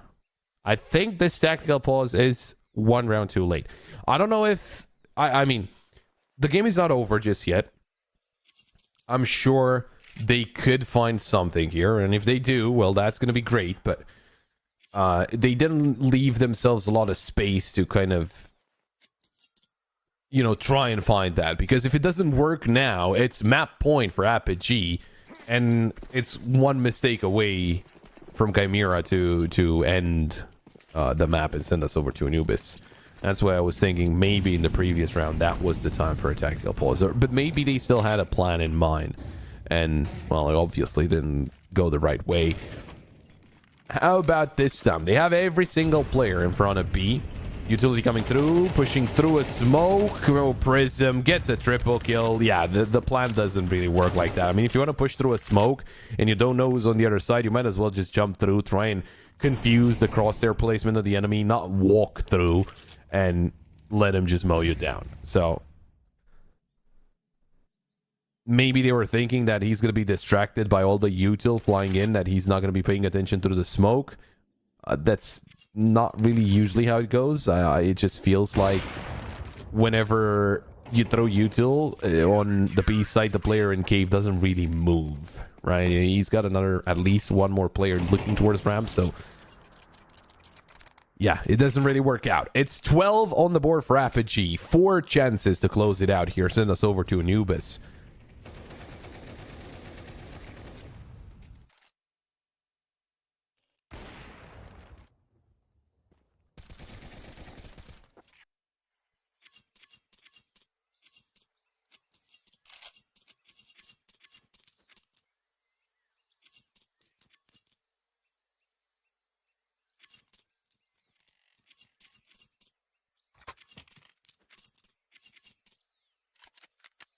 Maybe this tactical pause will get them something. Maybe some kind of a plan.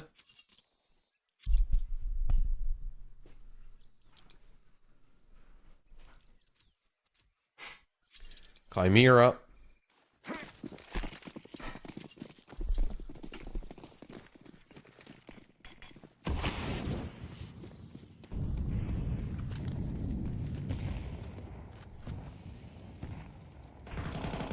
It does get a lot scarier for Chimera and Anubis, I feel like.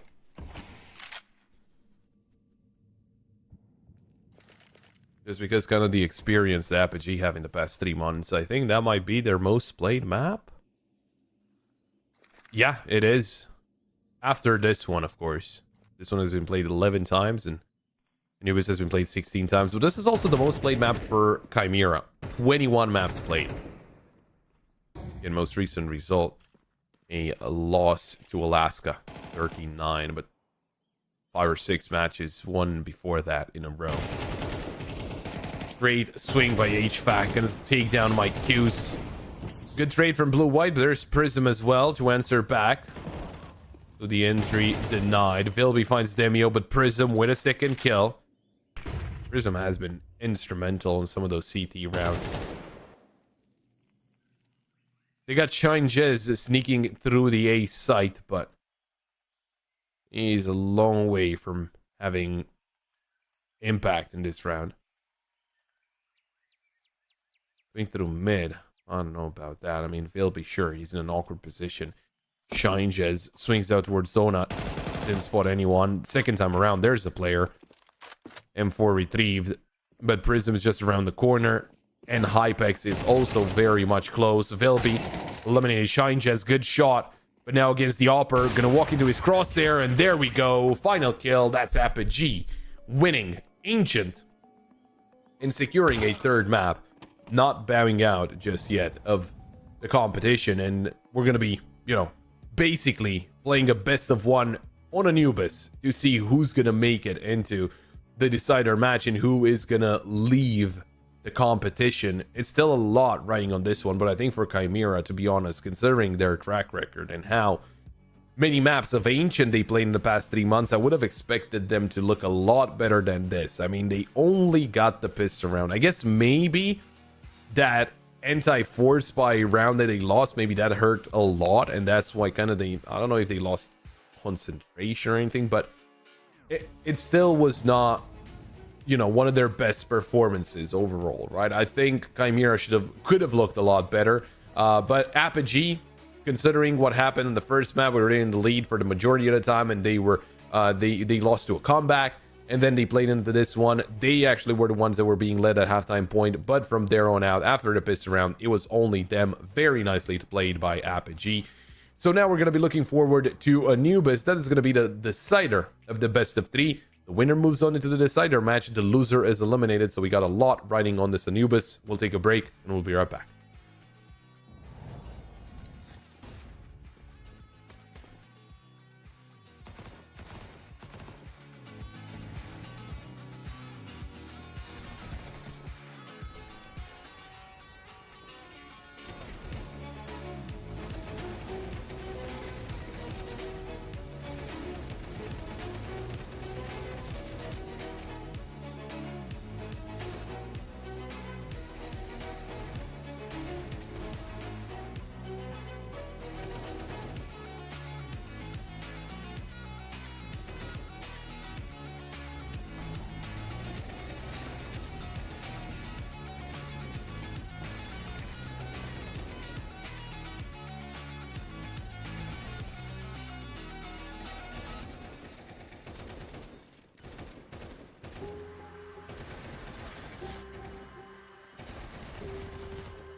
Welcome back. A third map needed between Chimera and Apogee to decide who's going to move on into the decider match and who will be eliminated. Now, on that second map, Apogee did really well. I mean, they were a little far behind in the first half, but then in the second half, they actually did very, very good. Only losing the pistol round, which the pistol round did look fairly good from Chimera, just towards the end, or rather after that pistol round, Apogee were all over and Chimera couldn't really push through. So with that being said, Anubis is on the horizon, and for Apogee, this is a more played map. This is their most played map, rather, and of course, they're going to be looking better on the T side, as is the case for Chimera as well. But just percentage-wise, they do better. I mean, the win rate is better for Chimera. It's just overall on the T side, and they're about 56% win rate for Chimera and about 63.5 for Apogee. So they're very good at the T side. On the CT side, though, it seems like that's where they might slow down. It does come down to because it is the final map of the best of 3. Of course, there's a knife round, and they, the winner of the knife round will be choosing where they want to start. But if you win the knife round, I guess you want to start on the T side, try and get a very good first half in the bag, and then maybe kind of try and figure it out on the CT side what you want to do. But I'm expecting strong performances from both of those teams on the T side, and I'm expecting yet another closer affair. I don't think it's going to be a one-sided map. I would be pretty surprised if it is, to be honest, because the teams seemed pretty evenly matched, just kind of spur of the moment things that actually got them over the finish line for both of those both of those maps. So we'll see what happens, right? We're waiting for them to be ready to get the get the pistol or the knife round done, and then we can get underway, right? Just with this final map of the best of 3. Of course, there's another best of 3 after this one. It is a winners match, and we're gonna get to see Kono taking on Copenhagen Wolves. And with that being a winner match, of course, that's not gonna eliminate anyone. It's just gonna be a one of the teams moving forward into the play-in decider, and one of the teams that has to play into the decider match of the group. It doesn't. It makes a lot of sense. It's just a lot of kind of the same decider. It makes it a little confusing, but bear with me. It's the 1-in-1 game. I think that's better. If you get 2 wins, you're through. If you get 2 losses, you're out. And of course, if you're at 1-in-1, that's both an advancement game and also an elimination game. So that's kind of the idea. I don't know exactly what the situation is. I know we had some tech issues in the previous map. Hopefully, those are not really the problem now, as we're waiting for the teams to be ready. I think they have yet to play the knife round, so that's why it's a little confusing on what exactly is going on, and if the players are actually in the server and we can get things going. At least from what I can see, they should all be in the server, so we're waiting for one of the players, it seems, to join the server. So yeah, it's gonna be a little bit until we can get things going here with the third map. If I'm not mistaken, I think tomorrow and the day after, it is going to be all Group C and Group D. We're going to get to see the opening games tomorrow, and then 2 days from now, we'll see the winners and the losers matches.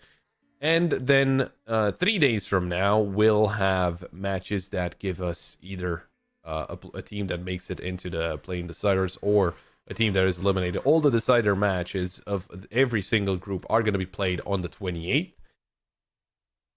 So that's exactly when, kind of the group play of the play-in stage is going to be concluded, and the play-in deciders will start right after, and yeah, we'll get into the heat of action. But I think it's still going to take a little bit of time until we can get things underway. So we might be, yeah, we could be going to a pause. I'm not exactly sure. So yeah, we'll take a quick break, and when everyone is ready, we can jump into the game.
Welcome back. So what happened was, as you could see on the side of Chimera and their team, some issues with Mike Hughes' PC, and he will not be able to play this final map. It will be actually their coach, Pixel, jumping in instead of Mike Hughes to finish it off. Apogee won the knife round, so they will be starting on the T side.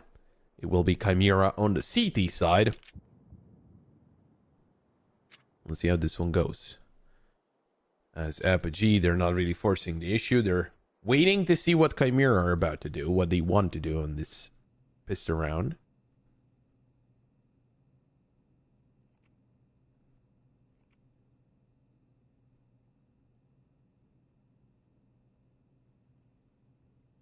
Not really aggressing at all. I mean, just now, Chimera start moving through A main, sending Pixel first, of course. Demio will find that first kill. Zender gets the one in return.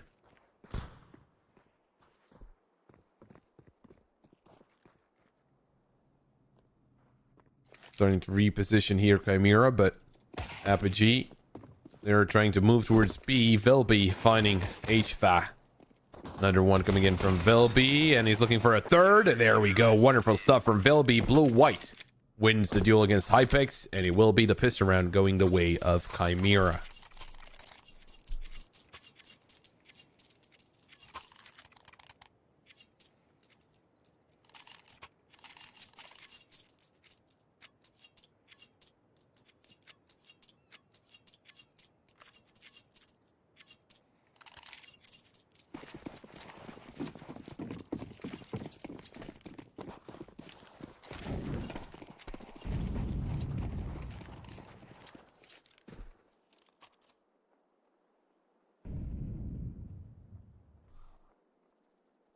Now, Apogee, what can they do here with the pistols? It seems like as Pixel is going in for those eco kills.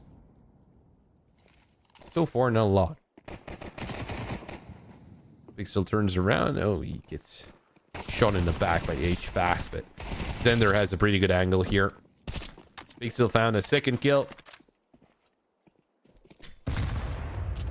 HVAC and Hypex.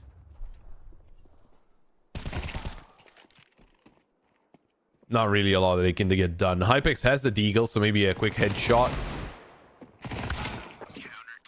Oh, it will be a jumping shot from Shine Jez. Chimera securing that second round as well. Let's see what the buy can get done here for Apogee.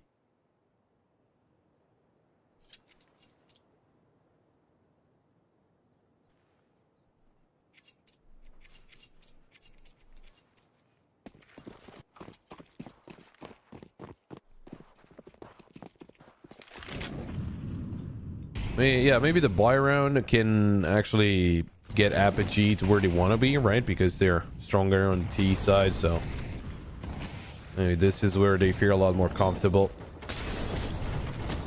Molly to force Blue-White back, taking quite a lot of damage, and as his teammate who's got his back, looking in towards B main. Blue-White, well-timed push into E-box. Zender in the meantime eliminated, and Blue-White, a titanic job ahead of him. No Pixel's actually pushing in from behind. There's a swing from Blue-White, a double kill even though he was low HP. Pixel almost taking down Demio. It's instead Demio to get a kill, but Pixel with the nade.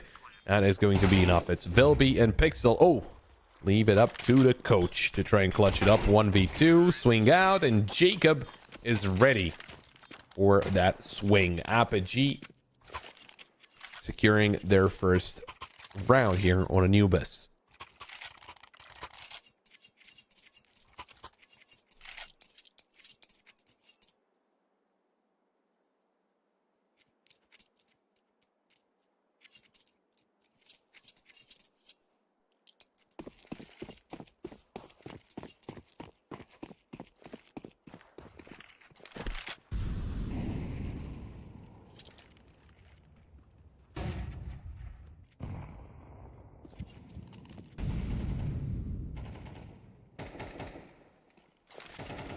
Now, Chimera are still able to buy up.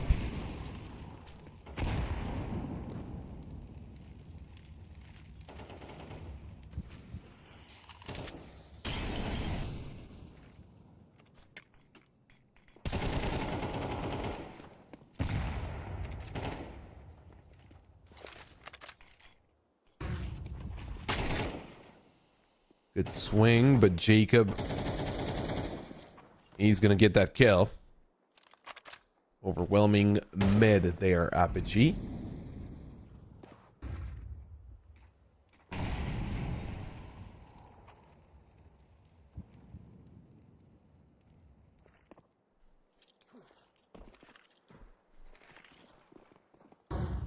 HVAC looking for the swing here. It's 3 players right around the corner in blue-white. And eliminate them. They're trying to reposition here, trying to move into the B side. And Apogee gonna be able to do it. Bomb will be planted by Hypex, and then the retake attempt will be coming in. Zender, an important kill onto Demio. Weakens the forces of Apogee. Waiting for the flash, swings out, but Shine just takes him down. In the meantime, Zender eliminated, but they're moving into the site. Pixel found out where one of the players is. Shine just spotted the second, but the alternative swings from Apogee are perfect. And Shine just gets eliminated. Tied up here. The 2 teams.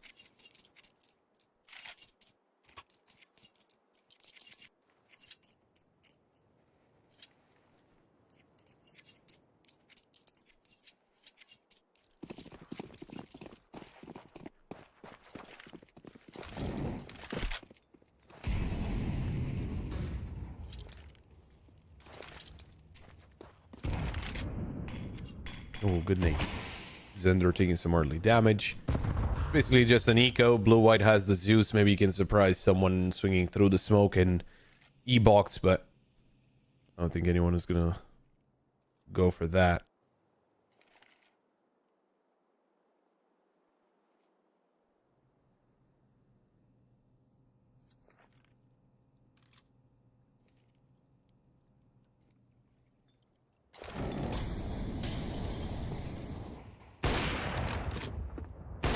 His shot, and blue-white actually gets the kill onto Prism with the Zeus. I'm gonna be too happy, but sometimes that's the way the cookie crumbles.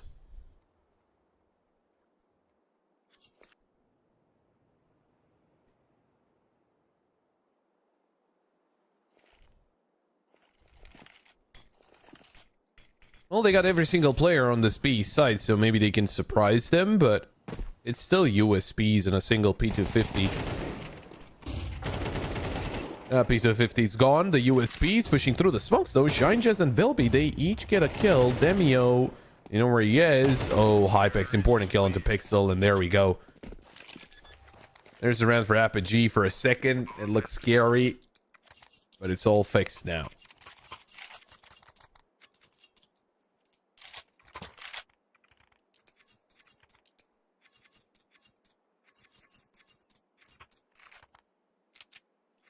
What about the buy round, though, for Chimera?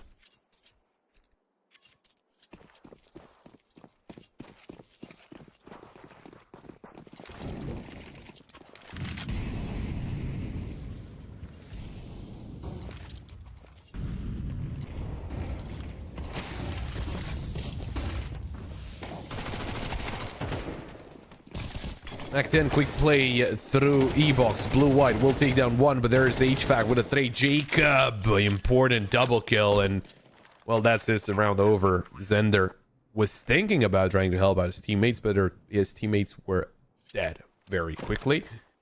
So, just a better course of action is just to save the M4. It's going to be another round for Apogee, and Chimera,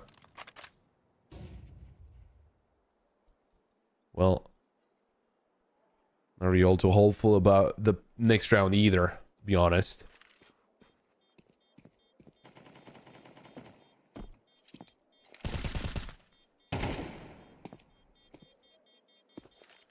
Trying to stay alive here, Zender. Smoke comes through, good nade. Oh, actually, the first nade didn't deal any damage to Zender. It felt like it went right next to him, but he stays alive. That's an M4, and that's something to play with in the next round. The rest of the players will be having pistols.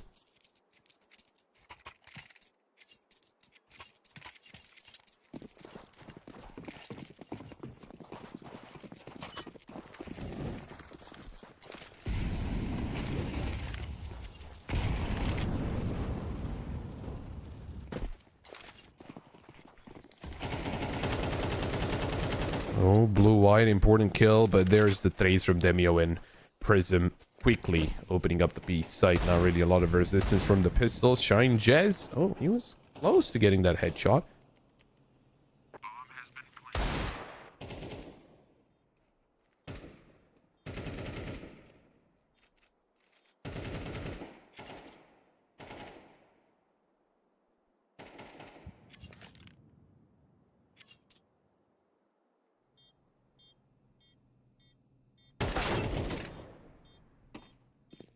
Good shot from Pixel, dealing some more damage to Apogee. It's not really going to put the round in any kind of danger.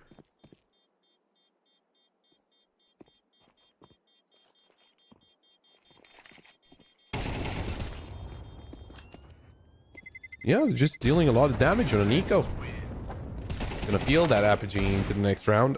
Oh, Zender eventually eliminated by the M4, retrieved by Shine Jez, and a single player staying alive from Apogee. Chimera kind of creating a situation where they could get Apogee closer to an eco. And I say closer, it's not really a lot closer considering Hypex is on 10,000.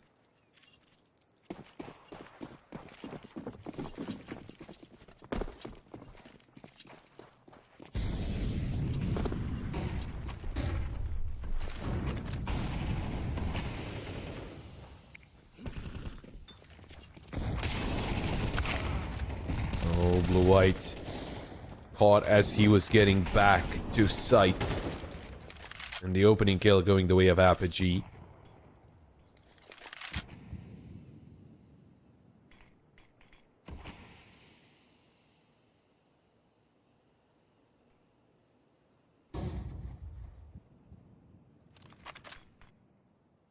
Again, kind of taking their time, Apogee, but they got HFAT already on the A side. Gonna take down a Zender. That's the upper eliminated. Pixel almost going down. Still alive though. But he's got no idea who's around the corner, if they're already in or if he was all alone. And well, the latter was actually the right answer.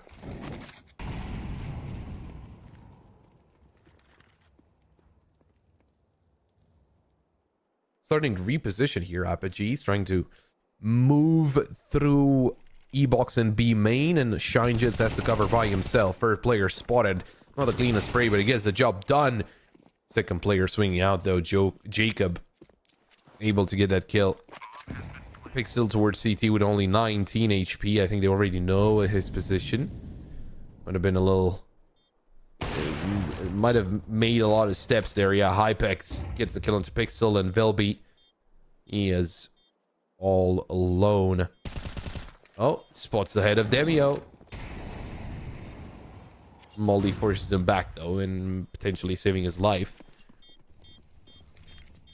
Vilby backing away, saving the weapon. A 6th round on the board for Apogee. Chimera struggling.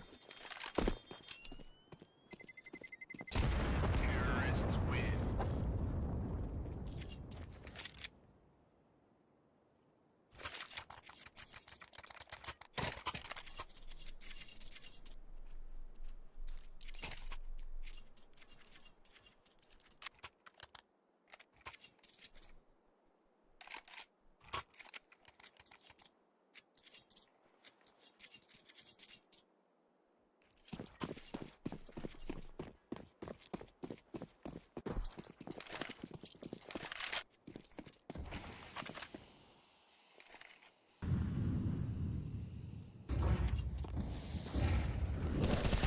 Oh.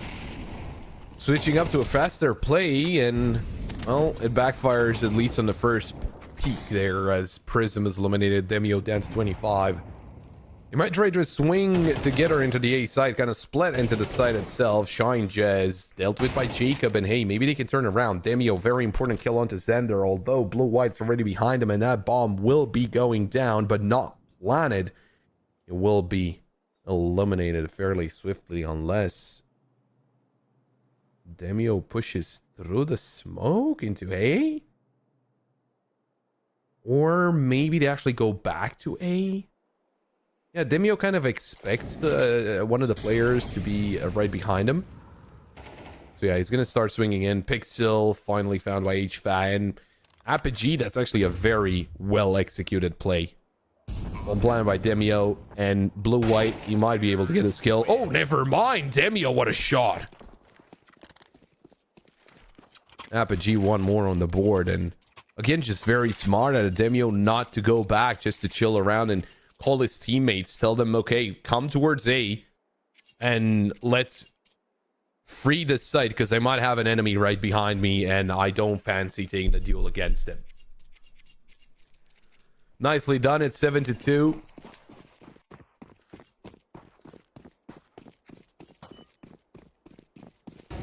The odds favoring Apogee, obviously, considering the score at the moment.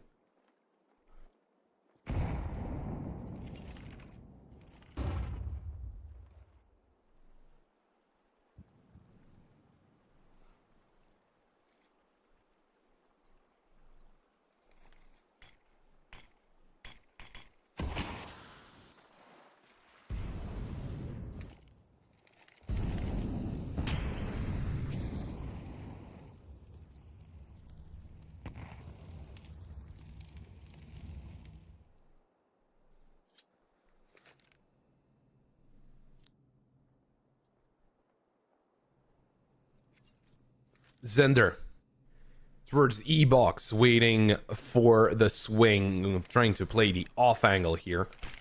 Prism right around the corner. They're dodging the flash. Zender able to get that first kill into Prism, but there's Demio with the answer back fairly swiftly right after. Shine Jez rotating into the site to help out blue-white. They're waiting for the swings here. Swing's not coming in though. Flash over. P250 spotted. HVAC able to get one. Jacob eliminating Shine Jez, and there's a duel happening in B main. I don't think that's the best of ideas because that's the bomb on the back of HVAC, but he's gonna get himself into the site. Missed shot from Hypix as well, and he needs to be careful not to lose the op, but he's gonna join his teammates. Pixel towards CT.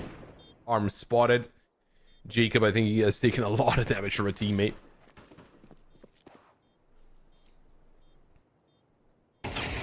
Pixel dealt with by Demio and Velby. Maybe he can surprise. Who is that? Mid Demio, I think. Yeah, maybe he can get a headshot here. What is the weapon? Oh, he's been spotted himself. So yeah, that's not really gonna help. And we're gonna help out. Demio gets the kill onto Velby, and Apogee, they're just running away with this. I'm gonna be completely honest. I think so far, I don't know if it's necessarily, you know, the fact that, you know, oh, coach is in and he's not playing that well. I think he's doing fairly well. And sure, maybe some of the positions that need to be filled and are usually filled by Mike Hughes are not filled at the same level. I'm gonna give him that. Maybe there's some gaps that are left in the defense with that, but being the coach, I'm sure you know what every single player is supposed to do, and I think he is able kind of to try to his best of his abilities to replicate what Mike Hughes is doing. I just think Apogee are playing a very solid Anubis overall. I don't think it's, again, necessarily Pixels' fault that he's doing anything wrong. No, I think he's playing fairly well. I don't think he's necessarily the problem, in quotes, right? I think it's just Apogee being very good at this map.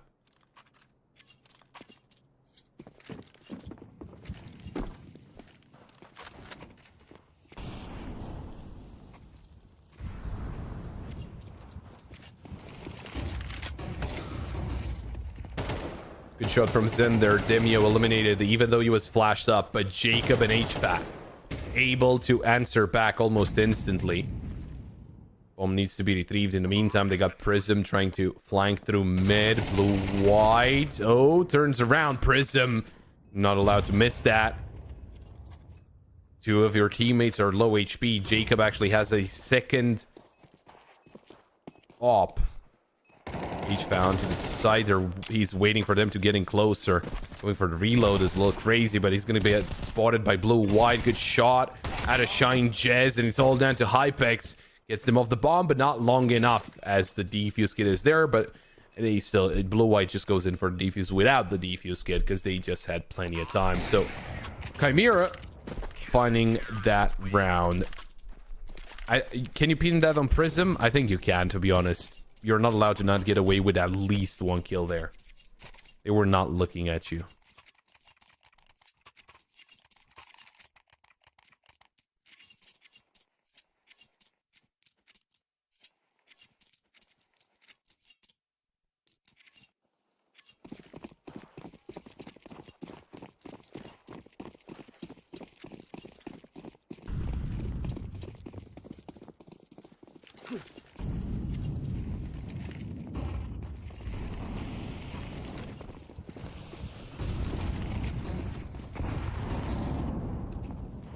A fast play, changing up the pace here, Apogee. Good shot from HVAC through the smoke.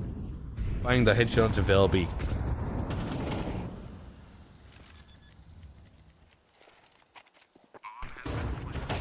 Oh, Jacob, he's just in a very good position. There's the kills coming in, and yeah, Apogee, very solid round. A very solid performance on the T side, 9-3. Hard to think that they can be topped up, but Chimera, they're pretty good at their T side themselves. Now the question is, actually, if you're having to play with your coach, I think the T side shouldn't really be looking all that different compared to what the CT side will, right? Because on the CT side, he's tasked to holding some of these positions, and if he's not doing well enough, maybe he can be surprised and he can be overwhelmed. But on the T side, you all have to push in. You might send him in first, sure. But hey. Or yeah, you can do that. Tell him to buy utilities.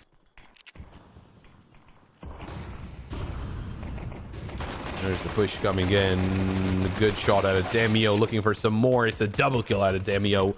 Vilby and Pixel find a couple of kills. The problem is, I mean, if they had the bomb, they 100% turn around towards B, but the bomb is dropped right in front of that smoke, right at the feet of Apogee. Pixel got himself an USB, but yeah, they're gonna need a lot of headshots.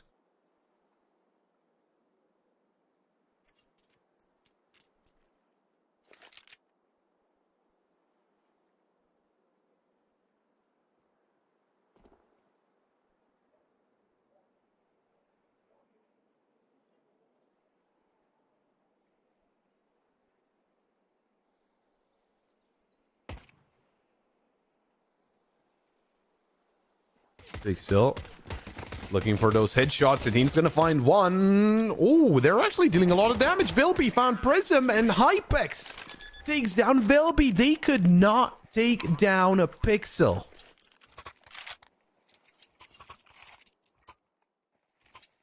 There we go. This round in the bag, and it's back on. I know they're pretty far behind, but hey. With the pistol round in the bag, there's still chances. Now, if they lost pistol round, it would have gone to 10, potentially 11, and then it would have been pretty hard. But with the pistol round in the bag, things could change.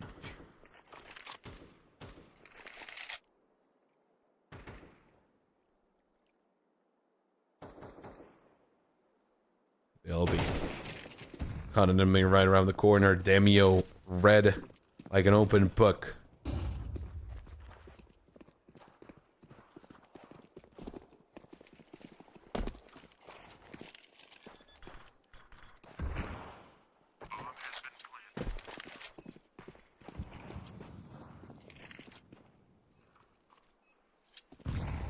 And yeah, I mean, the round is over. Surely, Apogee can't really do anything about it. It's USBs.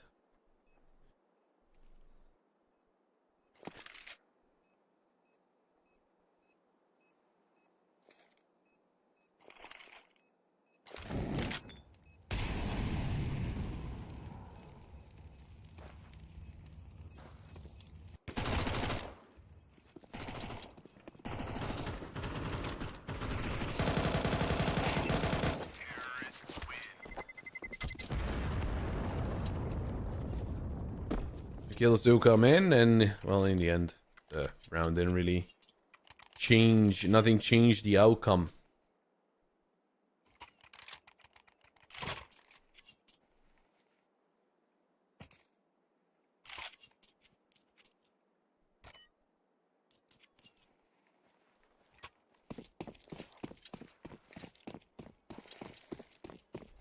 First buy out of Apogee. Let's see how this one is looking. The odds, of course, still favoring them.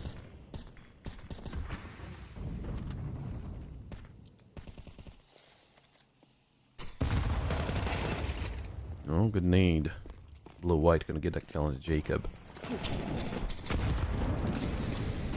Nade coming through as well. Trying to overwhelm the site. They got a lot of information. That Hypix is right behind that smoke. Demio on the wrong side of the map, basically. It's a 4v2 favoring a Chimera. Pixel eliminates Demio.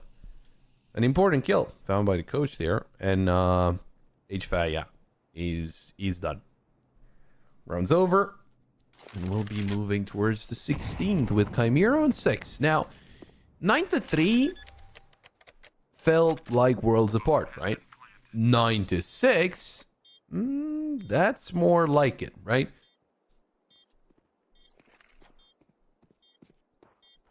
Even though it's 3 rounds difference, it makes a very big difference in terms of thinking where you're at and where you could be and how quickly you could get back to winning ways or closing out on your enemy.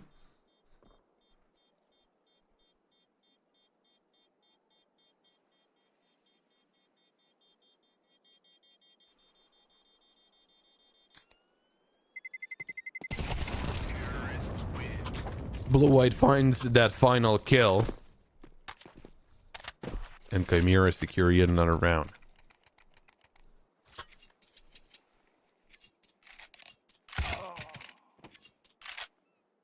Oh, well. Well, that's a tech problem. We like those. Oh, he's back quickly, thank God.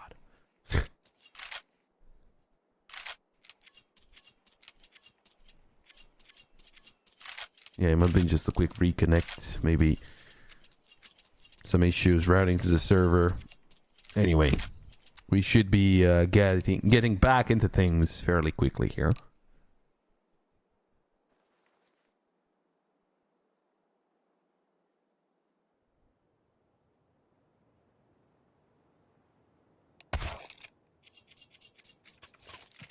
A quick reset, and we should be back underway any second now. Yep, there we go.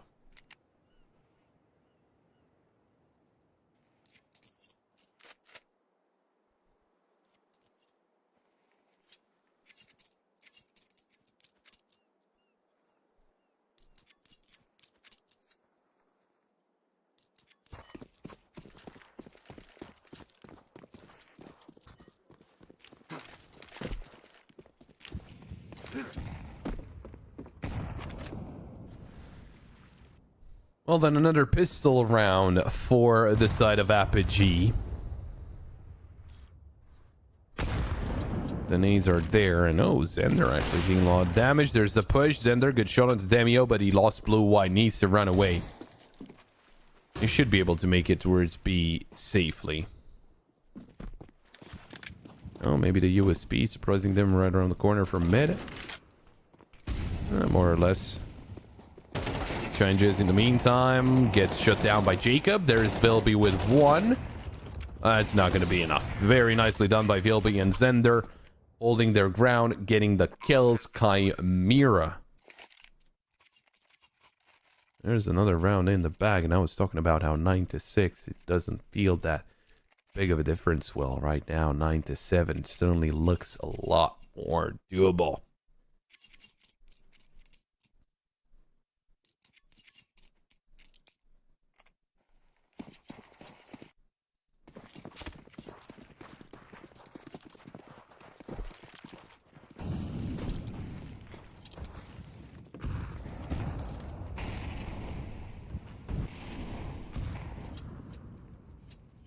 Well, Chimera, they are on their way, coming back into this game with their coach.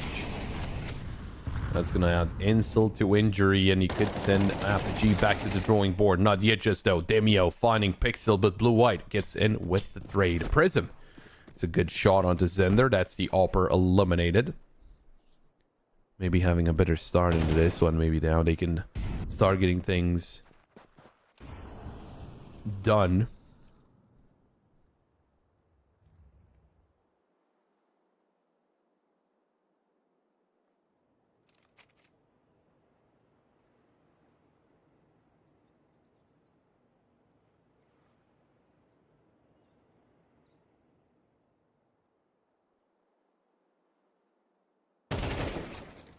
Good peek by Blue-White. Took his time, but he gets the kill. Trade from Prism, though.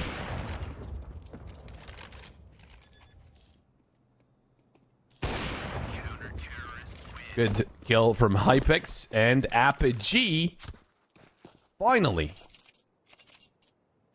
gets something on the board. It's their first round here. First round on the CT side. They managed to shut down the push. But can they do it once more?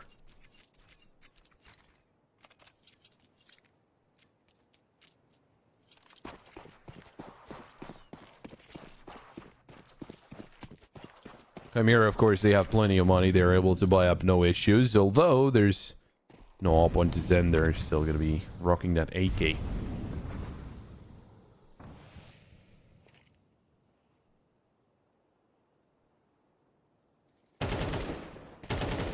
Great shot from Zender.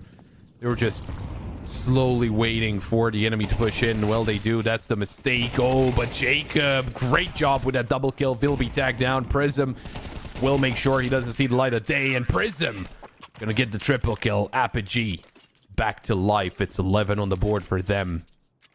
And now this is a problem for Chimera. Do you force up here? Do you eco? You don't really have too much money, but...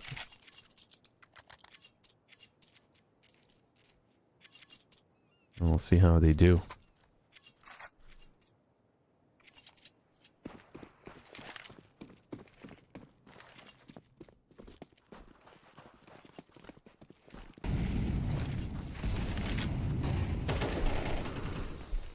Quick swing into water. Prism doesn't catch the player running in front of him, although Zender already found the kill onto HVAC and started off the round in his team's favor. Zender, good second kill onto Demio. A site broken into.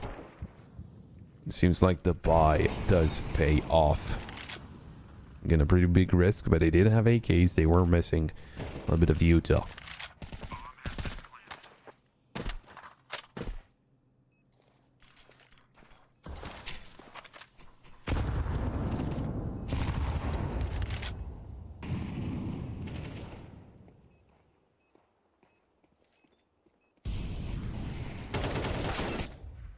Oh, Shine Jez.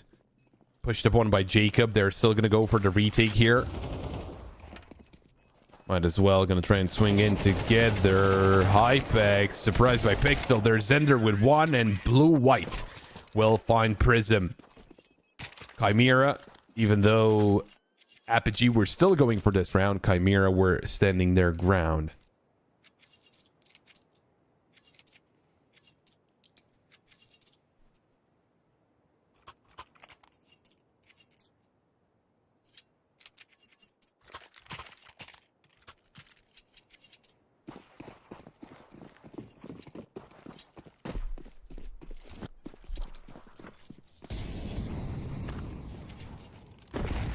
Prism headbutting the smoke. Lands in the wrong position. It's pistols there for Apogee. Prism has the M4 and he's going to take down Shine Jez. Hypex with a deagle, not able to find that headshot. And they lost Shine Jez, but they got the sight. They got the round.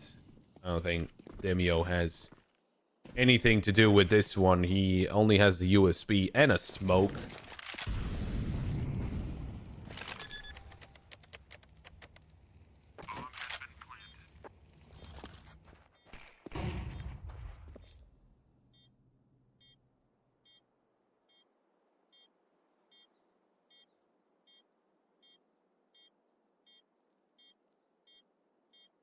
Gonna try with the USP just to get an exit kill if he's able to. There we go. Zender dealt with by Demio.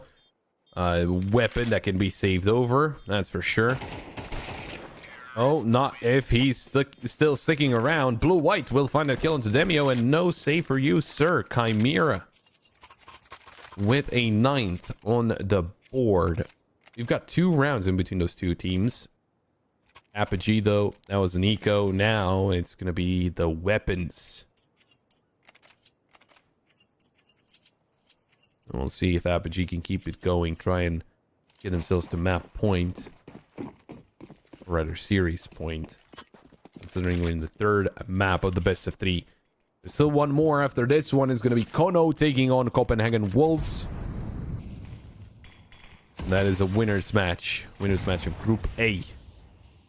Gonna get the first team that makes it into the playing decider from Group A. Gonna play, I think, 2nd place of Group D in the playing deciders. I'm not 100% sure. There's the push in. Prism finally getting that kill into blue-white. There's a 2nd kill. Oh, needs to get a USP out, but not in time. Velby will get that trade. It's a 3v3. They got through the defense. They will get the bomb planted.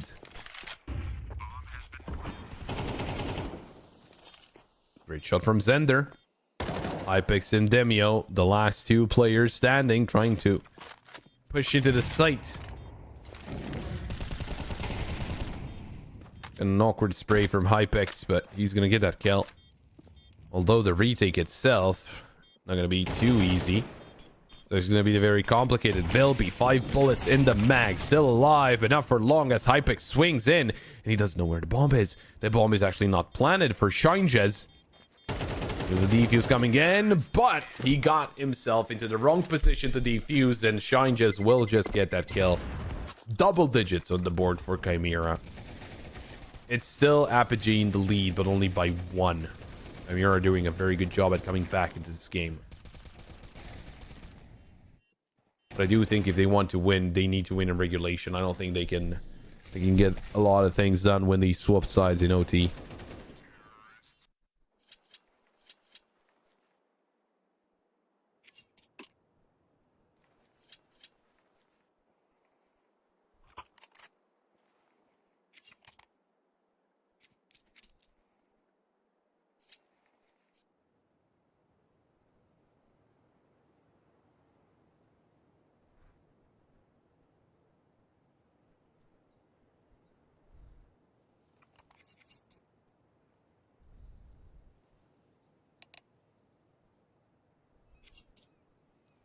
Tactical pause. Apogee trying to find the winning formula.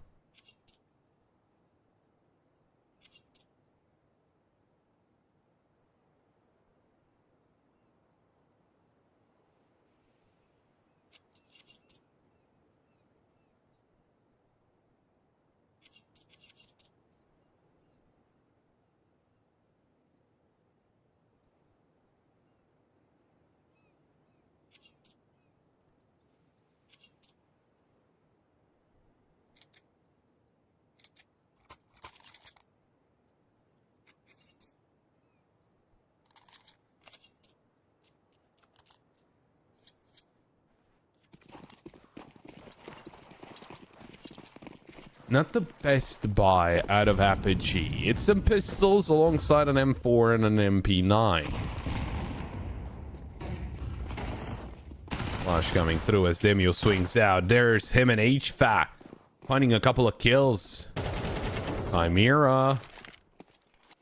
It's not the best situation. There we go. There's blue-white finding that kill. Prism with the elimination onto blue-white. It's down to Pixel and Zender. Good shot from Pixel, though Zender takes a lot of damage. Prism, not the cleanest spray. Pixel finally eliminated, but he gets himself a double kill. Now Zender is up against Jacob, and Jacob is right behind him.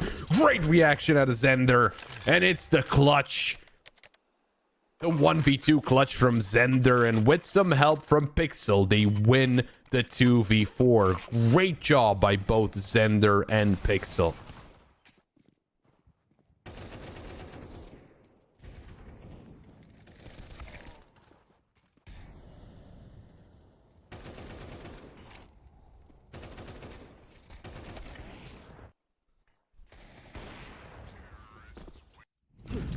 Well, we're going to need all 24 rounds to decide who's going to be the winner of this best of 3.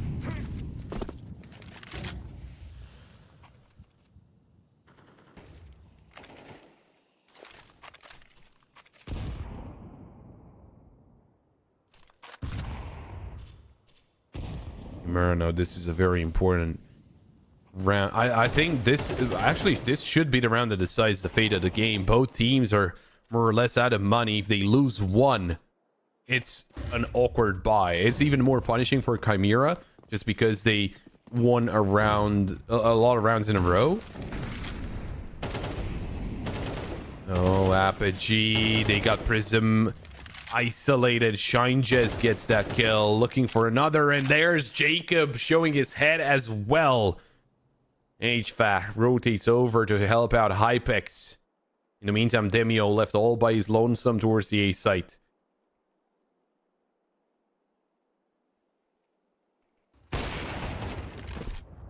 Oh, Hypex misses the shot. Second time's a charm, I guess. Gets that kill. Demio eliminates Blue-White through the smoke, and from a 5v3, we're down to a 3v3 with Vilby on low. But Demio and Hypex are both tagged up. Pixel, he's got a task of covering his teammate. And, well, no one pushes him just yet. In the meantime, HVAC could be taken down by Vilby, although Vilby's a little late to the party. No, he's actually right on time as he gets the kill. Demio will be swinging out. Opera eliminated. Pixel, though, gets the trade, and it's all down to Hypex with the Op 1v2 clutch. This is not going to be easy. Smoke dropped on top of the bomb. Looking for an angle here. He knows Pixel's right behind the pillar, but he's not showing. Pixel, wonderfully done. Double kill.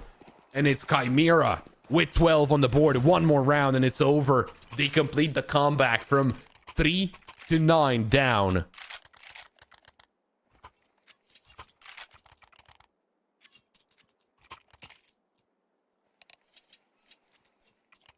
Final tactical pause called in by Apogee.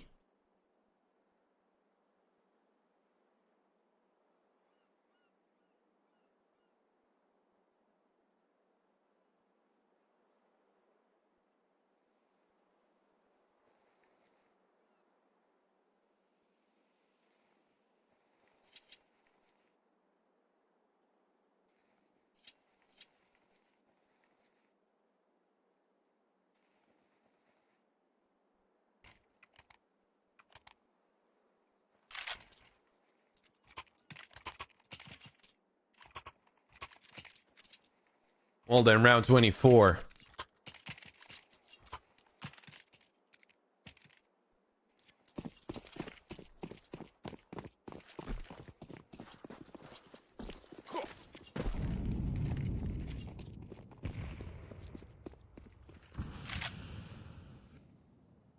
As I said, they were more or less out of money, so this is an awkward buy for Apogee. 3 MP9s and a couple of M4s.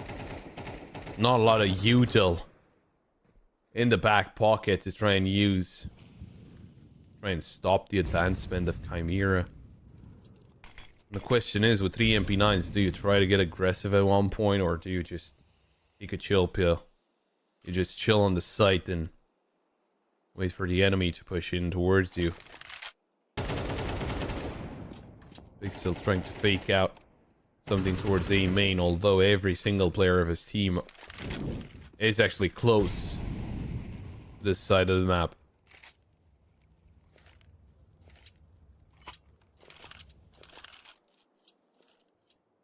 And it seems like there will be an execution onto the A site. Demio's waiting there. Hypex just around the corner. Demio with the M4. Can't really see anything. Fires blindly through the smoke, but Blue-White, great push. A very important kill to find off. That is the 5v4 with a bomb planted in favor of Chimera. 4 more kills.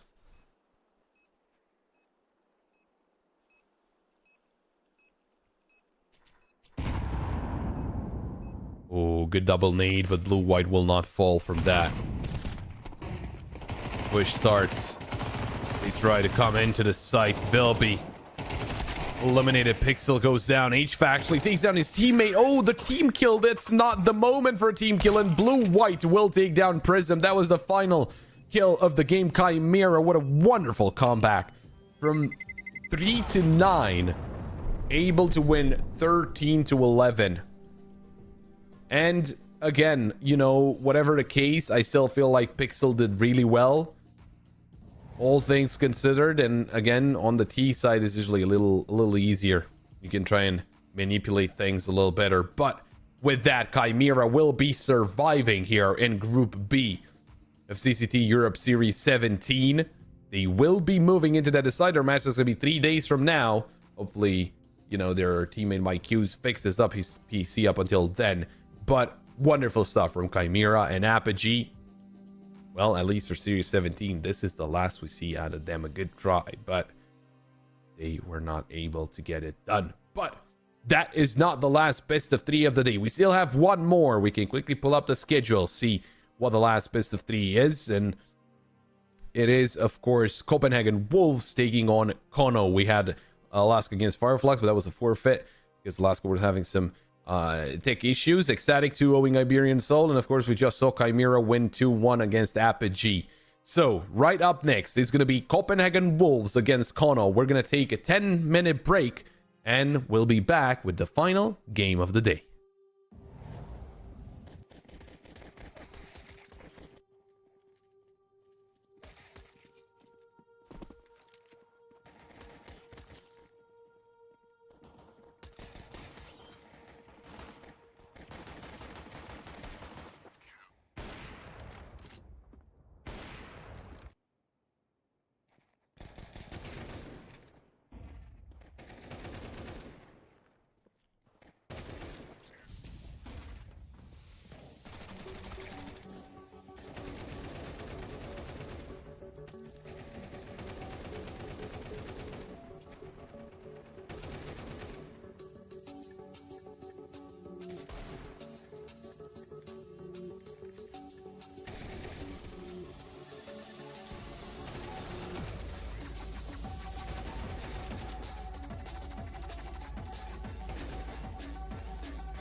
quick break as we regain our power and we're ready for the final best of 3 of the day. It is going to be Copenhagen Wolves taking on Kono. I will be guiding you through this last best of 3 as well.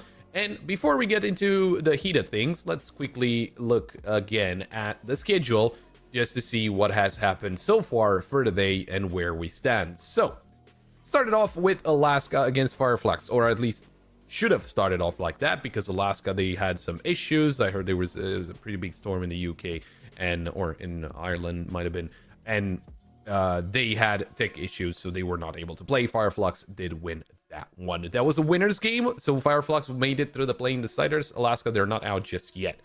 Ecstatic 2 on Iberian Soul. That was the loser game of, if I'm not mistaken, Group A. We'll take a look at that in a second. And Ecstatic were able to win 2-0, and indeed it was the loser game of Group A.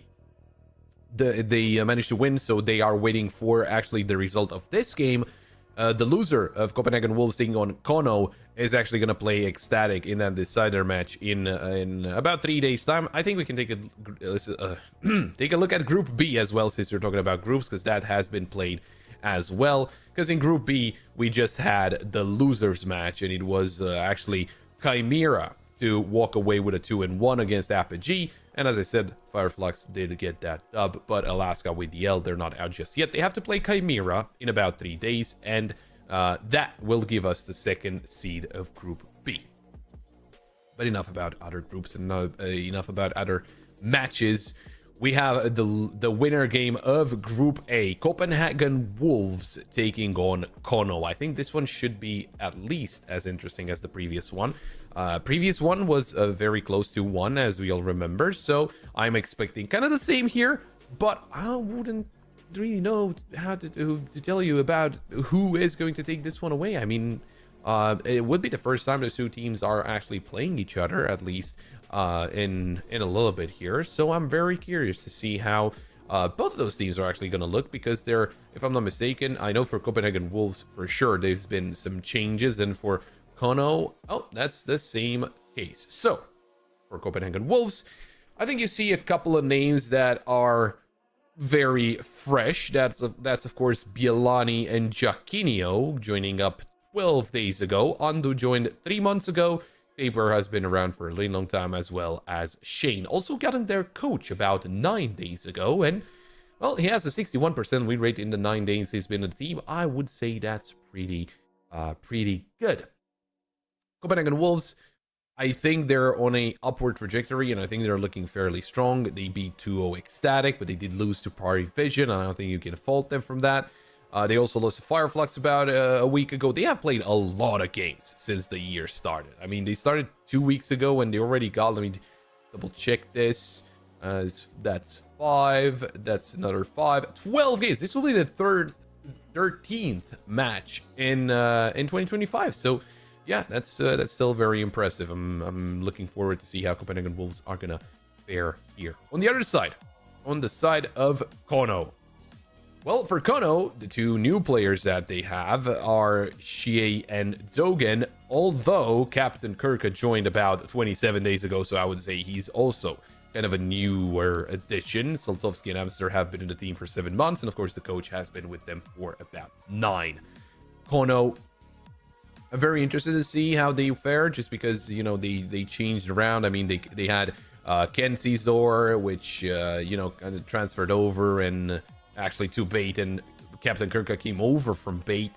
Knife, he transferred over to TNL, and they actually got Zogen from TNL about 20 days later, and Beer just left. It doesn't really say, is he actually playing on a team now? I think it's more of a mix, kind of. Maybe a newer team. Anyway, it doesn't really matter. It's all about Kono at the moment. Looking interesting. I'm going to be honest. Looking pretty interesting here for Kono. I mean, the 2 new players, maybe not a lot of experience for them, right? I mean, Shie has been around for a little bit. He had a couple of teams that he already played on HLTV. And started off in December 2021. They had a longer stint in from August 2022 to January 2023 with a team called Monte Carlo, and now jumping on to you know, 2 years later, he joins Kono. On the other side, Zogan, he played for TNL up until he joined Kono, basically from May of 2024.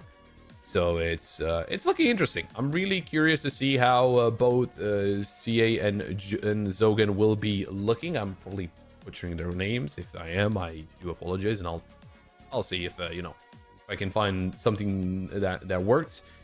But yeah, Kono should be looking fairly strong. I'm curious to see how the new additions are going to help. Let's take a look at the veto. Those we need to see the maps that will be played in this best of 3. What kind of maps we could see. I think it's a pretty strong possibility that well, we're gonna have Nuke as interesting. That Nuke, I mean, I do understand it, but I didn't really understand it why. No, it makes sense. I'm still a little confused at the percentages on HLTV, but you know what? We'll get through it. Mirage and Ancient for first 2. And as for the decider, it is Anubis. So yeah, Nuke seems to be the pro-ban of Kono, even though they haven't played Anubis just yet. And Train is the pro-ban of Copenhagen Wolves. They have not played it just yet. They played every single other map. As for, Mirage is not necessarily one of the stronger suits for Copenhagen Wolves, but they have played it more than Kono did. 8 maps in the past 3 months compared to only 3 for Kono. But again, Kono did change up some of their plays, and they didn't really play. I mean, since they made a team, or at least the core of 3 players, they have played 5 best of 3s. Still respectable best of 3s, duoing Rhino, Ecstatic, Bad Guys, and 2-1ing Iberian Soul, but losing 1 and 2 to Sinners. And of course, Anubis is also an interesting one. Kono have yet to play it, so if we do get there, it should look interesting. At least for Kono, in the first 2 maps, their win rate is better, but the amount of maps that they have played is not really all that great. Compared to Copenhagen Wolves, that I already said, they have 8 Mirages played in the past 3 months, or at least on when the core did form of 3 players. Although Ancient, they have played Ancient 19 times. That is by far their most played map. So it should be interesting when we get to that second map. I think it's pretty hard to call. I think overall, in terms of, the players that joined and all that, Copenhagen Wolves should be looking better, considering they got Bialani and Giacchino, players that do have a ring to their name, especially Giacchino. And you're looking on the other side. I'm not trying to, belittle CA and Zogan, but there's not really a lot known about them and how they did in their previous teams. I mean, I won't take anything away from them, because Zogan, in the 3 maps that he has played so far for his team, he has been averaging a 1.13 rating, which is very respectable. For CA, it's not really, it's not the same situation. He's working his way up there, of course, but at the same time, you look on the other side, right? You would look at Copenhagen Wolves, Bialani and Giacchino joining 12 days ago, playing 26 maps so far. Bialani is a 1.12 and Giacchino on a 1.08. So still just very respectable performances from the 2 players that just joined. Of course, Ando coming over from Gamer Legion. He had some pretty good stints with them. Of course, he played for Gamer Legion Academy before being promoted to the main team. And before that, we saw him on Sync, on Estonia, on All Stars, and Levadia. He has been around for a little bit, right? He started playing on HLTV in 2021, but he has been constantly present in teams, right? Playing for a good amount of time so far, so he has a pretty good amount of experience. Now we're just, of course, we're just waiting for the teams to be ready, for the players to be ready, and we can jump straight into the game. It shouldn't really be too long. And I think the veto should give us a full 3 mapper. I don't know if we're going to get to see a 2-0. And also, I think the percentages are a little bit skewed for Kono, just because they don't have as many maps played over the period since they had 3 players, right? I don't think it's been 3 months. I think it's been like 3 weeks. And it's all recorded out of those 5 best of 3s. But at the same time, it also paints a pretty good picture, because we're not looking at old results. We're only looking at new results. So maybe if they're not skewed, then Copenhagen Wolves are in a lot of trouble. But then again, Copenhagen Wolves, the point that I was making with the players that joined that actually have a pretty good amount of experience in the past 3 months. And I know not in the past 3 months, in like the past year. But like Kono, they got they got Captain Kirka to join recently, who's also a very good player. It's just about the 2 new players, and they are kind of the big question marks and what can get done there. But we're gonna be jumping into the game. It's Copenhagen Wolves taking on Kono. They are ready, and we're starting off with Mirage, the map pick of Kono. Copenhagen Wolves with the CT side, a couple of sets of dualies that they wanna try and get implemented in. Bielani and Shane. Bielani and Shane, both Polish players. I don't know if it really has any meaning behind both of them playing the dualies. Maybe they're the best aimers, who knows? I think all their players should be pretty good aimers. Kono canceling in the smoke and actually taking some damage for free. I'm not too excited about it, but you know, we'll see. We'll see what happens.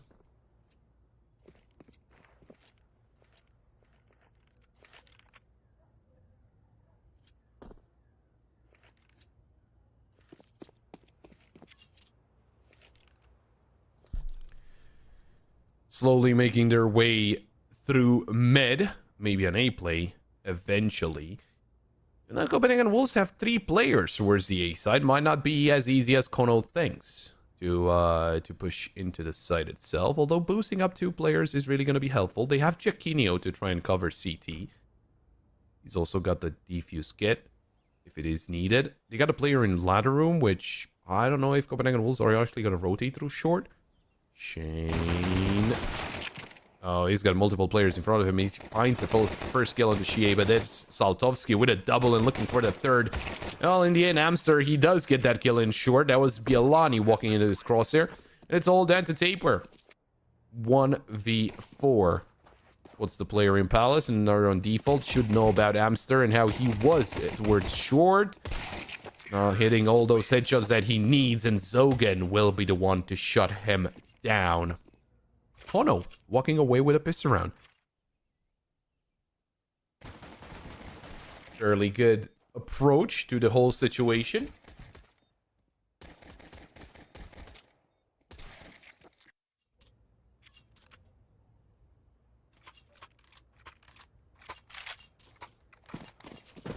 Copenhagen Wolves not going to be forcing up.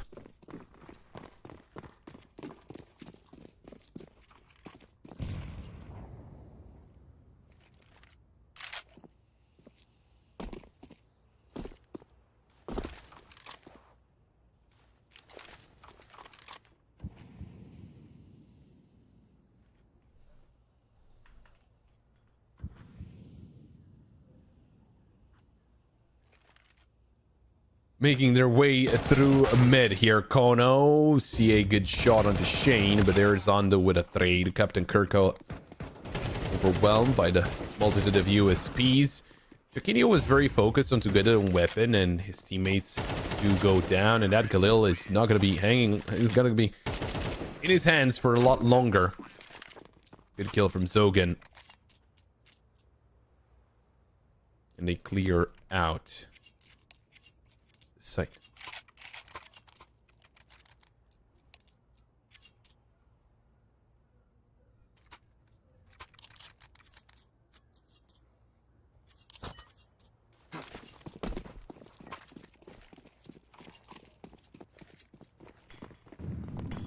Well then, first buy.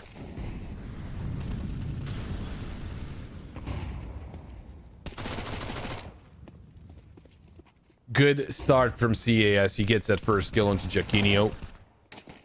Player spotted towards Con. That's Shane. Undo with a kill onto Captain Kirka, but Amster is able to eliminate Tapeware. So, you keep it equal in a 3v3. Taking their time there. Kono maybe trying to sell the idea that it's a rotation towards the B side, but it's actually not.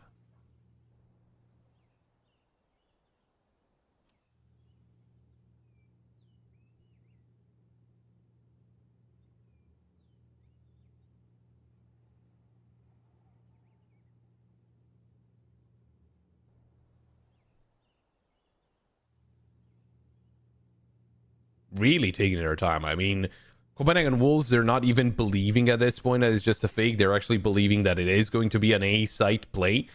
They rotated Andu over, and Bielani slowly on his way as well. Andu onto Patiket Booth. It's not really going to be helpful. Good dink onto Saltovsky, but it's not going to be a kill. Shane on site and low HP. Oh, almost finding the headshot there. The molly will not hit him. Amster on the sandwich. Oh, and Shane actually wins that kill as well. It's a triple kill for Shane. And it's all down to Saltovsky moving in next to stairs, but Bielani is ready. And that's Saltovsky eliminated Copenhagen Wolves with their first round on the board. First buy round works out in their favor.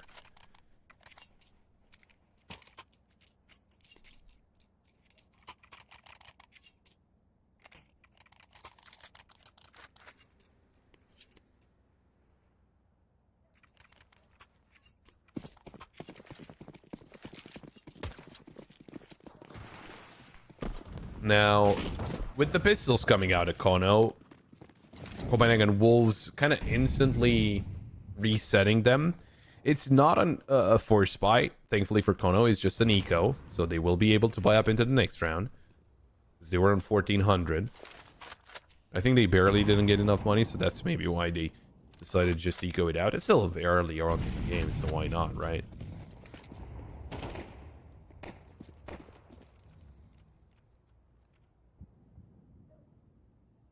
Oh, Andu about to swing into mid. There's a lot of players in that direction. Andu not able to take down anyone. P250 of Captain Kirk is actually going to get its second kill of the round so far. Copenhagen Wolves need to be very careful. This is not a round you want to lose. And to be honest, there's never a round you want to lose. But especially this one when you're up against pistols.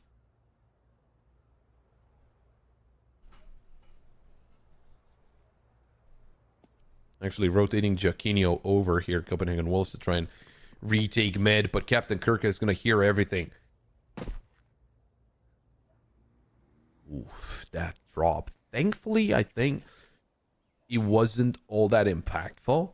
Giacchino going down here could be very much impactful. So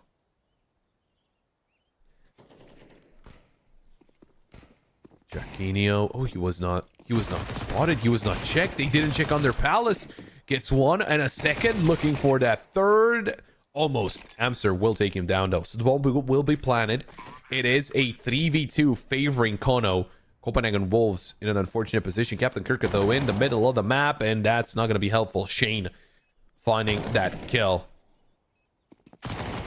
CA with the MP9. Good peek onto Shane, and now he's down to the 1v1. Molly drop. Bielani already out and about, and CA will be going down. Good shot by Bielani.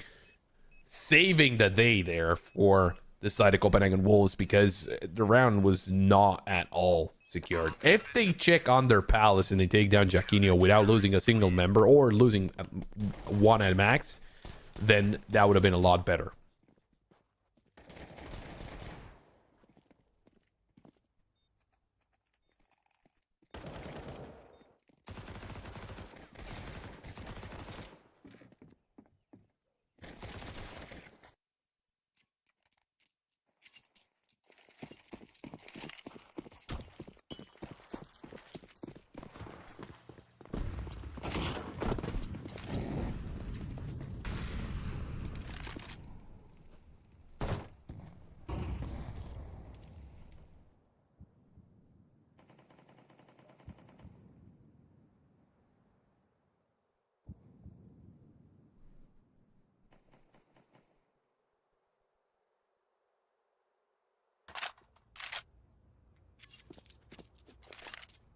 Well then, we are all tied up and everyone has a weapon.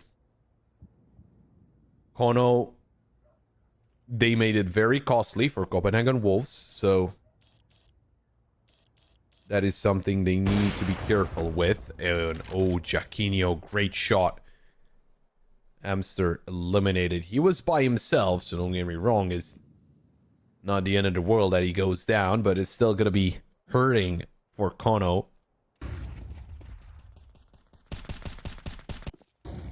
Swinging around from Bialani. No one spotted, although CA, he heard a flash. Good shot onto Bialani. Zogan eliminating Tapeware. Captain Kirka with a kill onto Shane. And, ooh, Kono. They're hitting some very impressive shots.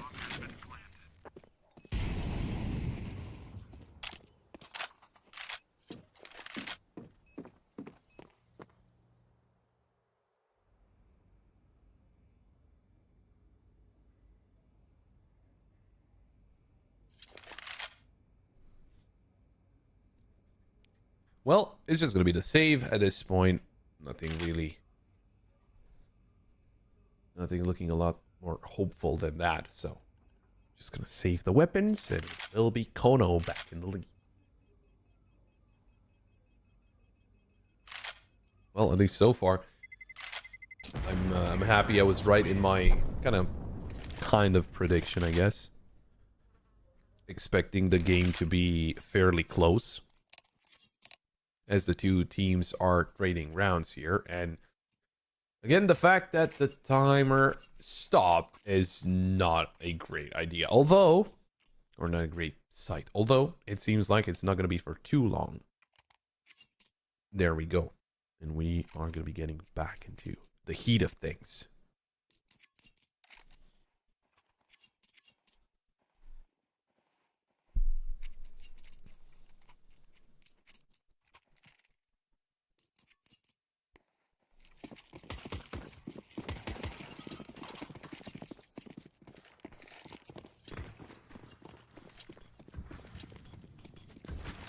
Well then, the op in the hands of Giacchino. This is kind of a force buy.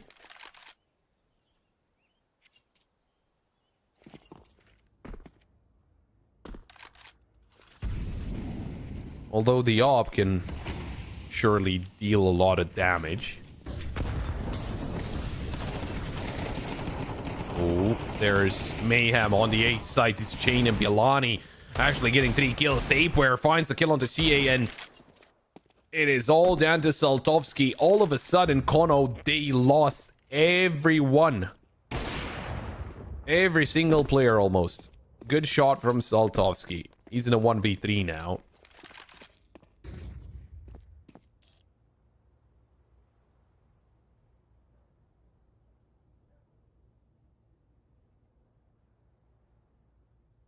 Not going to be the easiest one to win here, I'm going to be honest. 1v3 with an op with only 17. Surely you can hit a one-shot kill, but potentially a single bullet eliminating you.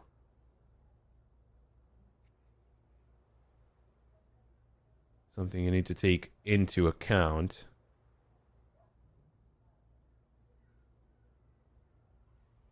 Oh, it's not like you really wanted it to turn out this way, but sometimes it's the way it goes.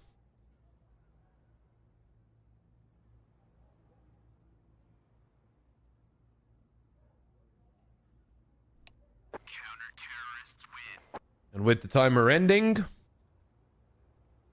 that is Copenhagen Wolves securing an eco.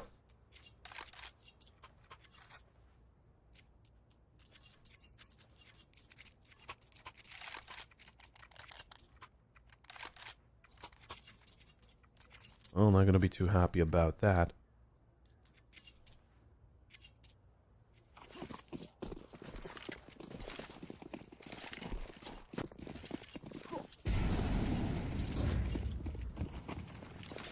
But how can they fix it?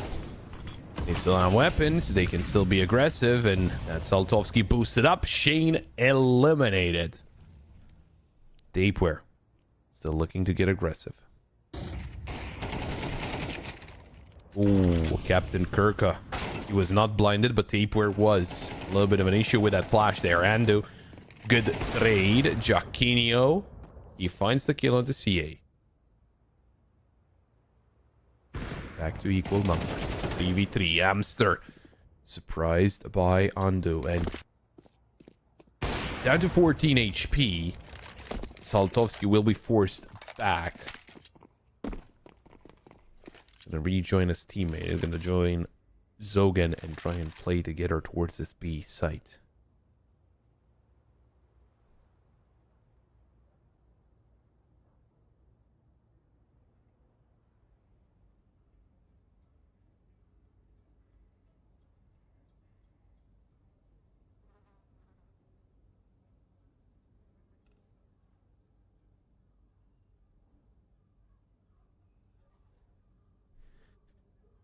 Towards B, it's Bielanian with an instant headshot onto Zogan. He could secure the round here, trying to push through the smoke, trying to surprise the Opper. It's a quick scope from Saltovsky. Nicely done.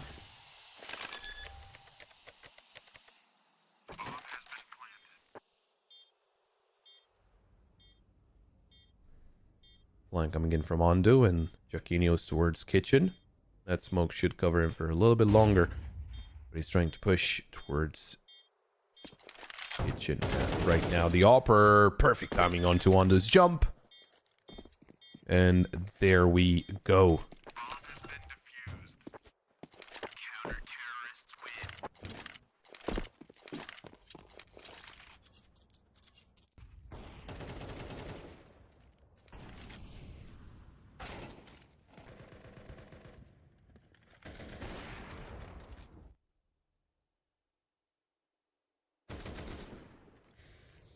Well, training rounds.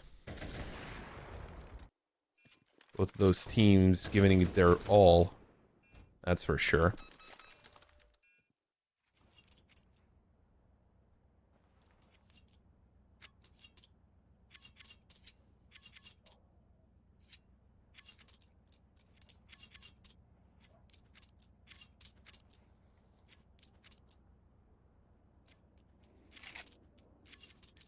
Now, Kono, this is going to be a little awkward for them, as they do have to play with only pistols, but again, that's the way it goes sometimes.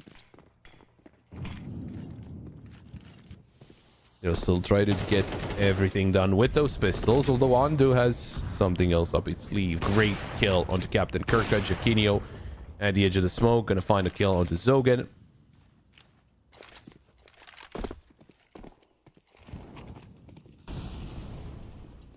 Another swing from Jaquinho.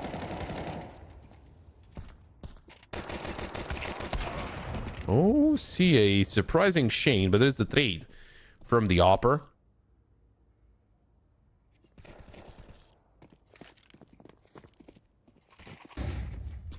Hey, if they find one more kill, it's not that bad. They almost do. Jaquinho, 1 HP. Barely still alive. Saltovsky will be going down to Tapeware and Copenhagen Wolves. Secure yet another one.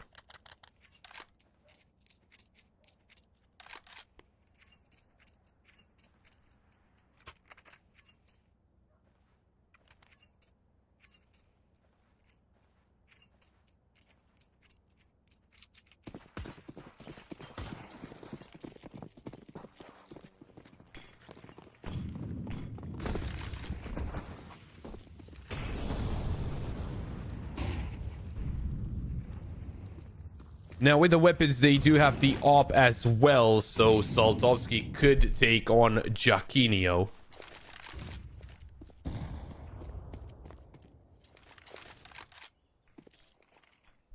Try and shut down the enemy opper. Jaquinho has been having a pretty good game so far.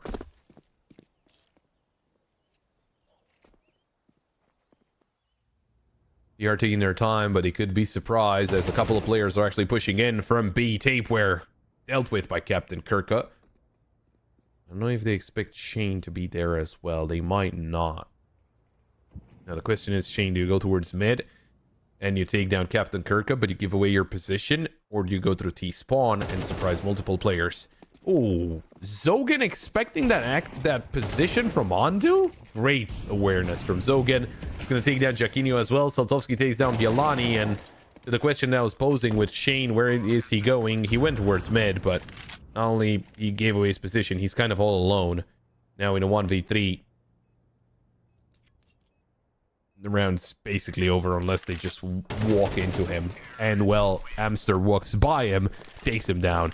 it goes on his merry way. Kono answering back on their bye round. 5-4, still in the lead, Copenhagen Wolves, but their economy is dwindling.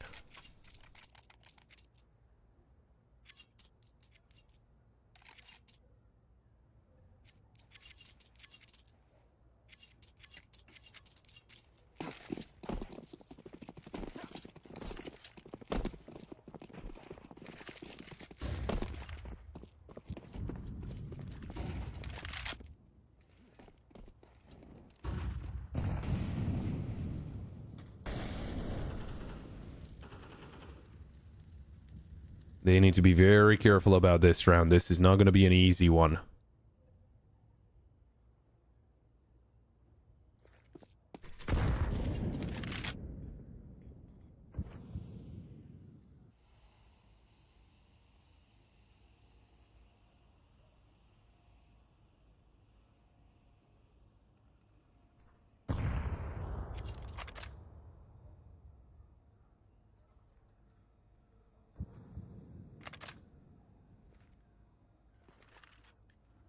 But they are taking their time with it just because they know how crucial this round can be.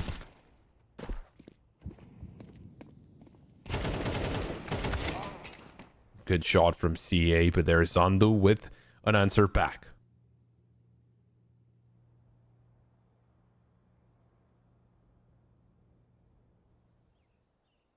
There's the peek at Zogan, and he spots Shane barely. Giacchino with a good answer. It's a 3v2 favoring Copenhagen Wolves, as Saltovski's trying to make it a 2v2. Looking into the right general direction, but he needs to get into the site and get the bomb planted, and there's a molly there. Wrong timing. Bialani and Andu will shut them down. Not exactly what they were expecting, but a little too quick, maybe, on the player in Palace, I would say. Maybe that was the issue. Anyway, Copenhagen Wolves, they're not going to be mad about it. They won the 6th round. They secure at least an equal score at halftime point, but something tells me that it's probably going to be even more. I mean, hey, look, Kono, they're on pistols. I'm not saying the pistols can't really do anything, but they can surely do a lot of things, as we saw in the previous game as well.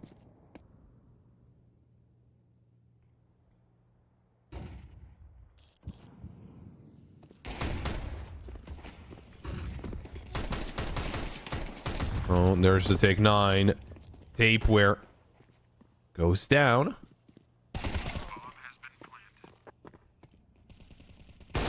Shane, good kill on Saltovsky. Giacchino finds Captain Kirk, and they're playing very safe in this one. Although the bomb is playing towards A, Andu still towards B. Kind of had an awkward duel here with CA. Gonna get that kill. Gets the aggression over. And now they just need to retake the site. 4v2 against a couple of pistols. Shouldn't be too hard, but are they shaking the corners? Oh, Zogan able to get one, although Bialani will find Amster, and that's the round over. Bialani waiting for a teammate with a defuse kit, and that is about it.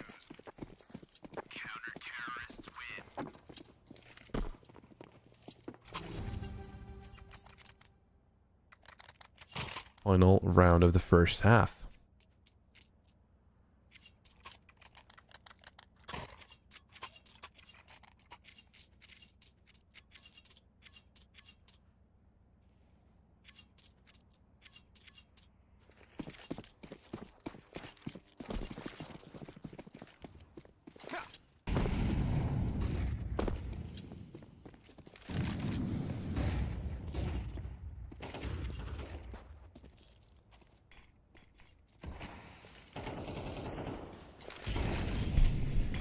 Kono, can they at least get a 5th? They get themselves onto that A site. Oh, tape where almost lining multiple players up. Bomb has been planted indeed. And how do they come about this retake? 4 players from CT. Not really something that would expect wholeheartedly, to be honest. Great shots from the side of Kono. Saltovsky finds Andu, although Shane and Bilani, they're here to play, and there's two more players left alive from Kono. They're losing members quickly. A smoke on top of the bomb, that's gonna deny the molly play. Shane, oh, he's going for the defuse, but he's still sticking it. Zogan will find that kill, finally through the smoke. And it is Kono with a 5th.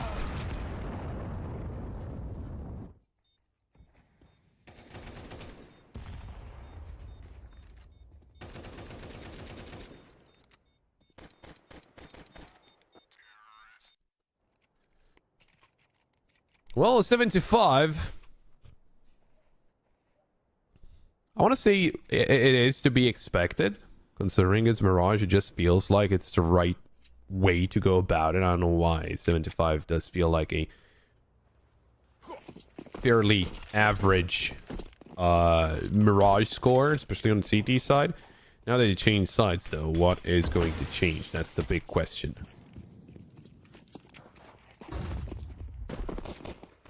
Swing into mid from Copenhagen Wolves. Gonna play this pistol round through mid. And they try to overwhelm the B defense. Amster spotted in kitchen.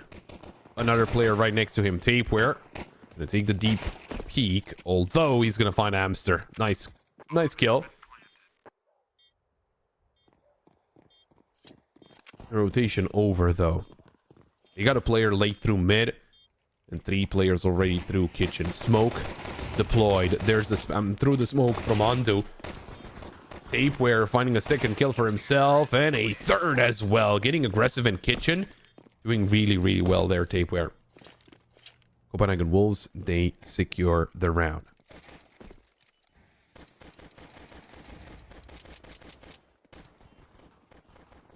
Pistol round in the bag. And, well, that's going to be a lot of help.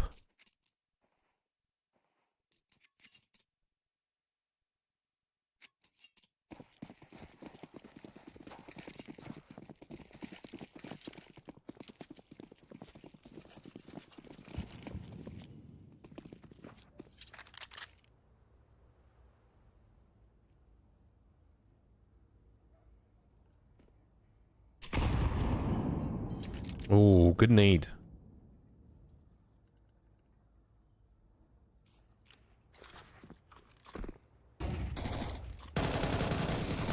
Jacquinho, Shane, they're gonna mow down the pistols, and I get it, you know, they try to deal some damage, but when they're ready, it's hard to have anything out of that, to be honest. Complicated situation to get out of, to get the kills there, right? Just because they were ready for it. Oh, a dink. Tapeware, maybe eliminated. Yeah, it's a Mac 10 going down, so it's not the end of the world, but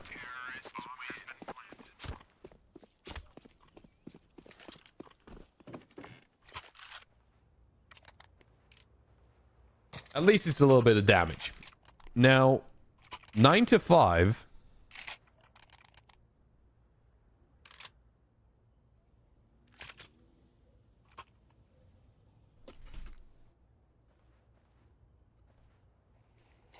It is going to be Kono's first buy. What will change here? That's kind of a big question, right? What will be the change up here for Kono? How will they play this first buy round? It seems like pretty default-ish. Very awkward spray from Andu, but Shane will be taking care of that. Captain Kirka, though, he's still on site. Good kill onto Shane. Can he get a second? Because they know where he is. He can, and that is the bomb down. That is a crucial kill that he gets. Tapeware at the edge of the smoke. He's gonna find Captain Kirka, but Saltovsky through the smoke gets the headshot, and there's Kono with a round on the CT side.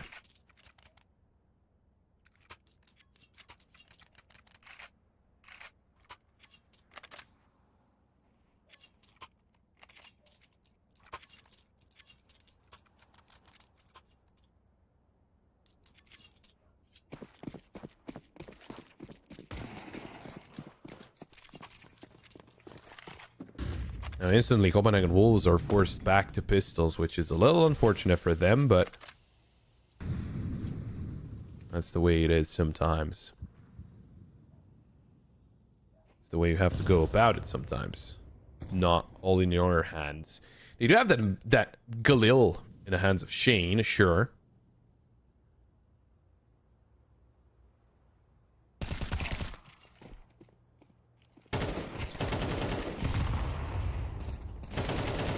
Shot from Saltovsky.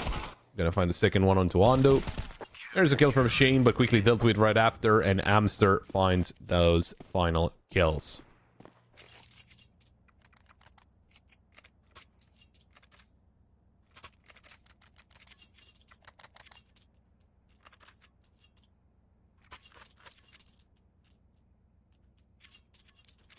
Slowly closing in, but still they have to go through another buy from the side of Copenhagen Wolves.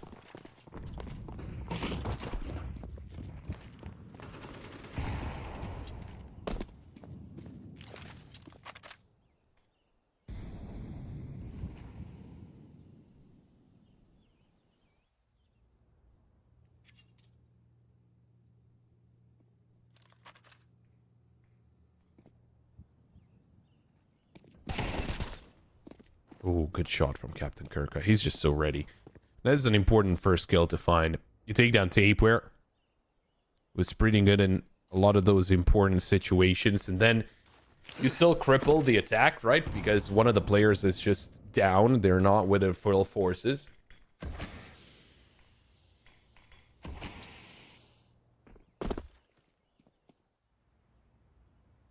Slowly pushing towards the A side, but you're down a player and you still have a player towards top mid. So it's basically a 3v3, if you want to call it.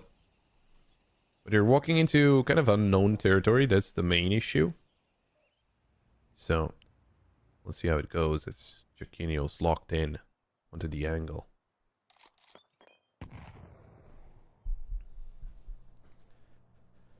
Shane from Palace. Oh, that molly is going to force someone out, and that's it going down. Another player on default. As Shane is getting ready to peek out. He's actually being held by the player on default, but well-timed peek. And Saltovsky was surprised. Sogan all the way from short. Taking the duel against the player in short, it's Andu to get that kill, and a very important one. If he goes down like that, it would have been a very awkward situation. Amster. Oh, the wallbang was good, but Shane swings out. Helping out his teammate, Copenhagen Wolves. That is double digits on the board.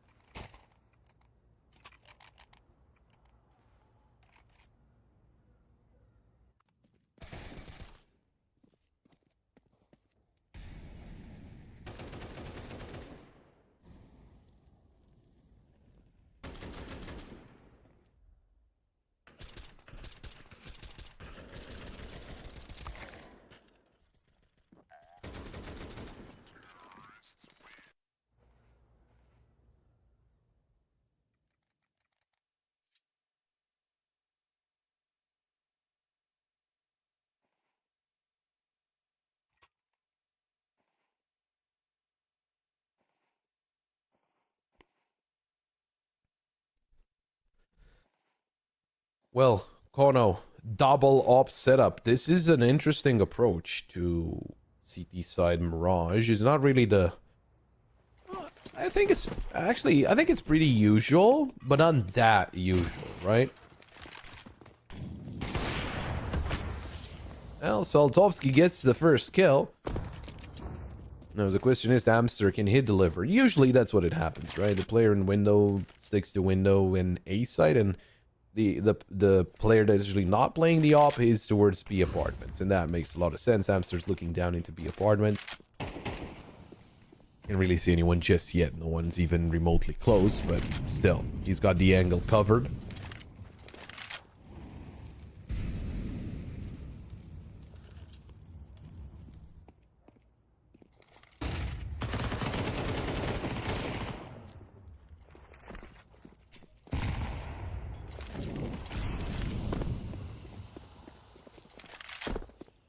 Starting to move into the A site, and they got Captain Kirka towards CT. They got a C8 towards ramp. There's the swing. Tapeware gets the trade, but a little too late, and he also takes a lot of damage from that. Andu gets the trade on Captain Kirka. It's a 3v3 with Tapeware low. Saltovsky not all that alive, and look at Zogan with how much damage he's able to put down with a single MP9. Good trade from Amster. Gets the AK out. Tapeware bomb planted, but it's a triple, and Tapeware swings out. What a great headshot from Tapeware. He is just so important in those situations, and he's been instrumental to some of those clutches coming out from Copenhagen Wolves and from Tapeware especially. I mean, don't get me wrong, you'll see it when we get back into the round. You'll see his score and you'll say, okay, he's not that great. I mean, in some of those clutches, he's been wonderful. 10 to 14, right? He's not that great of a score, but he's just had so much impact.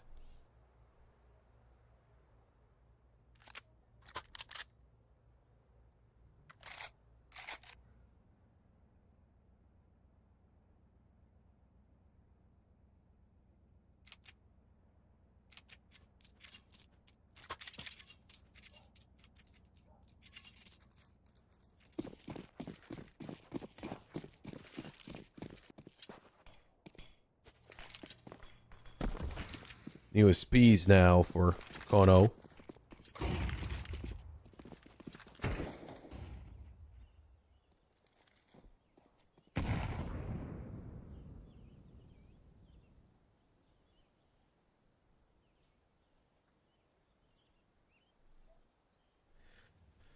Well, they better get an insane play going, because Copenhagen Wolves, they should be able to get to 12 unless the USB somehow stop them.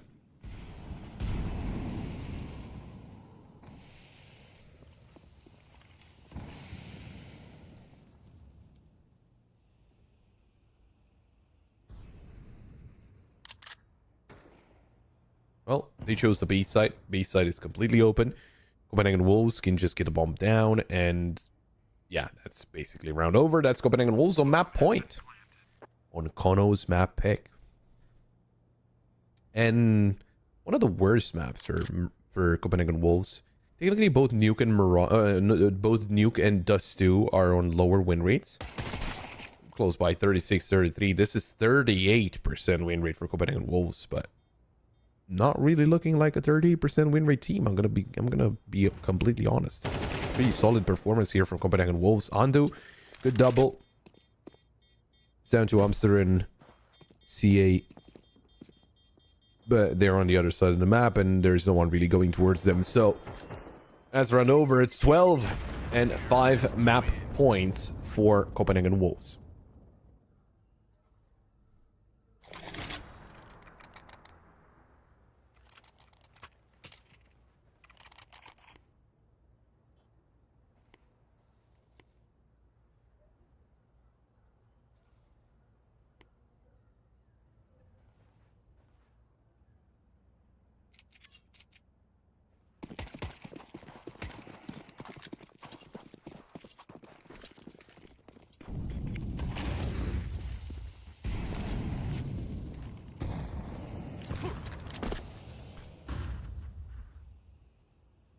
Now, Copenhagen Wolves, they are up against full M4s, but not a lot of util. There's a couple of nades and 3 smokes. That's about it. Captain Kirk getting arrested towards the mid. That was heard. Mac 33, oh, another retreating. They're towards bench. Amsters able to surprise Andu, but there's a trade. Nicely done by Bielani. Open up the B site with that double kill. Molly will keep Saltovsky back. Tapeware, important find onto Captain Kirka. Giacchino's locked into the angle, and it is Saltovsky to walk into his crosshair. It's all down to C8, 37 HP. Not really a lot of hopes. I mean, only 37, you need to be very accurate, especially up against an AWPer. Oh, almost lighting 2 up, but loses some HP in the process. 4 HP. Tries to fake flash through. Will not work. Giacchino gets that final kill. And it's Copenhagen Wolves walk away with the first map. It's a banger song. Anyway, 13-7 is the result of Mirage. Mapic of Kono. And, well, that's not going to be a very great result for Kono. It wasn't looking really all that decisive. I mean, first half was pretty back and forth, but second half was mainly Copenhagen Wolves. And if Ancient is kind of the same way, I'm a little bit scared for Kono. And again, for Copenhagen Wolves, that is their most played map by far. Ancient is they played 19 times in the past 3 months, 58% win rate. Kono, sure, they're on 75% win rate out of 4 maps. So they won 3 out of 4 maps in those 5 best of 3s that they played in those past 3 weeks. And I can guess who they lost to. Yeah, they actually won against Sinners. No, I was thinking that they didn't really get it. But with that being said, we will be taking a break. And when we're back, we're going to see the second map.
Welcome back. The second map of the best of three here between Copenhagen Wolves and Kono. First map, well, Copenhagen Wolves did look better in that second half. But the first one was, pretty back and forth. So who knows? Maybe the second map could be a lot better for Kono.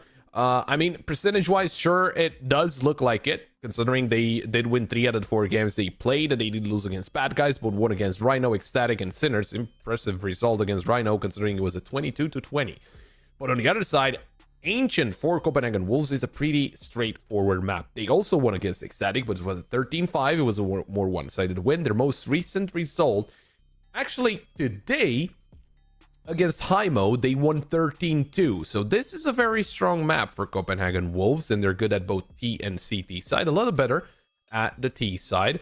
While as for Kono, they are better at the T side, but okay at the CT side. Let's put like around 49% win rate, which is not really all that impressive for a T side of Ancient. So I do think it's going to be very important, how both teams do on the T side, and it will be Kono to start off on the T side. No, it's actually not. Oh, wait, no, it makes a lot of sense. You will choose CT side on Ancient. I don't know why I thought they would go for T side. It's not Anubis, but let's see how they do, right? Let's see if Copenhagen Wolves are able to get in a very good T side half and kind of put Kono into an awkward position, or Kono could deal a heavy blow on the CT side and then have their work cut out for them on the T side. It's a fast play through mid.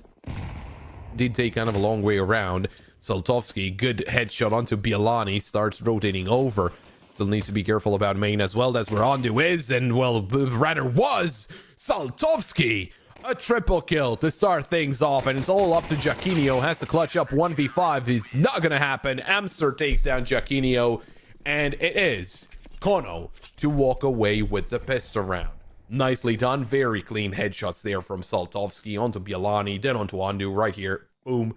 And then into another player. Boom. There we go. It's very, very clean from Saltovsky.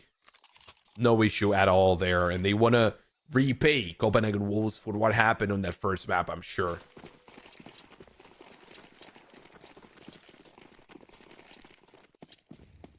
Now, Copenhagen Wolves, they didn't get to plant the bomb, so of course it's not going to be a full burst buy out of them.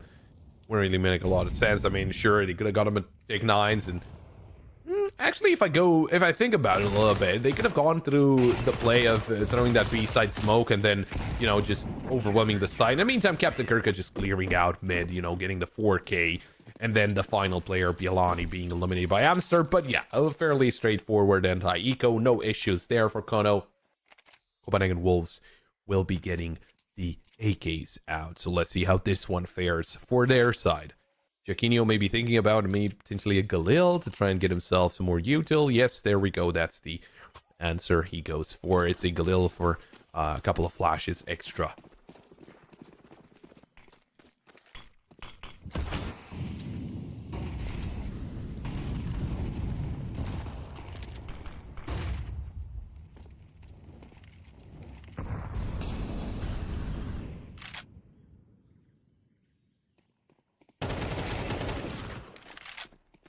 Well, it's a good start considering there were a couple of players pushing through, and Andu finds the first and the second kill, and he's still alive. In the meantime, I just want to preface everything with the fact that his teammate is on the other side of the map planting the bomb. So a very important blow dealt there by Andu with that double kill.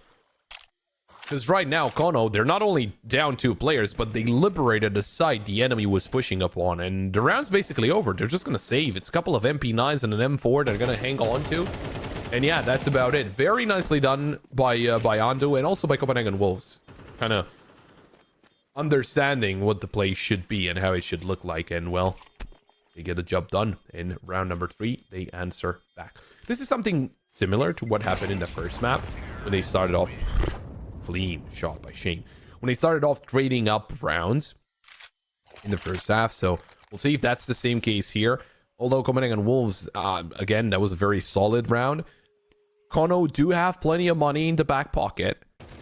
We can see this again. Even though Andu was so low, I don't know how he's able to get a second kill. Just very accurate with an AK. And what a shot from Shane. I mean, that was just nasty.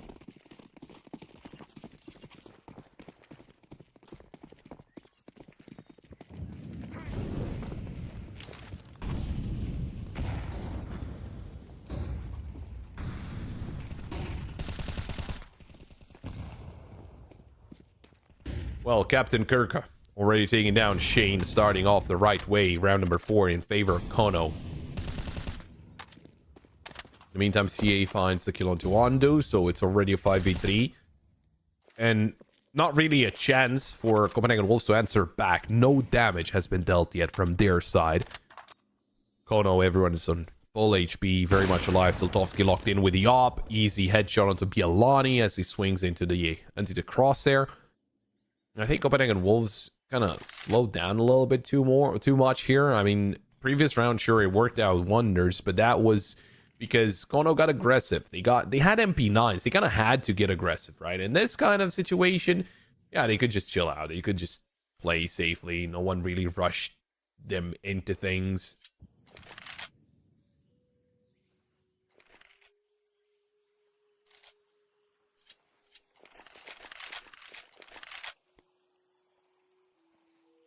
So yeah, with that being said, they're going to try to save the AKs.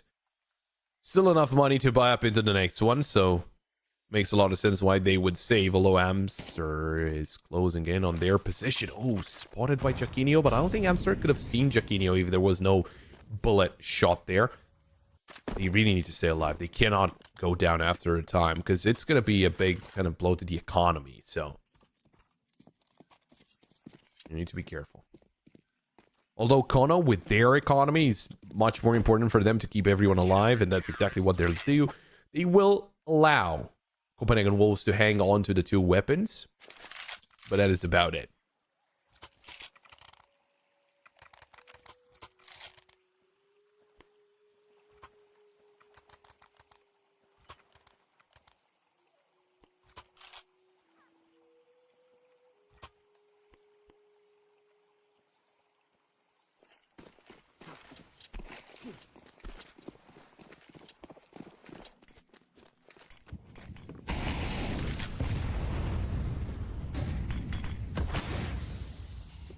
Captain Kirka, once again, waiting to strike, although this time Andu spots him looking for that second kill, and oh, they're trying to aggress, but Andu's ready to punish every single player. Amster finally shuts down the bloodthirsty Andu. Giacchino with a kill onto Zogan. Saltovsky, good shot, although Amster had that one in the bag. It was Giacchino going down. Smoke deployed, but that was the smoke for long. They don't really have a smoke for short, so that's why.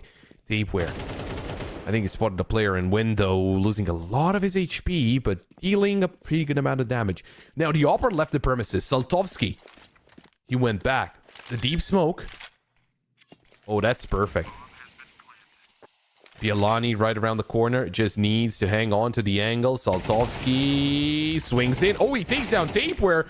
Poor Tapeware had nothing to do with it. Bialani walks into the smoke, tries to swap positions, but Amster was paying attention, and Bialani will be walking out right into his crosshair. The timing there, poor Tapeware. He was just walking into cave. He was not even aware of the possibility. A little unfortunate, but sometimes that's the way it is. Nicely done by Andu again with this double kill. Round started off as a, I guess you can call it a 4v3. I mean, Andu got that kill, but it was instantly traded right after, so.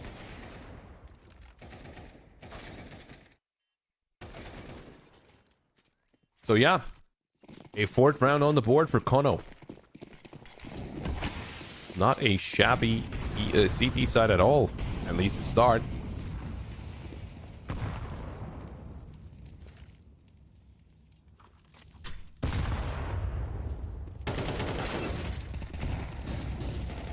Good shot from Captain Kirka. That Tapeware eliminated around the corner. Doesn't get away safely. Shane takes down Amster, but Saltovsky with the op finds the kill onto Bialani. Dinked, but not eliminated. One of the caveats of the Galil. Giacchino and Shane trying to right the wrong, but Saltovsky. Oh, that Molly's going to force him back, or at least it should. It doesn't, and Giacchino actually gets punished for it.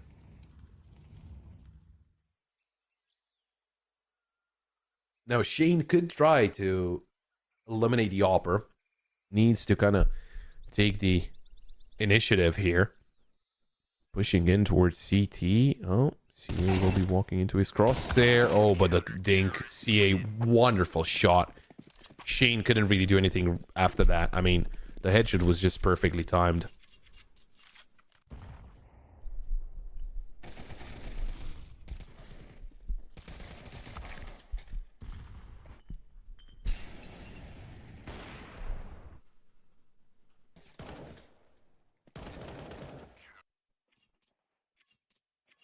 Well, a tactical pause from Copenhagen Wolves is not really all that surprising.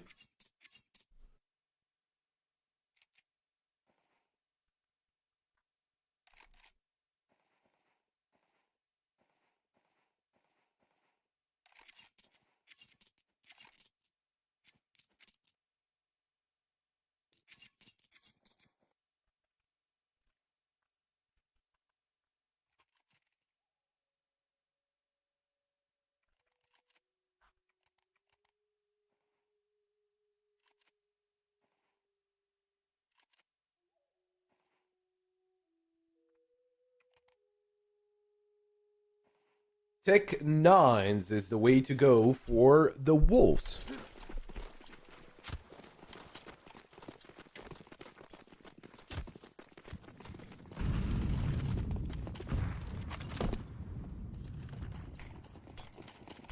Oh, fast play into A. Amster.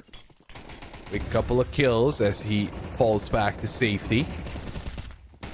Flash thrown, Captain Kirka, doesn't really matter. He's still able to find a couple of kills. And yeah, Jaquinho, he's a little too far away from the action. Now, with the Tech 9s, again, I would have assumed a B play, right? Usually when you see Tech 9s, you see that B smoke on top of the site and you just push up the ramp and fight it out there. Just because there's not... I want to say there's not as many long angles as on A. There are some long angles on B, but for sure not the same amount, right? I think there's a lot more fights that you'll take close quarters than, you know, the long-range duels. So...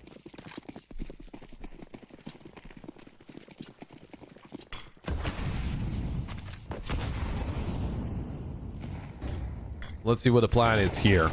As they swing out into mid, Captain Kirka and Amster shutting them down. I do feel like Kono have got mid under control. A lot of situations where they just walk away with so much and Copenhagen Wolves can't really do anything about it. When Andu's by himself, though, it seems like he's doing a pretty good job at covering most of the positions in mid. But when there's multiple players, it just seems like the timing never works. Or at least so far, right? But I say so far, it's already 6-1 for Kono. And Copenhagen Wolves could be some question marks there. Right, of how they want to approach this situation. Saltovsky and Zogan will get those final 2 kills. And that is about it with this round. Make that 7-1.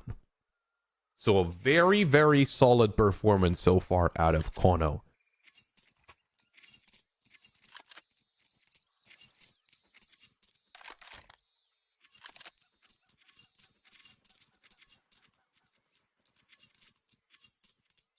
Tactical pause called in by Copenhagen Wolves. That's actually their second one already, just because it, well, they called the last one. It didn't really work, so now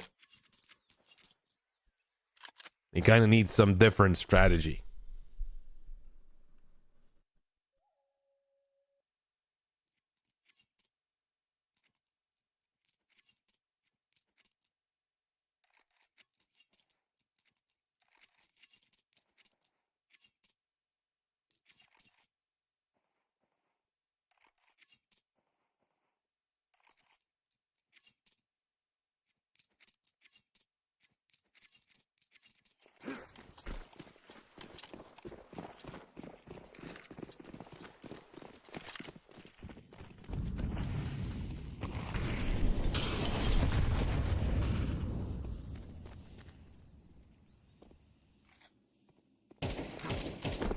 Well, they got that hero AK onto Andu and the Take 9 is going in. No smoke present, but they are overwhelming the defense. Nicely done by Tapeware. A couple of very clean headshots with the Tech 9. And the flash will not affect him. M4 retrieved. And seems like the B play is working out wonders, working out a lot better. Shane getting flashed there is a little unfortunate, but he's still going to push through the smoke. He's still going to find a kill on Whamster. And they're looking for that final kill onto the upper. It's Undo with potentially his final bullet. And he finds that kill in Copenhagen Wolves. A solid one, you know, change up the play, went towards the other side of the map, and it worked out better. Now, I'm not saying B side is a weak point for Kono. If they do that again, they might just go headfirst into a wall. That's also one of the possibilities. But for what it's worth, you know, they weren't really all that present towards B, so they might kind of try and change up the play a little bit. They might try to play B a lot more often, I would assume, or I would expect rather.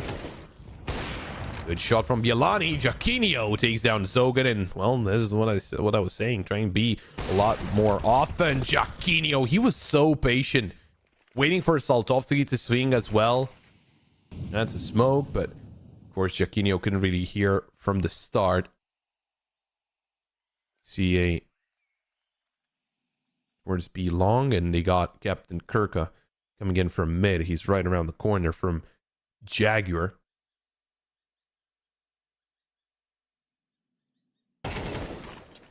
Hello there, Stapeware checking out his corners.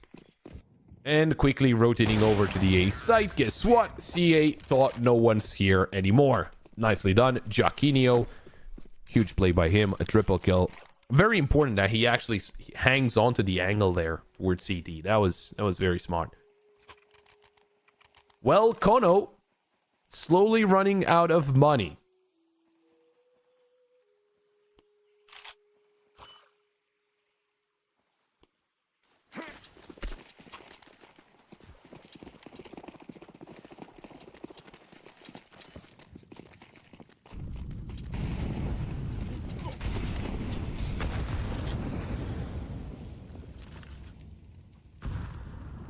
Once again, Giacchino's trying the same angle, and well, I'm not sure if they will fall for it again, but Shane, nicely done, covering his teammate. Stapeware, in the meantime, swings out towards Jagger, gonna take down Zogan, and Kono, they tried to get aggressive. Well, it failed. Copenhagen Wolves. Nicely done on the cover. Damage dealt with the molly to Saltovsky, but Stapeware is not thinking about spamming the wall, although he could have been close from the angle that he was staying at.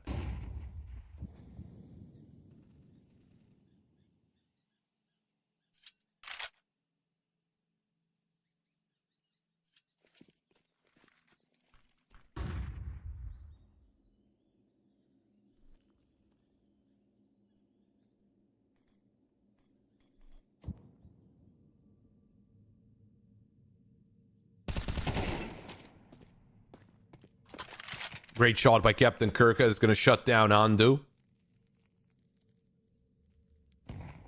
Although still 4 players left alive for Copenhagen Wolves, and the low HP player is actually the Opper, so it's not really that big of an issue. Saltovsky, though, could take down a almost full HP player. That's Shane going down. Tapeware, very solid kill there onto Amster. Going to go for the bomb plant. An off shot shouldn't really be putting any pressure onto him. Captain Kirka walking into Bielani's crosshair. And the Opper will be falling back. They did read each other's minds, but no kill happened there. Long rotation from Bielani trying to catch Saltovsky as he gets to the A site. Although, Copenhagen Wolves. I don't think they're going to leave the premises necessarily, but might turn ugly. No, it's still going to be Giacchino hanging around, so no issue. There's not going to be a ninja defuse, especially as Saltovsky doesn't really have a defuse kit. Oh, and Giacchino goes down to bomb explosion. The op needs to be retrieved.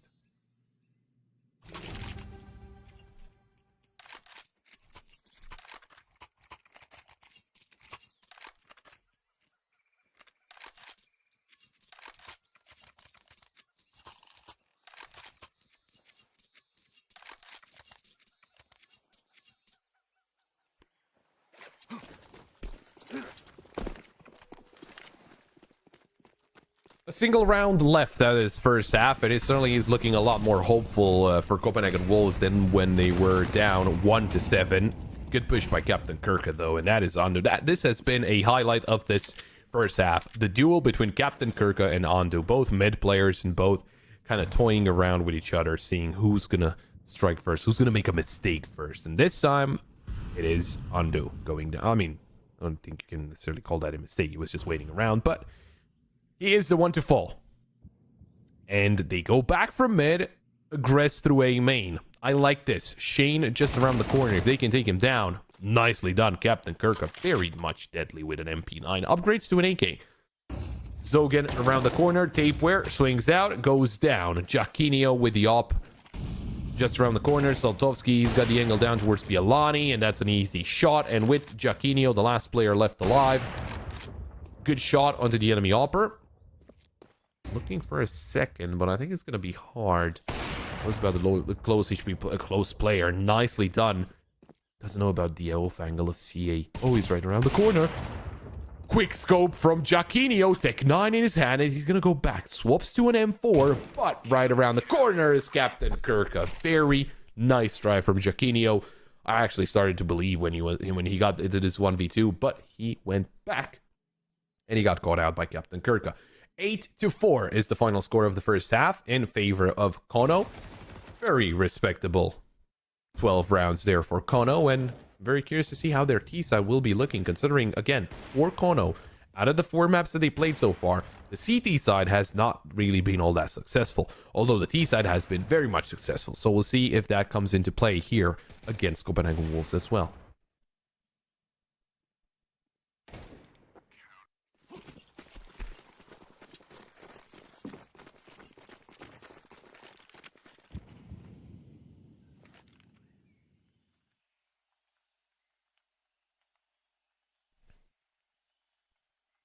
Kono opting for a mid play.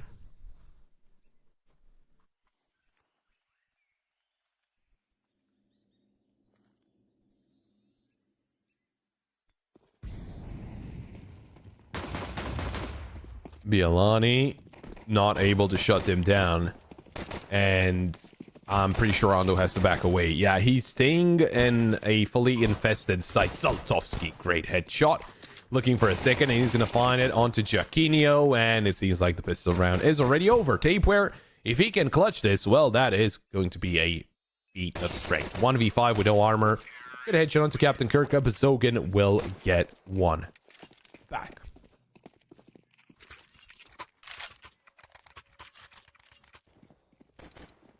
Well, that pistol round could make it very awkward for Copenhagen Wolves.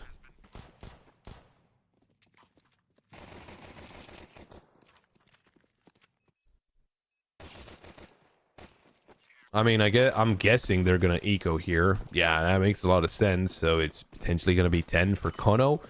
And from there on out, you're going to buy, but you're going to need some very solid streak just to get yourself back into the heat of things. Saltovsky, Mac 10, he likes those eco kills. Although Captain Kirka let some more. Galil gets a triple kill. Yeah, Kono in double digits.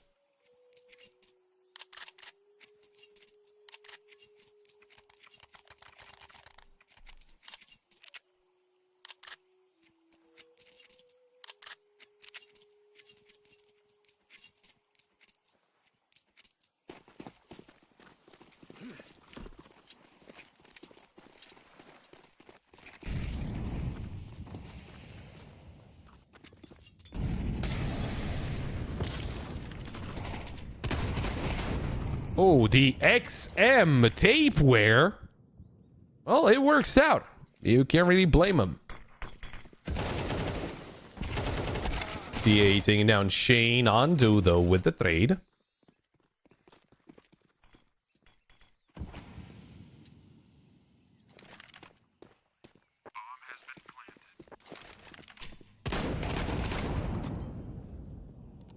Tapeware, he's doing way too much with his XM. I'm gonna be honest, it's a 4v2 right now. He's got Captain Kirka right around the corner. If Tapeware gets a third, it's gonna be crazy. I can see him for sure get that third. Oh, Captain Kirka shuts him down. Okay, Saltovsky, important kill. Captain Kirka, look at him delivering. 47 HP, and he gets a triple kill.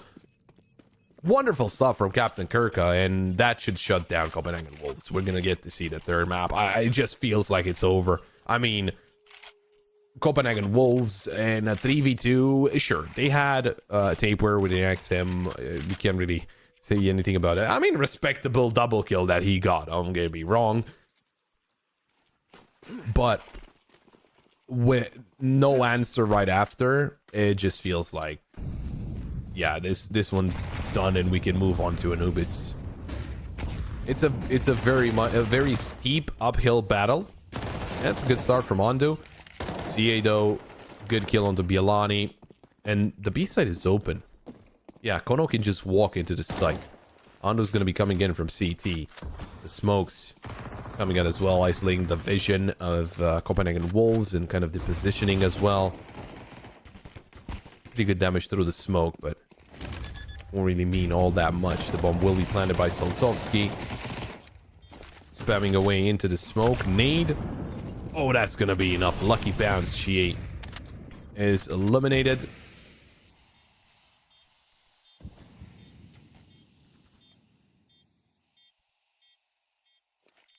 And they will walk away. Copenhagen Wolves saving the 3 weapons. It is 12 for Kono and 8 map points to send us over to the third. To Anubis. That Anubis should be interesting. Kono yet to play it so far with this roster, so, or at least with a core out of this roster, so it should be interesting. On the other side, for Copenhagen Wolves, percentage-wise, is the second best map. So that should also make it very interesting. Again, I'm very surprised that Copenhagen Wolves not really finding something that works on this map, because again, this is their most played map. This is their bread and butter, and it seems like Kono, they're the knife. You catch my drift. I don't think it makes a lot of sense either, but don't worry about it. We'll move through it. We'll forget I ever said it. Round 17. Only coming through to stop the advancement. Shane already taking down Captain Kirka. He was a constant presence. Again, 20 and 9. That's Captain Kirka for you. I mean, you look at the scores, and it's Captain Kirka and Saltovsky dealing the majority of the damage. 20 and 9, 19 and 4. 19 and 4 is crazy. Gonna be honest. Like, he only went down in the rounds that he lost. Potentially. Maybe he saved a couple of times. I won't take it away from him. Bialani, good kill onto Shie. CA. I'm still not sure if it's Shie or CA. If it's Shie, isn't that the guy that actually makes the YouTube videos? But it's not him in the picture for sure. So. Anyway, Zogan taking down Tapeware. And a second onto Bialani. Hang on. This round is not over. Zogan is here to play. Down to 8 HP.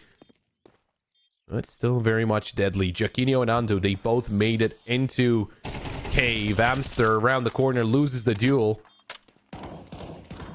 It's down to Saltovsky and Zogan. Oh, there's the peek from Saltovsky, but the nade out of Shane takes down Zogan. And there's Andu with the final kill. 5 rounds on the board. Now, it's sure, 5 rounds on the board, but there's like 7 left to try and force out overtime. I'm not saying I don't believe, but I don't. Yeah, no, it is a very much uphill battle, so it's not going to be easy for Copenhagen Wolves. Maybe they can somehow get it done, maybe. It is very complicated, though.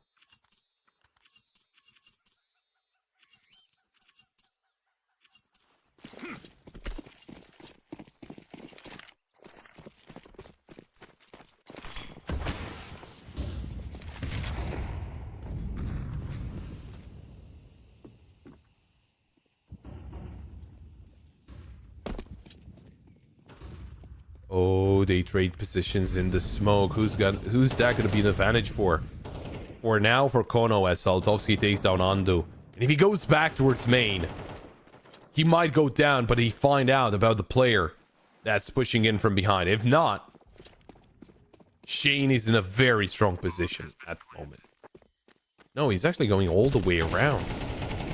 Yalani on site wins the duel against Captain Kirk. Amster goes down. Now, this is very awkward. The bomb is planted. They got a player in Donut and another player flanking all the way through CT tapeware. This is an easy kill. And yeah, I mean, the round's over. An interesting approach, to say the least, from Kono. I'll give him that.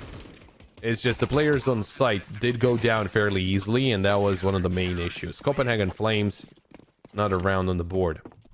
Flames? Wolves. Copenhagen Flames haven't been a team for 2 years. Anyway, yeah, Copenhagen Wolves. Maybe Flames. Who knows? Probably not. Tactical pause called in by Kono. Okay. They want to close it out. They don't want to play around. Which makes a lot of sense in hindsight. Just wouldn't really have expected the time out here. Maybe 2 rounds from now. Maybe at 12-8. Maybe that's when you... or at least when I would have expected it. But hey. I'll be happy with it. Maybe they get some more information from their coach. Try and find out what is the best kind of approach here. Or just do whatever they were doing before. Because it seemed like they were...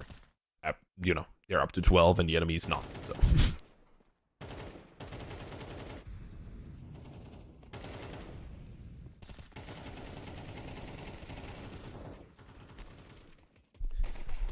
But yeah, Kono 1 step away from showing us an Anubis as well. Copenhagen Wolves 6 steps away from extending this map.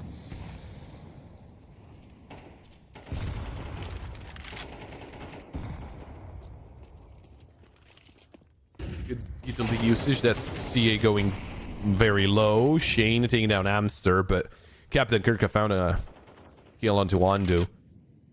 He did get dinked though, so both Captain Kirk and CA, they are both very low HP.